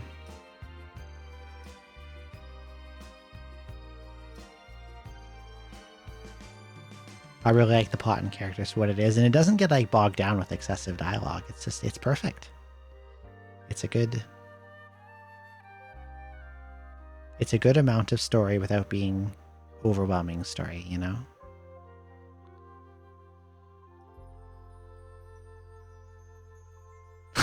My God, Linz.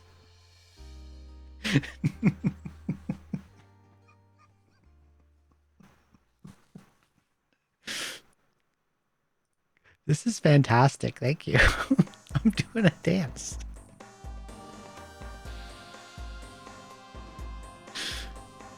Thank you so much, Linz.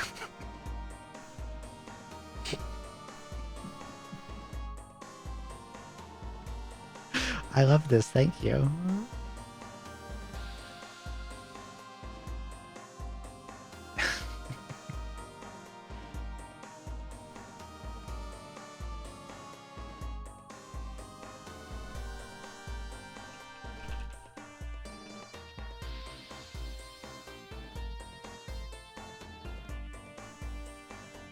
Lufia 2. I feel like everything I said about Final Fantasy IV I could say about Lufia 2. But it also has really cool dungeon puzzles. And I enjoyed those a lot.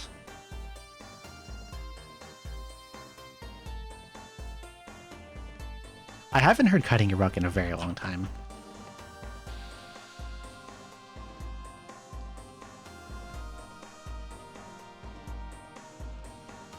This is the remake of Etrian Odyssey 1. I finished this very recently.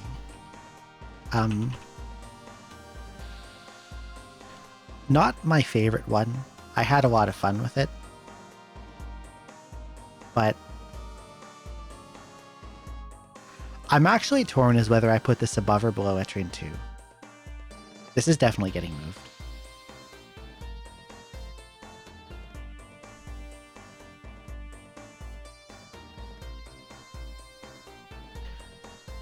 Because, like, so this is a remake of Etrian Odyssey 1. They added in a story mode.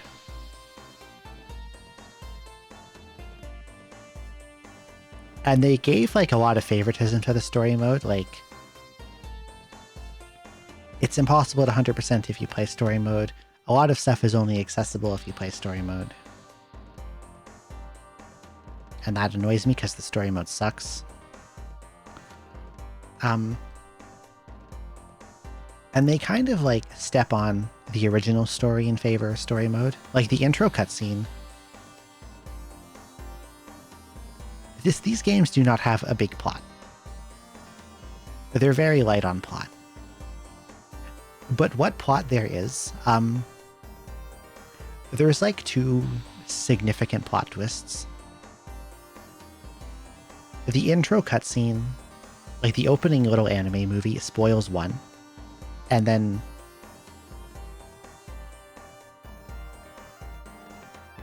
before you even get to the second floor, it spoils another one. It spoils the other one. And in every game from 3 and beyond, they kind of, like, added a system to expand what your classes can do. And they tried to bring that back to this in this remake through a thing called Grimoire Stones, but they're very grindy and annoying and a huge pain in the ass.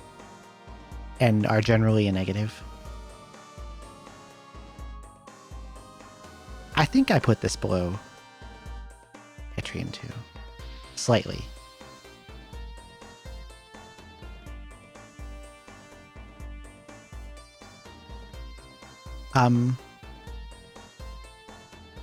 If you're playing the game completely unmodified,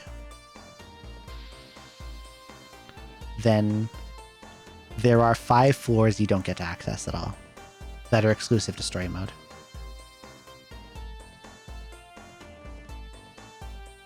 And there's, like, monsters and items you can never get.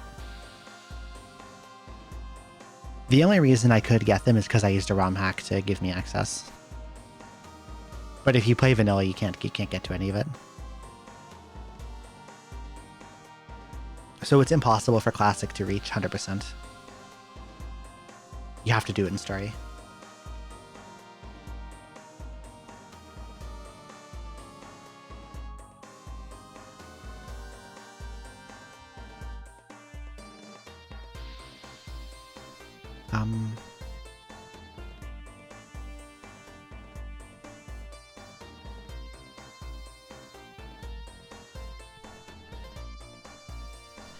There's the first one. The first entry in Odyssey has, like...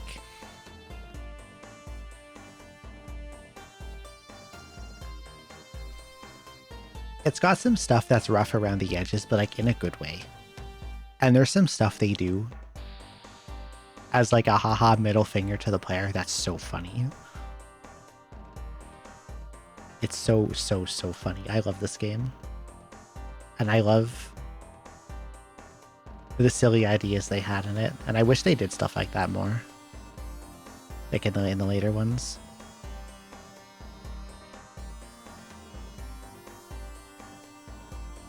Here's another long one.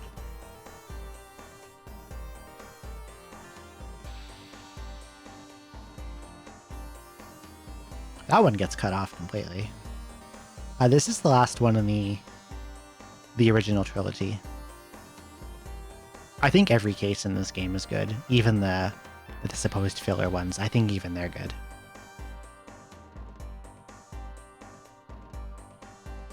And, like, I feel like they could have never made another Ace Attorney after this and it would have been fine. They could have just ended it here. I don't hate the newer ones, but they could have stopped here and it would have been fine.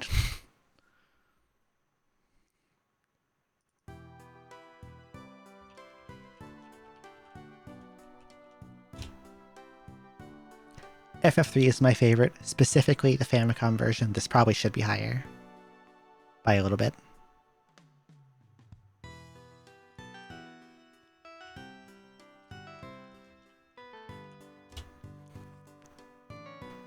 Radiant Historia is an RPG by Atlas for the DS. Again, everything nice I said about FF4 and Lufia 2 I could say about this. But it also has a really cool, like, battle system where you slap enemies around on a grid and make them stack up on each other and then beat the shit out of them.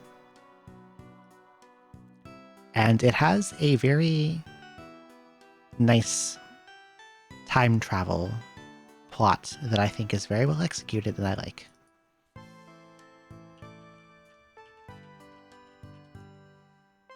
Hedgehog? No, it's Hedgehog.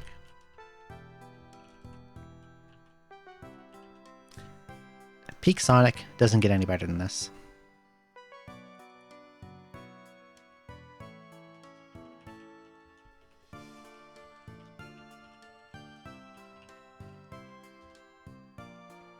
I'm not writing out the full title for that one because I will completely escape the text field. This is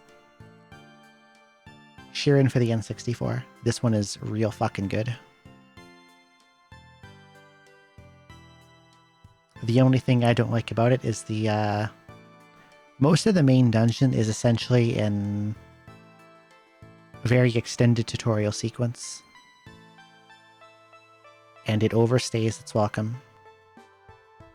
Even saying that as the second Shiren I ever played, it got too long.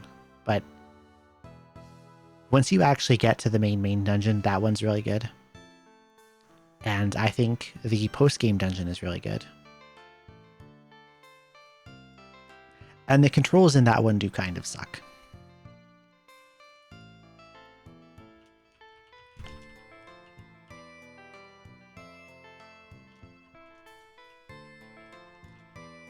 Well, this one's absolutely escaping the text field.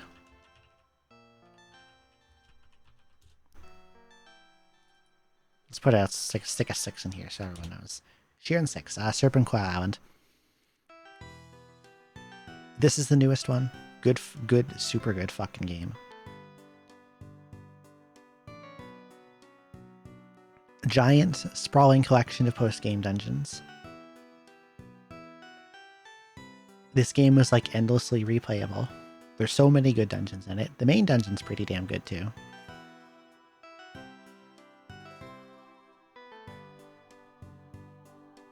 Highly recommend. It's on Steam. It goes on sale sometimes. You can get it and play it. You can also get it and play it on your Switch if you so desire. I think it's on there too.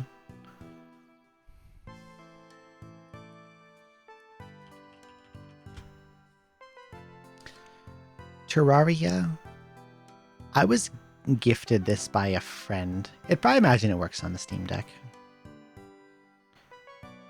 I don't have one, so I've never tried it. Terraria. I was gifted this game by a close friend back in 2010 when it was still in early access. And since then, I have put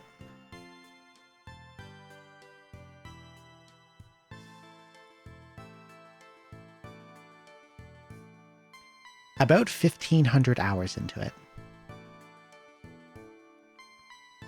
I think it is super fun. A lot of people like to compare this game and Minecraft. I don't think they really stack up against each other. They're very different.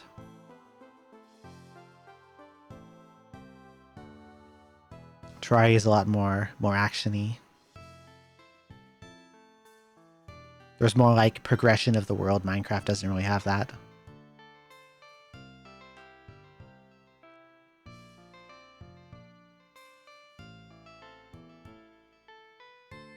You know, it's the game you'd say is not easy. It's. I have no idea what I'm doing when I play it. I would love to one day do like a group Terraria world with friends where that'd be a lot of fun.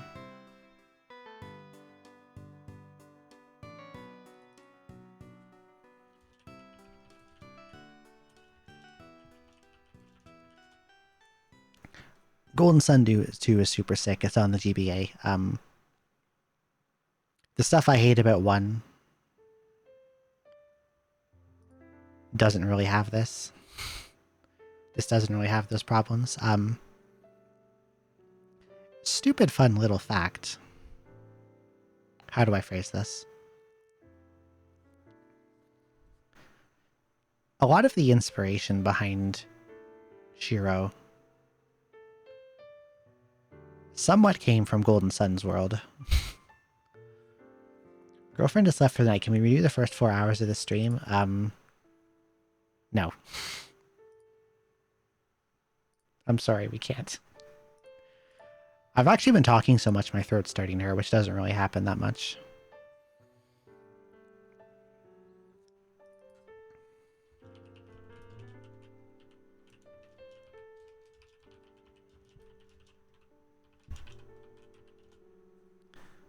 Hi, Lily.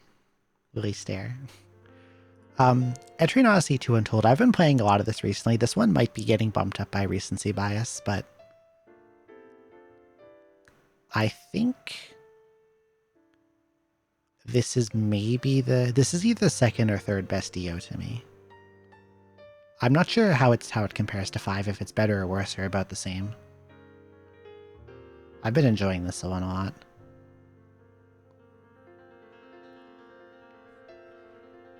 I like that, everything I didn't like about Untold 1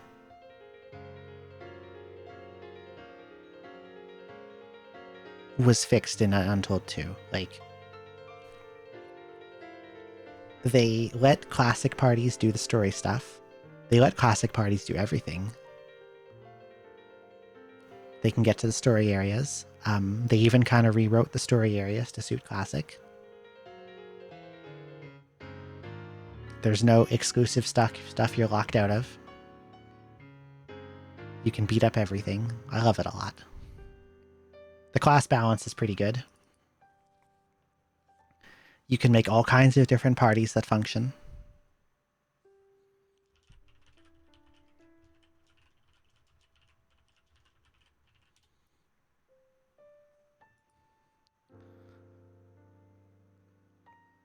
Ogre Battle 64 is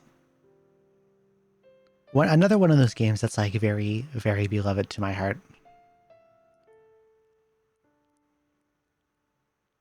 It's kind of like an RTS a bit in a way.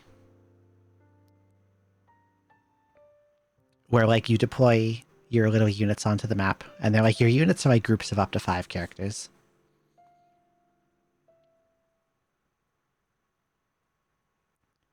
And I wish they would make more Ogre battle games instead of just remaking Tactics Ogre over and over and over and over again.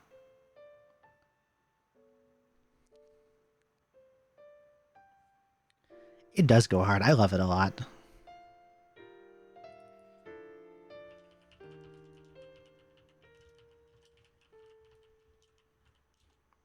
Look at Tetri and 5. I think it's...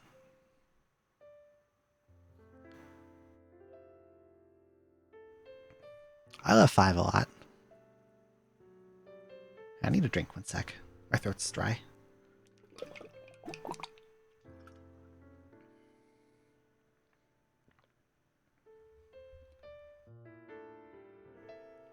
I really love 5.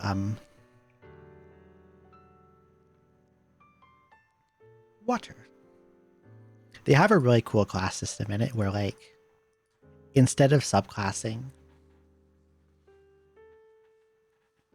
every class has like a little branching system where you can pick one of 2 expansions that kind of specializes deeper into one of the things the class was already able to do. Like, for example,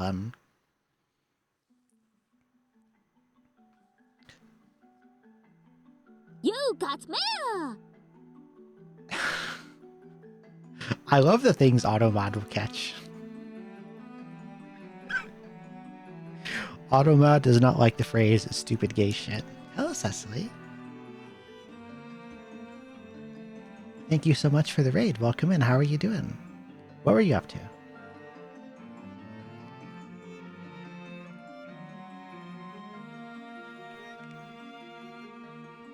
I love Lily Stare too. She's so cute. I want to hug her and scoop her up in my arms and hold her like a baby and press my forehead on her forehead. Actions that will probably all annoy the hell out of her, but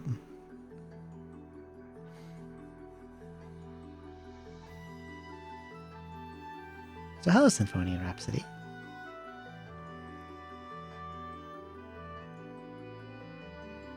Played a whole bunch of stuff in Gradius Galaxies for Gradius Still Eyes the Mess. Hope you're having a fun stream. I have been. Thank you so much for coming in. I hope you had a fun time. She's developed a cursed habit of sleeping in the way the bathroom is. You have to use it with the door open. Sometimes Augustus does that in the main floor bathroom. He'll like...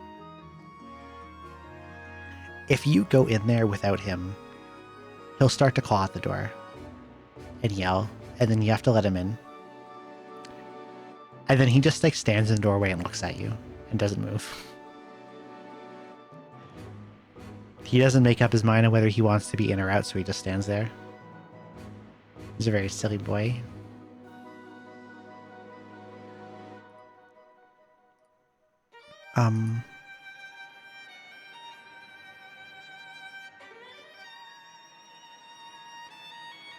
I off-tracked myself. What was I talking about? Something about Etrian Odyssey 5. The classes, yeah, the classes. Okay, so they have this cool like branching system where say you pick a rover. You have the rover class, and they're like a bow class that has an animal companion, and they can have either a hound or a hawk, and they can specialize into a tree that expands hawk skills, or specialize into a tree that expands hound skills, and they both have a different role, and you can't have both.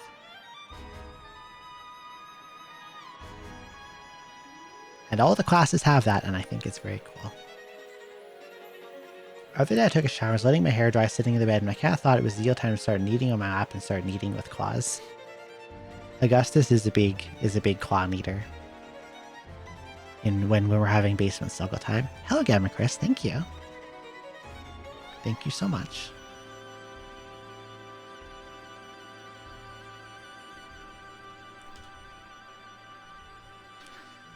Tales of the Abyss is my favorite Tales game, one of my favorite RPGs, period.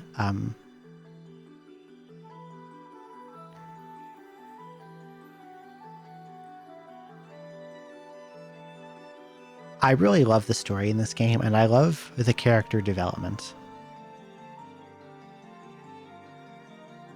Especially the development the main character goes through.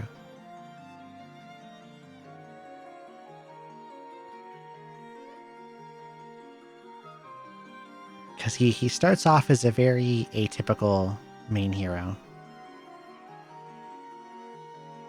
And I like that a lot.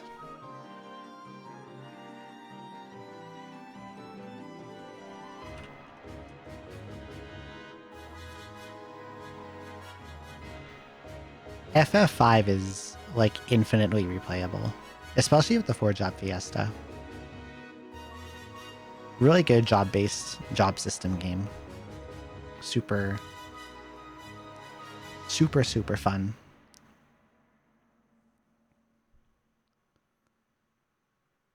I plan to do a 4-job Fiesta quite soon, maybe even more than one.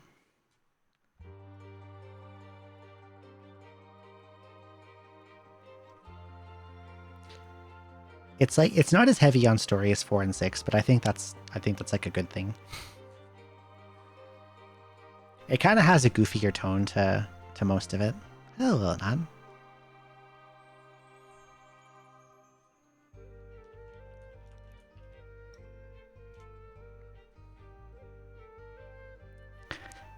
Three is my favorite Mega Man. I think it's pretty close to 6 in quality, so I'm probably going to put it really close to where 6 is if I move things around. Or when I move things around.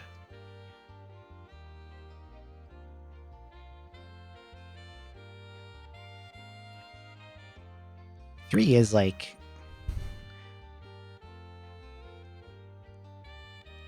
How do I say this? Okay. Of the first 6 Mega Mans, like...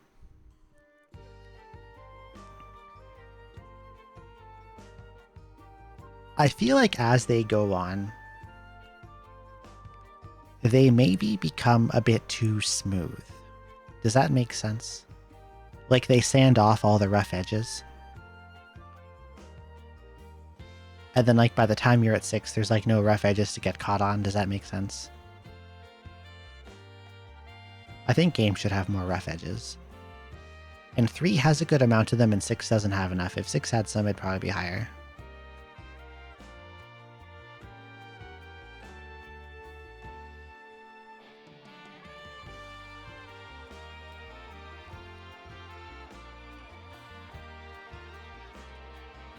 What a shock.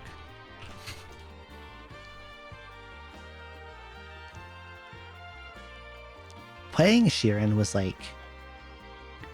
Playing the first Sheeran was like...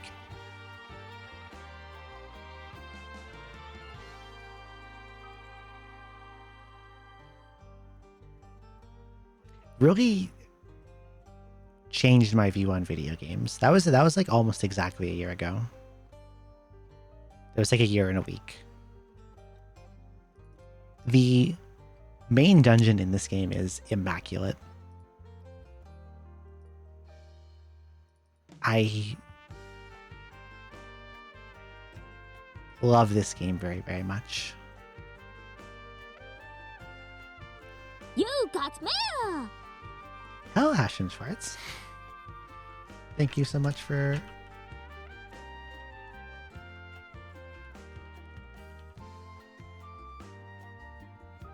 What is that command? What did I just type?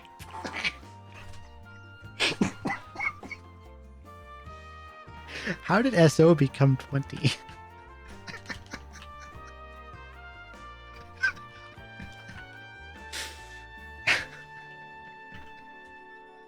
There we go. 21. Somehow I thought like of 2-0 instead of SO. I don't know how the fuck that happened. I hope you had a good stream. What were you? what were you up to? What were you doing?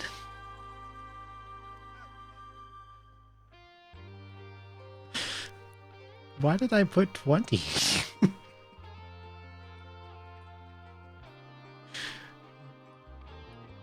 don't know why I did that.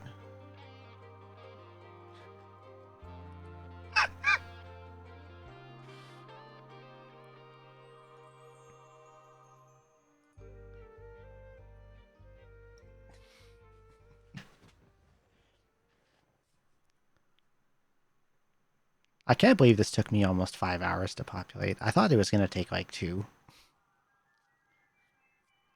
Couldn't handle 20 of you. That's probably true. There's no probably that is true. Who can guess what the top one is?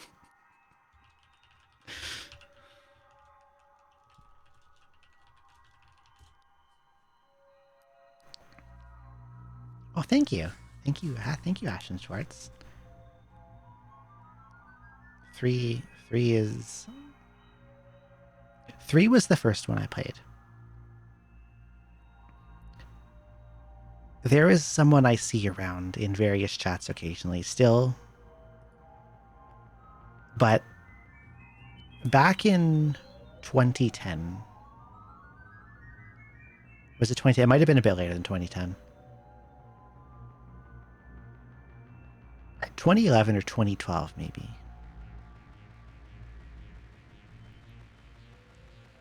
I was unemployed at the time. You're playing Ace Combat 3. Takes place in the future as cool sci-fi planes. There's like 6 of them now, right? Which platform is Ace Combat 3 on? I've never played one of them. PS1, okay. Oh, there's 8 of them. Good lord. I didn't know there were so many Ace Combats. Why did I think there were 6? You know why?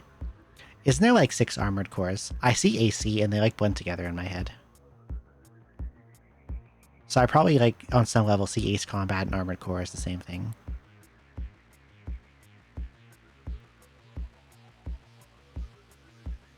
Oh yeah, there's an Assassin's Creed too.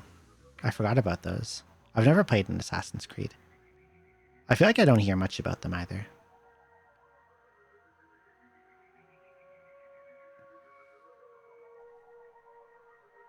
Oh yeah, there's an Animal Crossing too.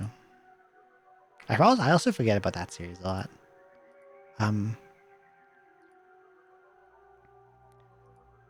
Yeah, this would have been around like 2011, maybe early 2012. I was really into watching speedruns. So I would go on Speedruns Live. Does Speedruns Live even still exist? Does it still exist? I want to see.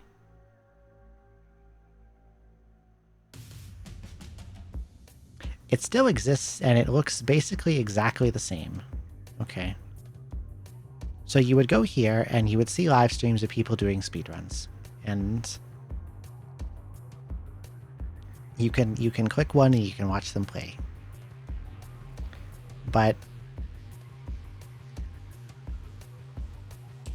when I was looking for something to watch, I still see this person around sometimes. Someone named Crimmy Doodle was playing a game called Etrian Odyssey 3. And I had never heard of this game, and they forgot to put their no SRL thing up, so they were showing on Speedruns Live. Never seen this before, and I had to click and see. I still see this person around in chats occasionally. But I watched like 20 or 30 minutes of it, and I was like, I have to fucking play this. And that was like, you know how I said Sheeran, I played Sheeran and it changed the way I look at video games? That was Etrian Odyssey 3 to me. Etrian Odyssey 3 was one of those moments where, like, after I played that, I just saw RPGs differently from there on out. Let's leave cute birthday boy. I must get my beauty rest and try not to survive the heat. Enjoy the rest of your stream, or else I will. Thank you so much for coming by, and thank you for the raid. And I hope you sleep well. Did any MMX games make the list? 3 of them did. X, X2, and X4 are here. I need to raise X4 up. X4 is like too low. I need to make cuts also.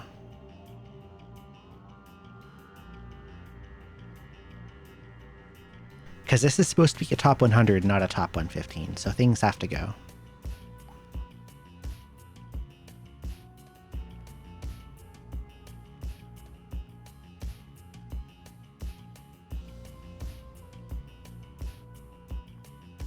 You like Labyrinth 6 and Neo 3? It's really good.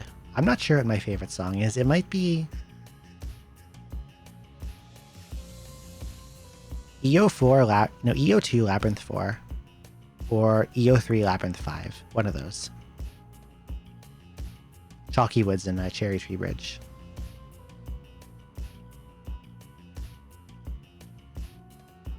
I mean, the way I have it formatted might make stuff tough to see. I need to move things around.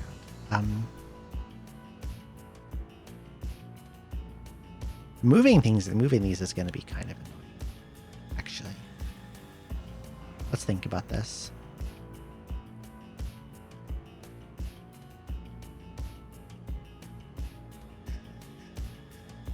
Untold 1 has to go down. This is too high.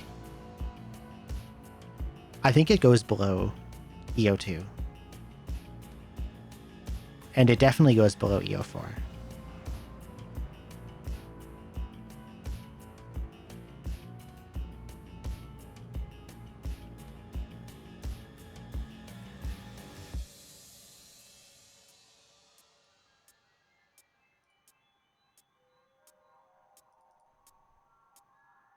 Okay, here's what we're gonna do.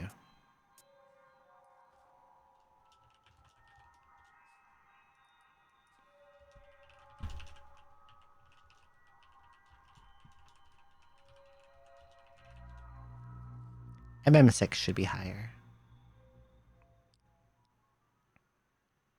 And EO4 should be higher, and MM4 should be lower. I have copy paste. What the fuck am I doing typing this?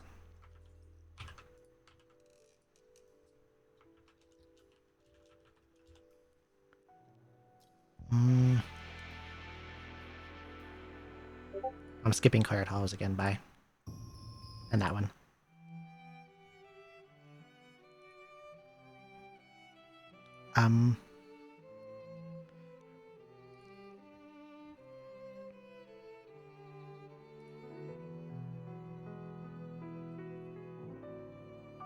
Oh, Digi. A beverage would be nice. I'm cutting OG Paper Mario. And I'm cutting MS. Bye. MS was good once and it sucks now, and if it sucks now, it doesn't deserve to be here.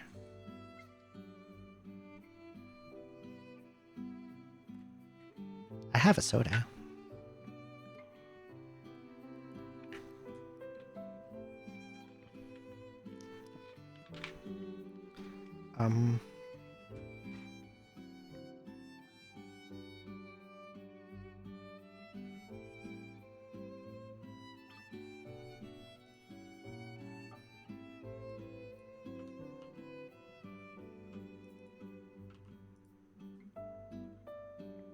I wish I could click and drag these around. And they would swap. That'd be easier.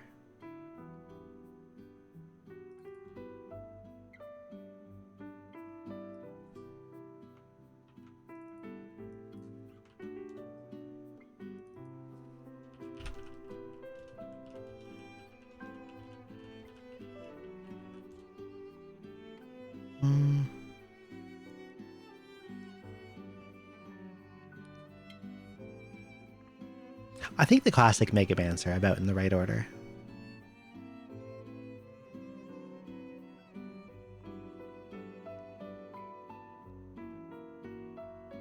And I think the Final Fantasies are in the right order. Hi, Vox. Thank you. Good to see you. Hello.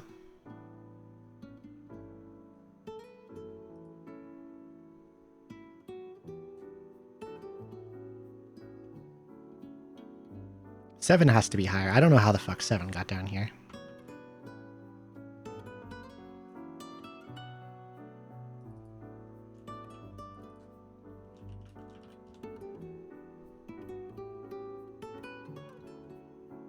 And X4 needs to be higher. Another, I don't know how X4 got the fuck down here. X4 should be like...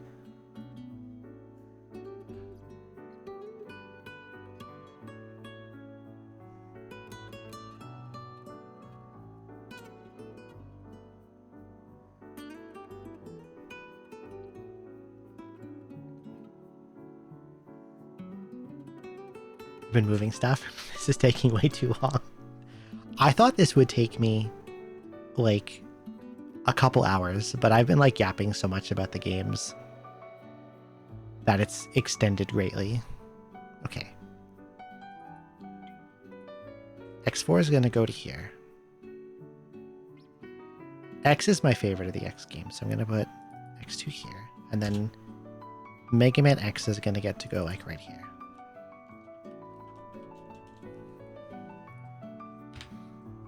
I cheated a little bit and I scrunched 0, 2, and 4 into the same slot.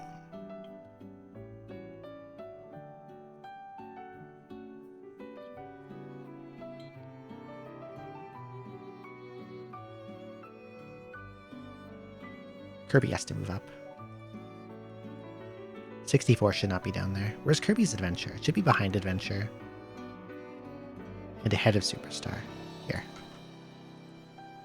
Well, thank you, Kenster.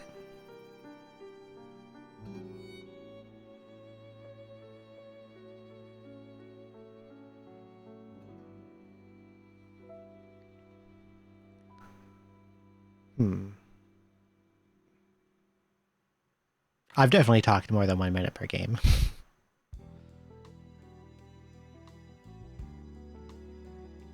Am I happy with this?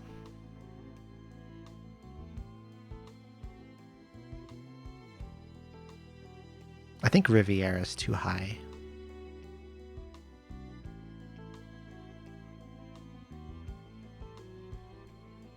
And there's definitely more things that need to go. I'm going to get rid of Subterranea. And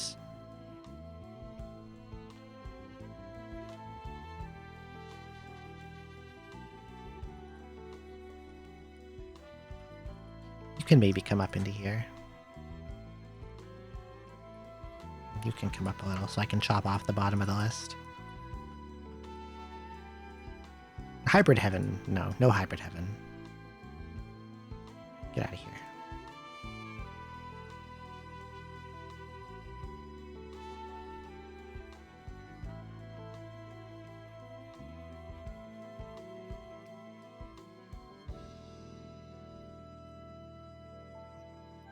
They're good games, but they're not top 100 worthy.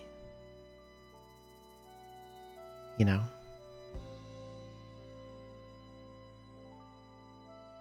What am I not sure about here?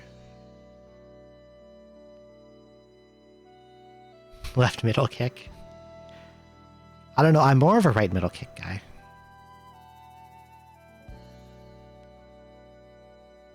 Let's bring this to a vote. Here's what we'll do.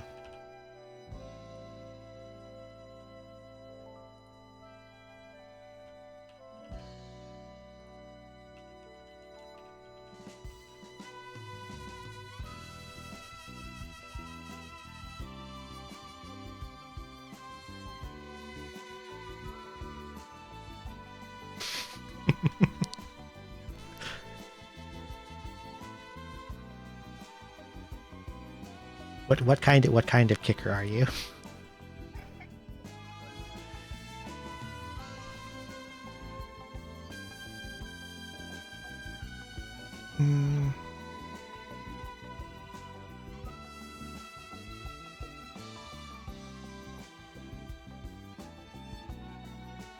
I think Aria of Sorrow should be higher.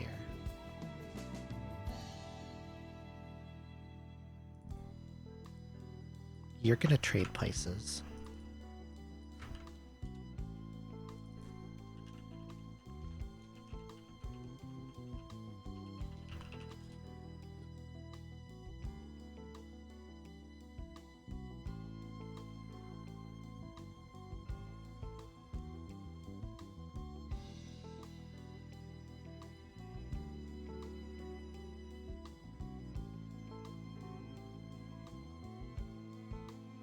Mega Man 10 should be higher. I'm quite fond of 10. Why is it all the way down here?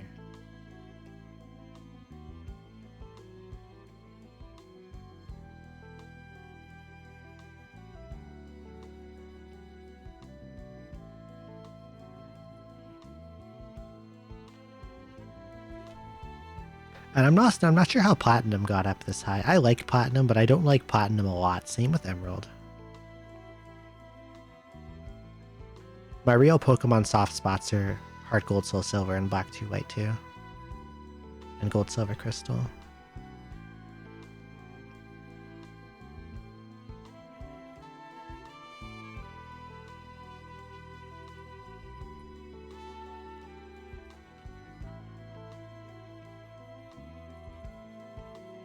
You're gonna come down. Emerald's coming down here.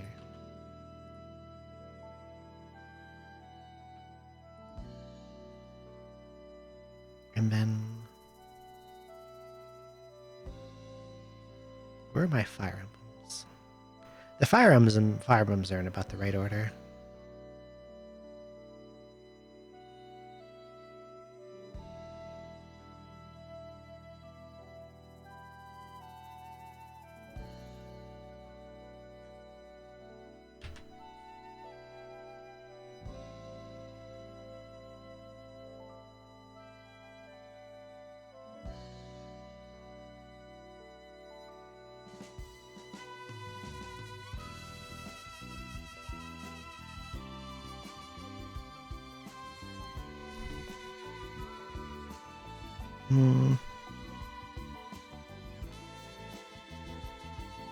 Where'd I put Rockman World 5? That one's also way too low.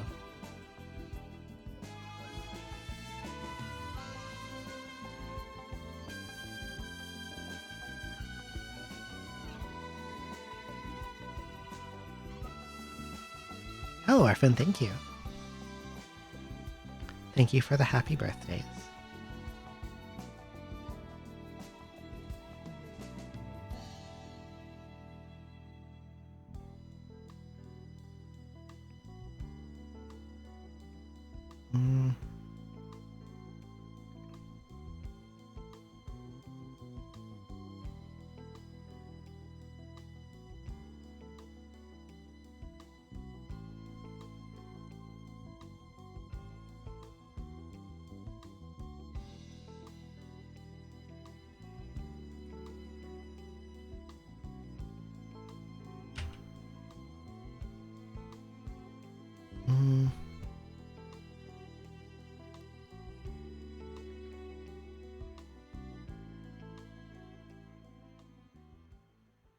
I'm about to do something really annoying.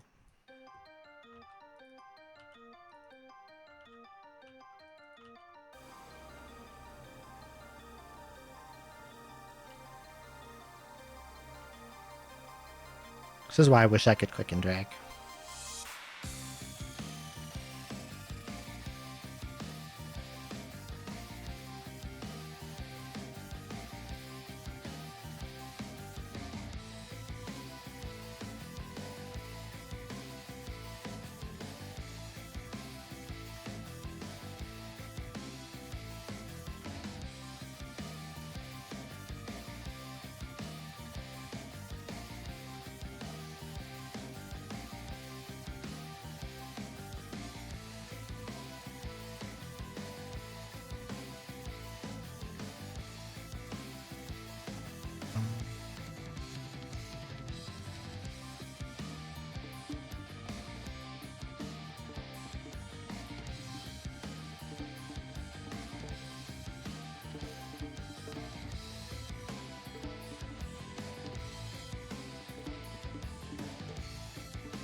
Okay.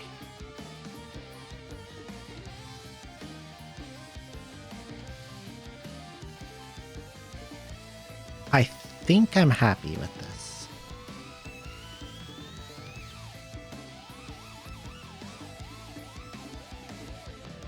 Mm. 55 is filled in my mind.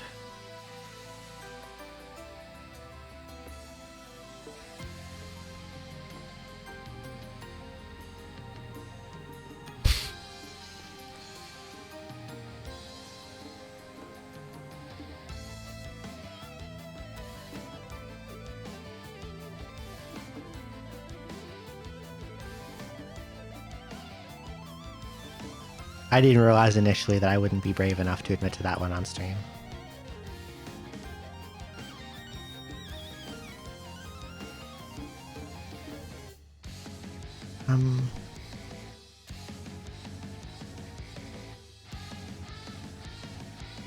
Wait a minute. Some moving needs to be done here still. Untold is too high. And 2 is too low. I'm gonna swap these.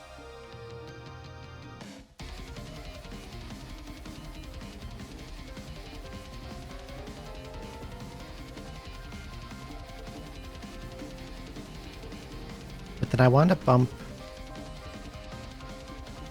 EO2 down because it's good, but it's not number 23 good. It's definitely not ahead of Link's Awakening or TOS good.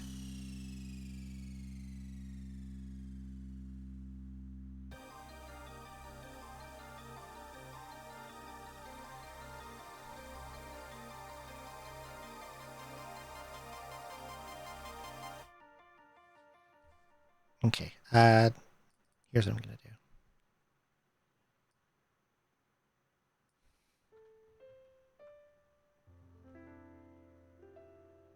I need a sticky note for a sec.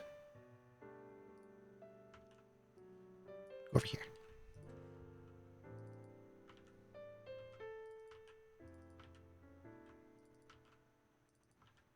I'm doing some of this again.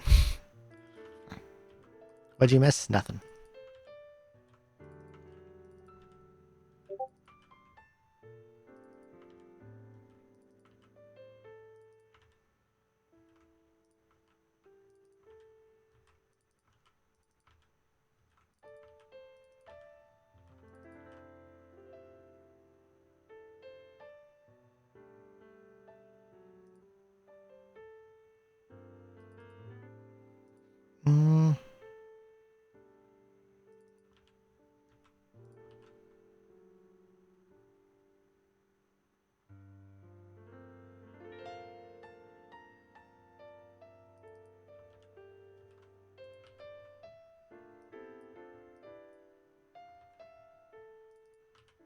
There we go. That's better.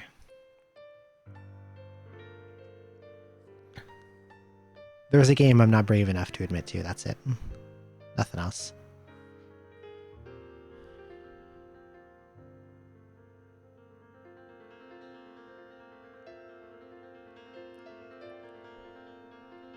Hi, Zoe. Hi, Neo Zero.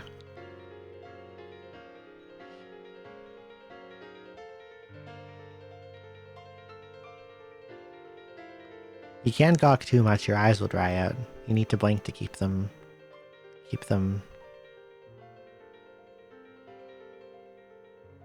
sufficiently lubricated.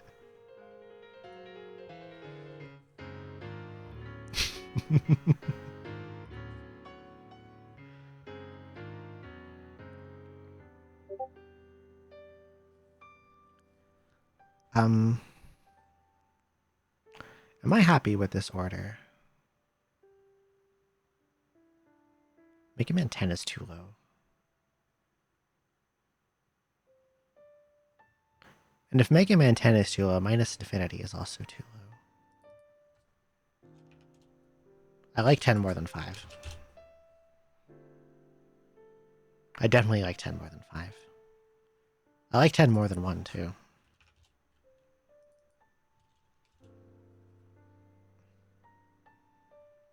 Die Fetish Tycoon.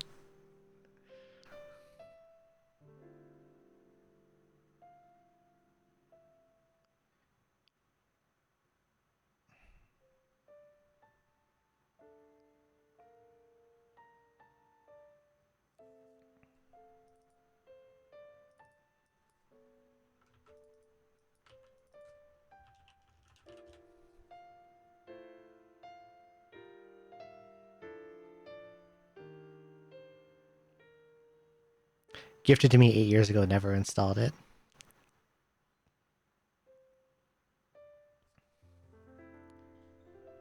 The last update was in 2021 and says, within a week I'll be having Steam remove and retire this game.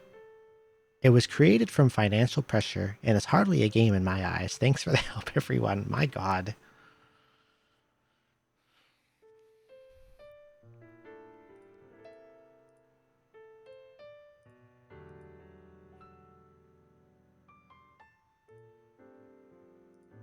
Okay, I gotta go to the washroom. I'll be back in a couple of minutes. And we'll finish this up and move on to building our Nexus party.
almost all the art was stolen. Well, that's no good.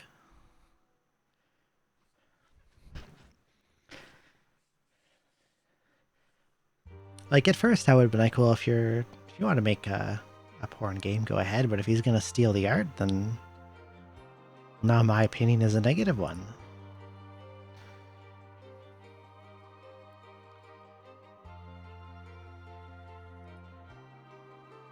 Am I happy with this list?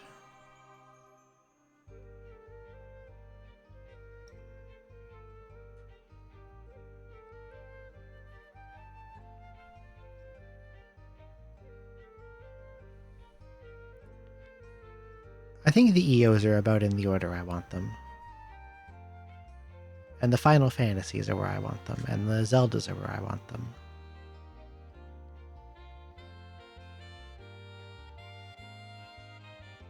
And the Mega Mans are where I want them. I think this is a good list. The Sheerans are where I want them too.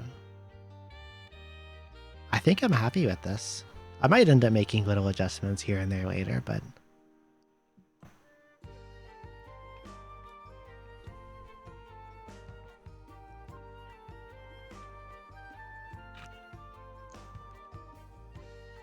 I think I'm actually satisfied with the...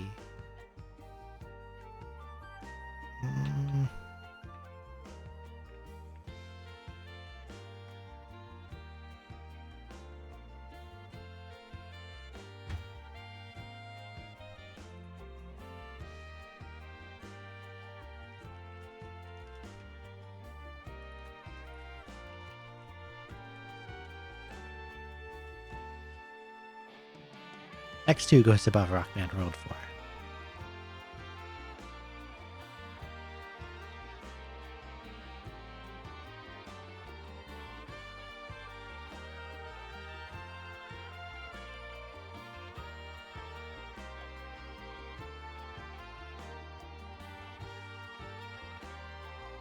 Yeah, I'm happy here. This is good. I'll have to put it onto a nice graphic later.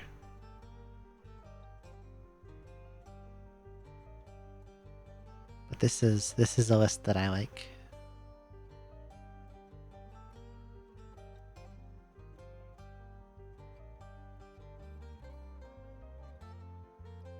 I can't believe Binding Blade ended up making it on here.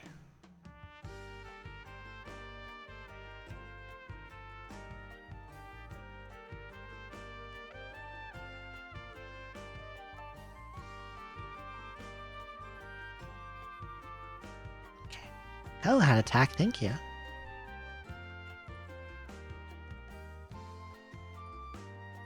Okay,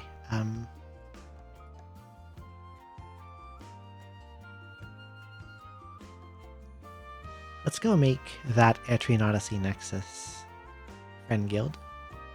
Hopefully it will not take as long as this top 100 games list. I can't believe this took 5 hours.